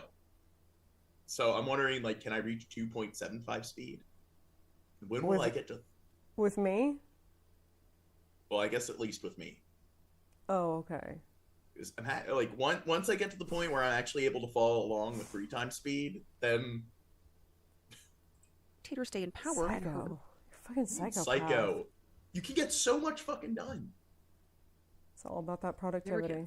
Secretary of State Marco Rubio added on X that they're holding the... What's great is, like, what is it, with Kindle, they have, like, was it Whisper Sync, something like that, where it will highlight the text as you're listening to the audiobook, and you can set it to, like, 2 times speed, 2.5 times speed, and it will go through, highlight all the text as you're, like listening to it. It's like, wow. And you are able to, like, comprehend it or whatever, so it's actually... Because I read faster than, like, 1 time speed. Oh, whoa, Gene, bragging about your reading speed. Well, I think most people do. It's like 1 time speed's pretty, like, slow, and I guess, like, in your brain... Are you calling me slow? That's what it seems. That's where it seems like this conversation is going. I think if you listen to an audiobook on 1 time speed, you would know that... I wouldn't pay attention to a single word. Yeah, but, like, 1.5 speed... I would say that's probably like my natural reading speed would be like 1.5 speed, like with the audiobook, and I think that's probably normal for a lot of people, but I can do like 2.5 times speed, and I'm able to comprehend it as well as if I'm reading in my head at like 1.5 times speed, and it is It's the Gene bragging segment. I'm not fucking bragging. I think you can do the same thing if you actually tried. If I actually tried, that's pretty degrading language. No, but I do think that is true that most people do read faster than the average speed of an audiobook. Sure, I mean, whatever, you know. And people do. People like read... you, I guess. No, that's true. Like, people do naturally read faster in their head than they do out loud. I'm pretty slow, Gene. Destabilizing the You're region. making me feel bad. A State Department official says guilt-tripping me. expect more sanctions and interventions like that tanker grab in the weeks ahead.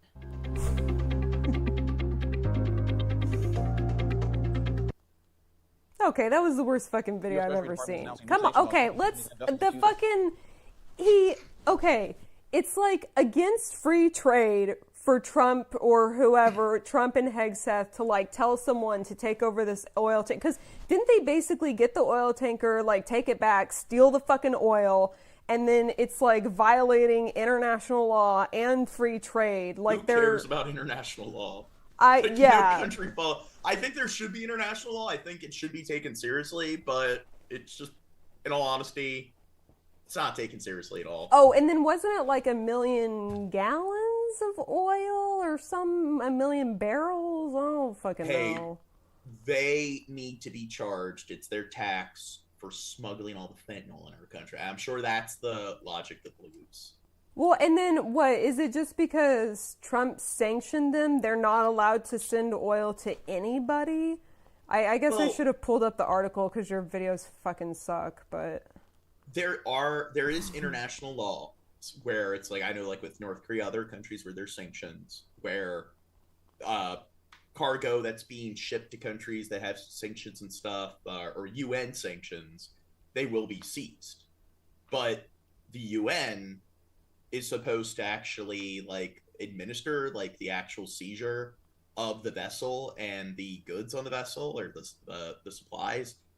And if that's the case, I don't think that it's one country that then, like, I guess, seizes all the supplies and profits from it. Yeah, so the U.S. is doing a boo-boo. Yeah. Helping move Venezuelan oil. The move increases. And plus, it's also things like, I don't think Congress has approved a declaration of war. So if the president gets involved or sends troops out to another country, it's like you could argue that they are technically breaking the law, because Congress is supposed to approve any sort of like military declaration or war declaration. Wait. And that. Yeah, isn't Hegseth doing all types of shit without approval? Yeah. Like. But then it's also when it comes to treaties, trade agreements, any sort of international policy with other countries, that's also something that's supposed to get congressional approval. And Trump's been doing a lot. Like the tariffs technically are illegal because they haven't been going through Congress. So sanctions and tariffs, stuff like that, those are types of international policy. So any sort of international policy is supposed to go through Congress. And it's like the reverse. So with laws, Congress structures the laws and votes on them, and then it's the executive branch, the president, that approves or disapproves.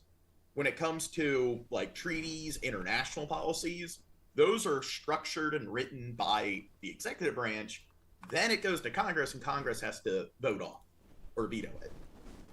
Okay. And So you could argue that the president has more influence over people living outside the United States than people who live inside the United States. And that's something people don't really think about a whole lot, is that a lot of the president's responsibilities, and when it comes to our federal like sort of executive branch, a lot of it has more to do with international laws, like affecting expats living outside the country. The Secretary of State, what they deal with is all the different embassies. Of course, Secretary of Defense, that's our military. We have the largest military on the fucking planet and more military bases than any other country. Then America's economy, we have the largest GDP. So much of the trade goes through the United States, and the U.S. Dollar is the world's like sort of central currency.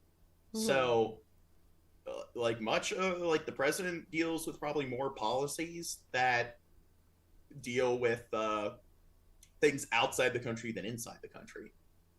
And then the thing is, when it comes to policies within the country, Congress has far more of an impact and influence on like the day-to-day lives of citizens, and then your state government, your governor has more of an influence on your day-to-day life, your mayor even.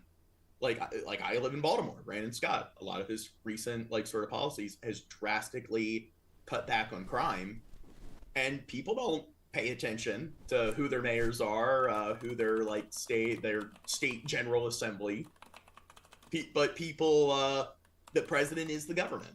And then people will say that, well, if you don't vote like for president, it's like then you really shouldn't like you don't have a right to have any opinions when it comes to politics. It's like, do you vote for your sheriff? Do you vote for your like judges? Yeah, that's true. It's like, yeah, do they vote for their like district attorney? You dumb fucks. Pressure on President Nicolas Maduro's government and follows the U.S. seizure of a sanctioned tanker off Venezuela's coast. Several Maduro-connected individuals were also named in the sanctions. 2 had previously been convicted in the U.S. on drug trafficking charges before being released in a prisoner swap. That oil tanker seized in international waters is now at the center of a growing federal operation, and it may be headed straight for Galveston. The vessel was taken at the direction of President Donald Trump this week. KPRC 2 News reporter Wilwan Balogan is getting new insight into why the seizure is so unusual. Oh yeah, they dropped from the helicopters. Did y'all see that, guys? It was pretty wild. Looks very similar to the footage of the Houthis seizing vessels like in the like Suez Canal and everything. The Red Sea. Yeah. Is that the Houthis? Yemen? Yeah, and it's like they're terrorists and stuff, and we've blown up multiple different vessels because it's war. And those vessels are like just smuggling drugs. I guess you could argue that, hey, the drugs might result in deaths. Oh, that's what Trump said. He's saved like 127,000 lives or some shit per each death. I'm sure he used a lot of like hard math, hard science to like come to that conclusion. But when it comes to the war in Israel, like look at all the war crimes, human rights violations that are taking place.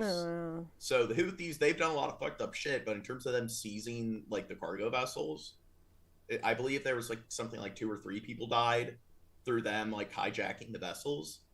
But it is something where it's just they're doing it to prevent what Israel is doing in Gaza. And it only resulted in like 2 or 3 casualties. And we're literally doing the same thing that the Houthis were doing. And they're terrorists. Oh, but we're heroes. And we've murdered more people without due process than the Houthis did. Are the Houthis white? Oh, fair point.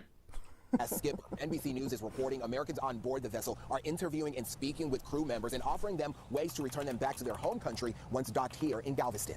This is the moment U.S. Coast Guard and Navy crews board a Venezuelan oil tanker in international waters. An operation carried out under the direction of President Donald Trump. And now we're hearing that same vessel may be headed to Galveston. Seizing a vessel of this size is unusual. Seizing a vessel that doesn't appear to be involved in drug smuggling, but as opposed to oil operations, is unusual. Mike Doyle has spent more than 30 years navigating federal offshore law. He says while the U.S. routinely seizes vessels suspected of drug trafficking, the Navy's involvement here and the size of this tanker make this case stand out. But even with the unusual circumstances, Doyle says the government still has to treat it like any criminal case. You basically take the individuals in custody. They're required to have what's called due process. You don't just get to take it and knock them away and put them in jail, and whoever owns the vessel is just left with nothing. If the tanker does dock in Galveston, Doyle says a federal judge here will oversee the proceedings. The White House says the U.S. intends to seize the oil on board, but only after the case moves through the legal process. As of now, it is unclear exactly when the vessel will dock. In Galveston, Wilwan Balogan, KPRC.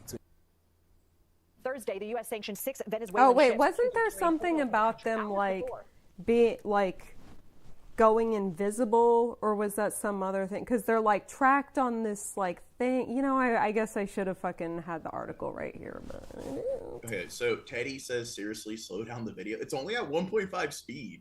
Put on the captions. That helps. Intercepted a ship the American government accuses of being a part of an oil smuggling operation. The intercepted ship, named the Skipper, been tracked. Skipper. Okay, whoever came up with that name, they need to spend some time in prison. transporting oil multiple times from sanctioned countries to other locations, according to the independent monitoring site tankertracker.com. The number of alleged shadow fleet ships like the Skipper has grown as the U.S. and other Western nations have increased sanctions on certain countries like Russia and Iran, and on ships suspected of facilitating trade for sanctioned nations. Well, there's not an official count. In 2023, research firms S&P Global Market Intelligence calculated that 12% of all ships sailing did not have known owners, and energy data organizations S&P Global Energy estimates there has been a 45% growth this year. These ships use a number of practices to avoid detection, according to sanctions compliance consulting firm Sanctions. That avoiding. They can. Yeah. There was a ship-to-ship transfer with this thing, which is like unusual. Do you know about this? Come on, fill in the fucking gaps. Like, I don't memorize shit that I read like you do, so you should know this. Gotta make flashcards. Go to Quizlet.com. You know how many flashcard sets I made for people there? I'll go to Quora. Oh my god, you're such a teacher. It's true. What is wrong? Well, I was talking to like my one friend a while back, and she, like, this is during college, and she was like, how do you like remember all this? And I'm like, well, like I make flashcards and stuff, like after like I'm reading, and she's like, well, wait a second. So when I go on Quizlet, you're one of those people that's actually making all the flashcards? I mean, somebody's got to write the Wikipedia articles. I mean, come on. Identification system. That's what nerds which is a are tracking for. system required by international maritime law. Yeah, you and your 3 accounts on Quora. Countries were participating in a practice. Well, no, I have like 7. You have 7 accounts on Quora. So you have your engineering account. You have 1 for computer science, like coding. Okay. And then I have 1 that's like for, like, not for answers, but just for questions. And then I have 1 for like history, 1 for like, did I say computer science? Yes. I have 1 for modding. Oh, yeah, the modding. Okay, of course. Yeah. 2 more? That's just 5. Yeah. Okay, I just have 5. Why do you have different accounts for? Why not have them all on the same account? Because the way it works is that... Okay, like, that's a good enough answer. What, you don't want me to go into the core No, that's... algorithms? I get it. Like, okay. That's just how it works. You can just say Ship-to-ship that. transfer. That's when ships exchange goods with each other out on the open sea. In the case of oil, the shadow fleet tanker will transfer its sanctioned fuel to a ship with proper registration and disguise the oil's origins. If the ships do have registration on file, they'll frequently use shell companies to hide their true ownership, and they can also register their boat in countries with weak maritime regulation, like the subsidiary, like black market corporations. Marshall Islands. The Sea's ship was flying a Guyanese flag, though local officials... Oh, yeah, that's part of it. The fucking Guyanese flag. Country. The tanker is... It's Nigeria's flag. Oh, it says right there. Currently controlled by a Nigerian-based management company and owned by a firm controlled by There's a Russian... lots of Nigerians on chess.com. And Indonesia. Yeah, I've heard you talk about the Indians. Well, not India. This is chess.com. This isn't fucking Venezuela. Okay, I gotta start, like, teaching you, like, giving you lessons on geography. Okay, shut the fuck up, Gene. Indonesia, it's not India. What? Indonesia's not like, they're not Indian. But you have said that you've played chess against Indians.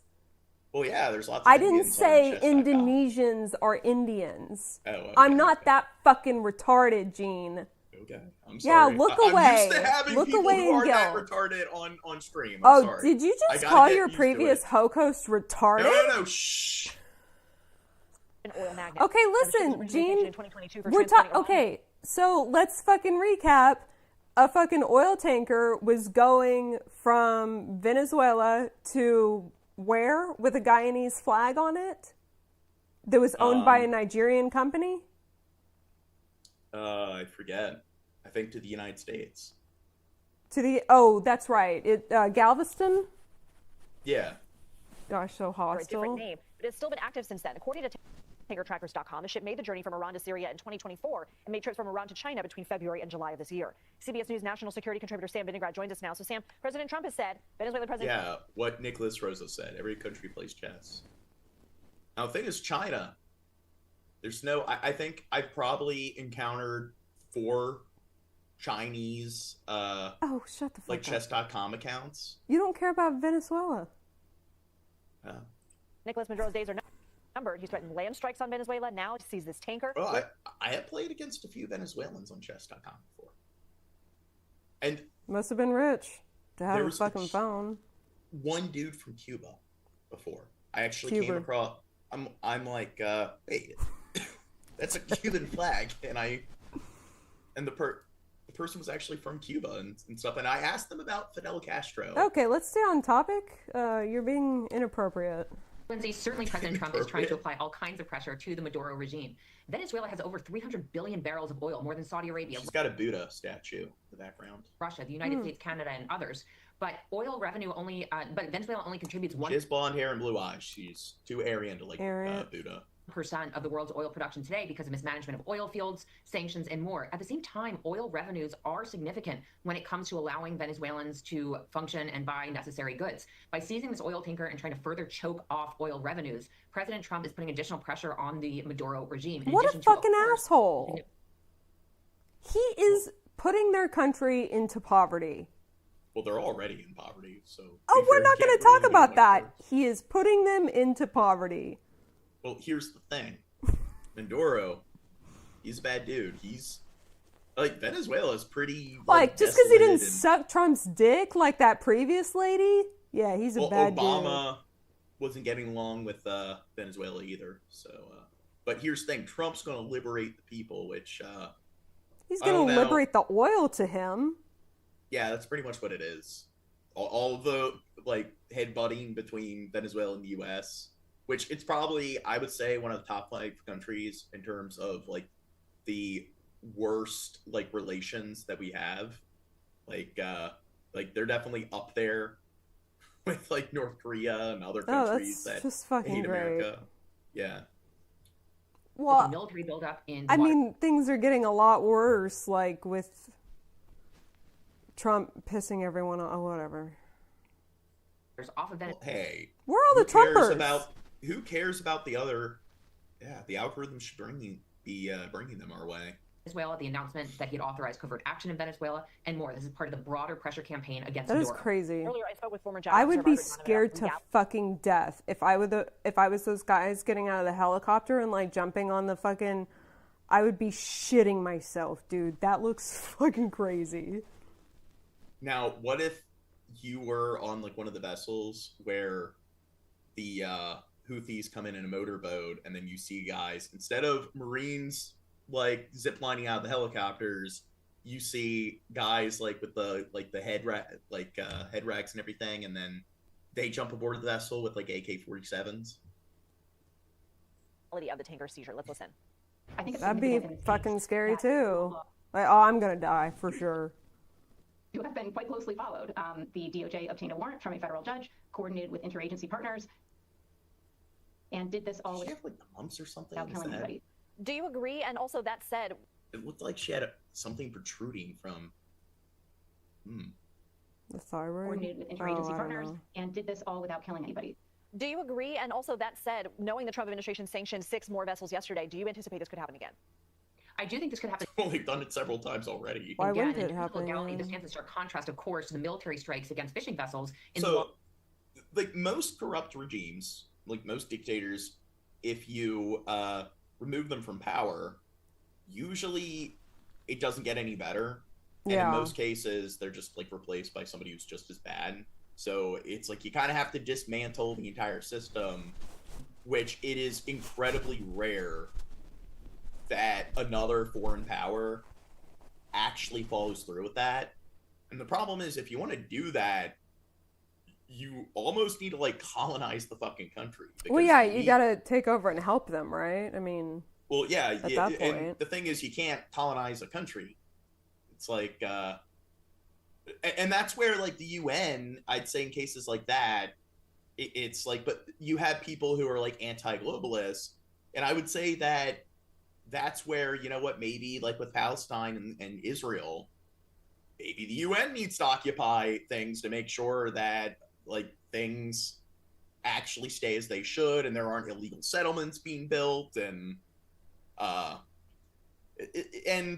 like with Iraq and especially Afghanistan, it's just, well, the Taliban, they were all like hiding out in the mountains and so forth, and the outskirts of all the major like population centers, and because like what the troops were pretty much doing was acting less as military personnel and more as terrorist investigative, like, sort of overseas agencies. And if you want to, I guess, prevent future, like, younger generations from growing up and joining the terrorist groups, you need to make it where there's an actual stable economy, where they have other things to do, because that's what happens when a place is an employment desert, is that you just have, like, the kids join the biggest gang in town. There's a power vacuum, so it's like Somalia's like a pirate state. They have no stability.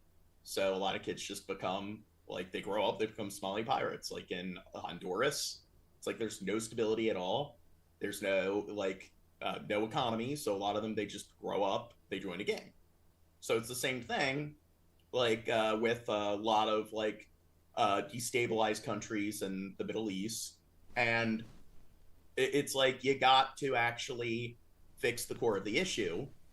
So when it comes to the politics, it's like at that point they have to, like, almost appoint their own governors, or, like, but then once they start doing that, and it's not just having military bases there, then it's more than a military operation. At that point, you're pretty much colonizing the country. And that's what would need, like, that's what the United States would have, it would have been necessary for us to do in order to eliminate, like, the terrorist groups in that region. They need to be gradually phased out. It's more of, like, an ideology than, like, military sort of regime, even though it's technically that as well. And that was similar with the Khmer Rouge in Cambodia. So I actually think I went on about this before. He's lectured me about it. That's what that means. Oh, yeah. Well, Vietnam went in when Pol Pot attacked Vietnam, and they occupied it. And then once a government was installed that wasn't the Khmer Rouge fled into the jungle. And the government pretty much had to have forces that made sure that they didn't leave the jungle and try to take back, like, the capital. And they pretty much were stuck in the jungle for, like, decades, for generations, until they gradually died out. So that's what would have had to have happened. We would have had to have troops there for, like, decades before they finally all just, like, die of fucking old age. Plus, it's like, what's stopping the younger generations from joining the Taliban or the different terrorist groups? And if that's the case, you need to stabilize the country, its infrastructure, its government, and its economy. And that requires more than just military personnel occupying it. So Venezuela, getting rid of, like, Maduro, it's going to take more than that to stabilize the country. Yeah, well, it seems like what Trump's tactic is, like, oh, just punish him, or just steal his oil or take over and fuck the people, but I want the oil. Well, if they get rid of him, like, the problem is they'll probably try to appoint somebody else who's just loyal to the United States, who's just as corrupt as Maduro, but he's a dictator that likes America as opposed to a dictator who doesn't like America. And a lot of times that's what it is. They don't care about the well-being of the people. They care about whether this dictator is more likely to engage in trade with America and its allies as opposed to Russia or China. And France is also, like, in like East Africa, they engaged in a lot of coups, like trying to put leaders in charge that are loyal to France and the African franc, bolster their economy. Allegedly carrying drugs in the waters off the coast of Venezuela. The U.S. Coast Guard was reportedly in the lead on this operation. It's important to note, Lindsay, the U.S. Coast Guard is a branch of the military, but the U.S. Coast Guard does have law enforcement authority. This, again, is in stark contrast to the military strike against these fishing boats allegedly smuggling drugs, which aren't performed by the Coast Guard, which are performed by the military, and which have a very questionable legal basis. What does it mean that Congress has pretty much been left out of this? There are bipartisan calls in Congress for more information. Like, that's the other thing where I guess the argument they'll fall back on again is like, oh, the drugs kill people. But it's, I don't know. I don't think somebody deserves the death penalty just for trafficking drugs. Yeah. Underlying evidence supporting the strikes against these fishing vessels, as well as it's another, like, country's person. Just send them back to that country. Just be like, hey, go over there. Now, how about a compromise? Whoever named the vessel the skipper, give them the death penalty. Sides of the aisle about the legality of President Trump's so-called non-international armed conflict against these alleged narco-terrorists. I think we should expect to see more questions from members of Congress in the weeks and months ahead. Sam Vinaigrette, thank you. Now, are they? Do you intend on? Jeez, I'm coughing. Are they terrorists? Because when I think, like, isn't the whole definition of terrorism is they engage in malicious acts in order to incite fear, in order to enforce some kind of ideology. So maybe we should look it up. Dictionary.com. I'm pretty sure that is the. Here, let me Google it. Sometimes I'll do that. I'm like, all right, what exactly are we fucking talking about here? So it's a person who uses unlawful violence and intimidation, especially against civilians, in the pursuit of political aims. So I guess they... Is Trump a terrorist? Maybe. Who isn't a terrorist? Semantics. You're the biggest terrorist. You're a dictator terrorist. Well, I'd say NARCA, like, a lot of times they will interfere with the government, and they will do things like, I don't know, break the knees or have their, like, toadies go in, like, or they'll, I guess, what is it? They'll whack, like, the certain politicians, have your toadies go in, grab the politician, and shoot them in the head. So I guess that is terrorism. They do try to incite fear in order to get a foothold in the politics. It's a broad definition. Seizing more oil assets from Venezuela? Yeah, semantics. I mean, it wouldn't be very smart for me to tell you. And that was something where it's like people who were destroying the Teslas.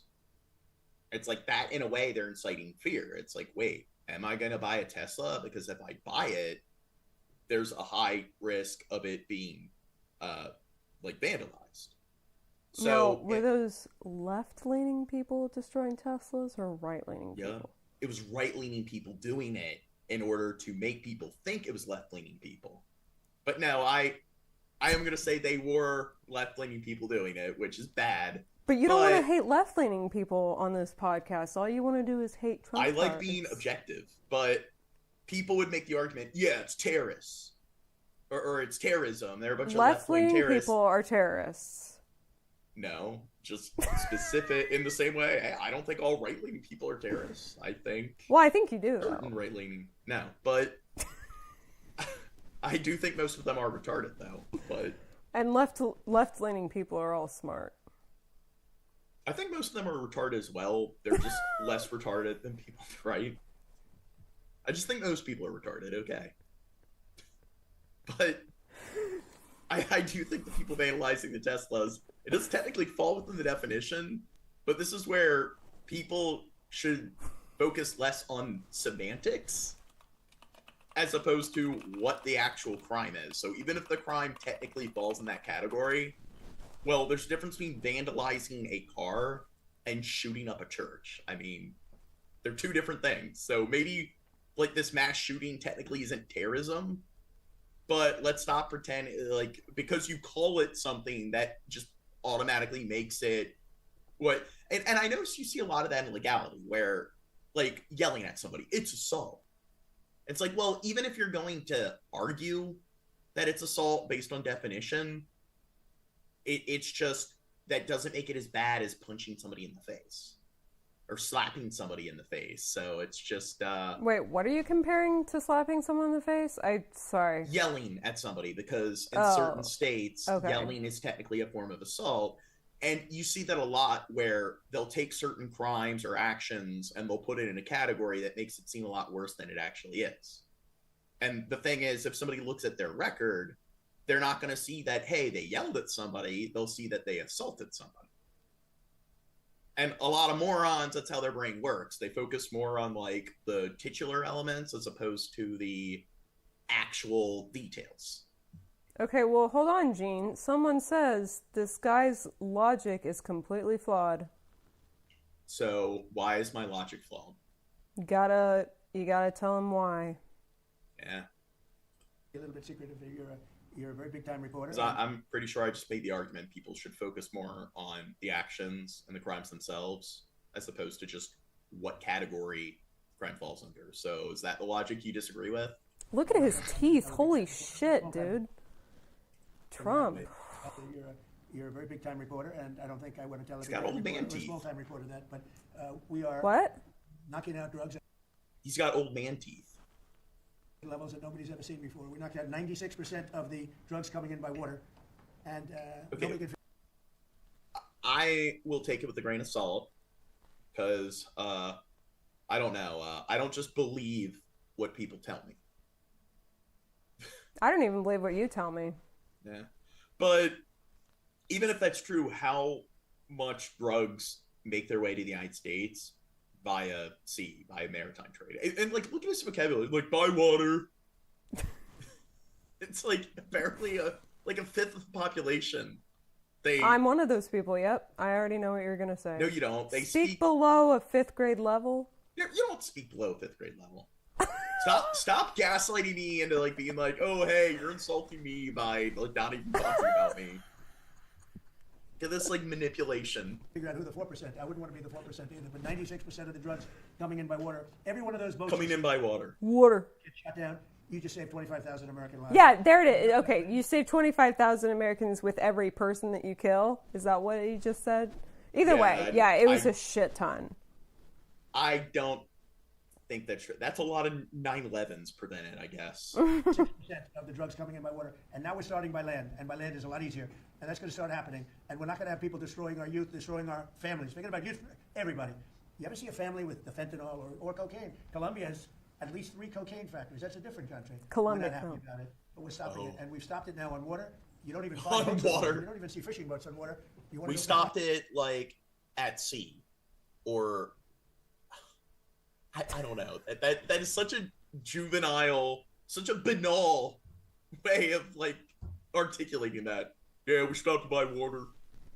Does anybody want to go fishing in that? Oh. Tensions between the U.S. and Venezuela are on the rise. The U.S. is stepping up military action in the Caribbean with threats of more to come. Here's Erica Brown tonight.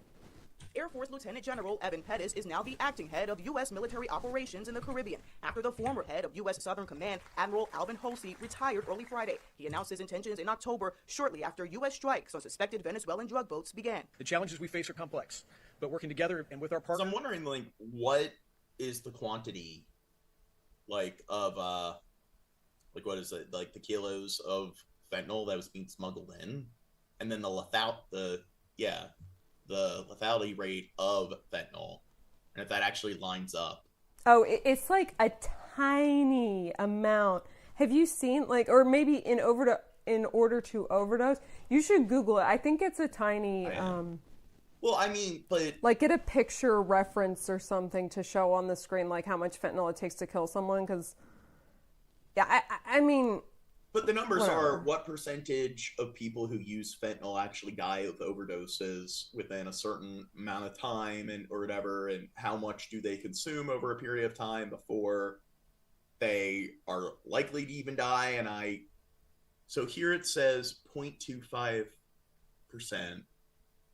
I'm doing like the GPT 5.2 deep extended thinking. So it's going through CDC. Thinking.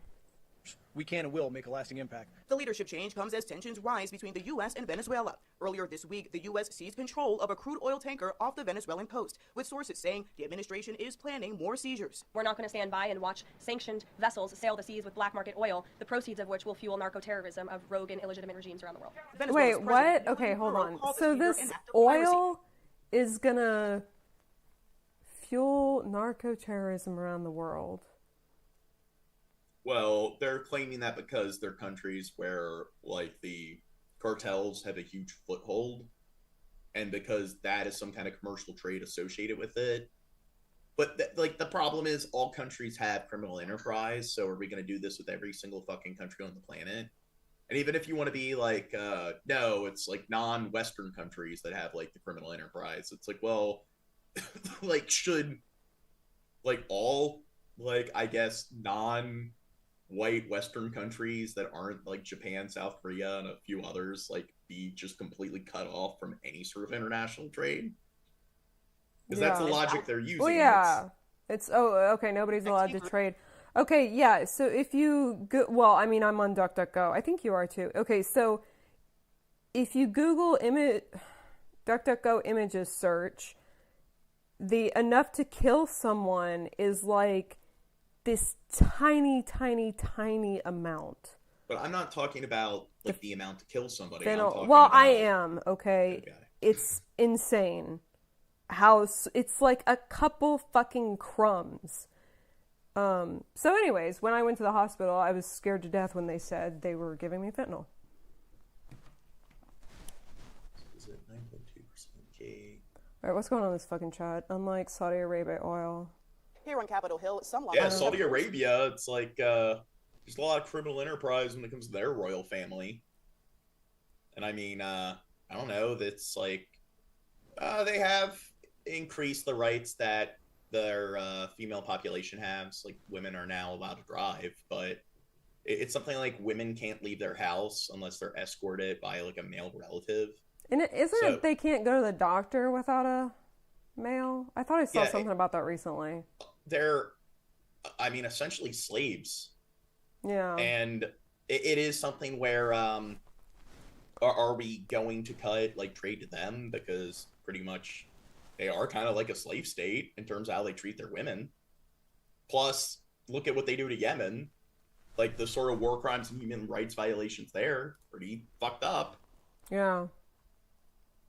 The oil tanker seizure as the White House pledges more military action against Venezuela. We'll start that on land, too. It's going to be starting on land pretty soon. The administration is also taking steps against Maduro's family, announcing new sanctions targeting 3 of Maduro's nephews, a businessman affiliated with him, and 6 shipping companies operating in the country's oil sector. Erica Brown, CBS News, Washington.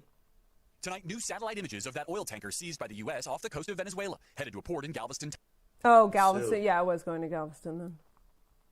Here, it is, I guess the views are getting up. You've gone for 4 hours, and it's 5 o'clock. Oh, who's this new person? What? You don't want to stay up till 10 a.m.? You're going to leave this guy. Oh, it's Saturday. Okay, never mind. We can keep going. I'm just fucking kidding. I don't care. By an elite I mean, Coast I'm Guard team hungry, but... rappelling onto the ship from helicopters after a federal judge signed a warrant to seize it. The DOJ says the ship was part of an illicit oil shipping network supporting terrorist organizations, transporting sanctioned oil from Venezuela and Iran. And it comes as the Wall Street Journal reports, citing U.S. officials, that, quote, a U.S. Special Operations team boarded a ship in the Indian Ocean last month and seized military-related articles heading to Iran from China, all while the U.S. is escalating pressure against Venezuela's authoritarian leader Nicolas Maduro, following a series of deadly strikes on alleged drug boats. President Trump considering potential strikes on land as part of his war. Gene, wake up. Oh, and there's Patel. Are you awake, Gene? I'm awake. Why are you asking? Zenemy. Oh.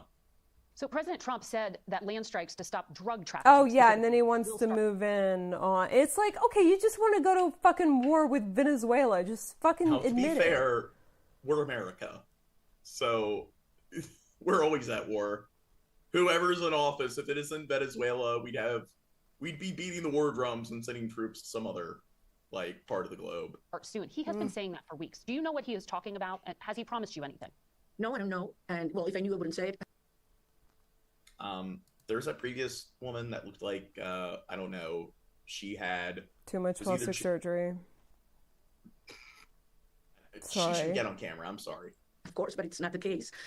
We are not involved, and we will not get involved into another nation's policy. Oh, I should have said that because she's the rightful president where she's won the elections and they put her on house arrest, and now I'm like talking shit about her surgery. Oh, is that okay? Wait, she's. I gotta edit the stream and edit that out. You welcome.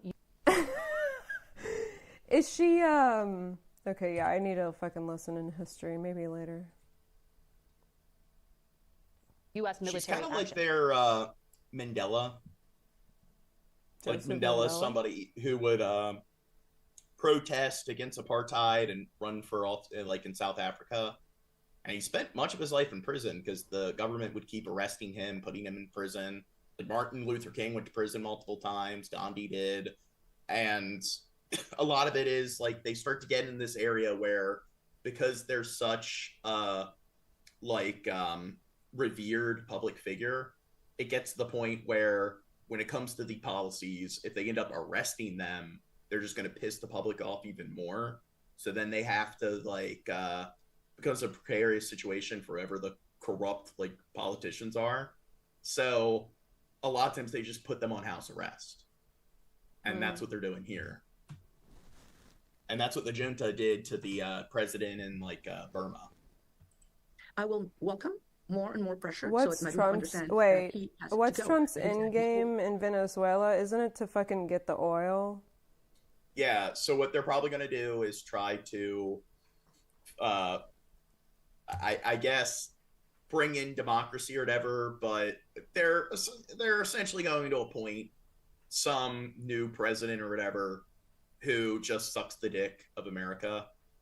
And I don't think they're going to do a good job dismantling like the corrupt regimes there.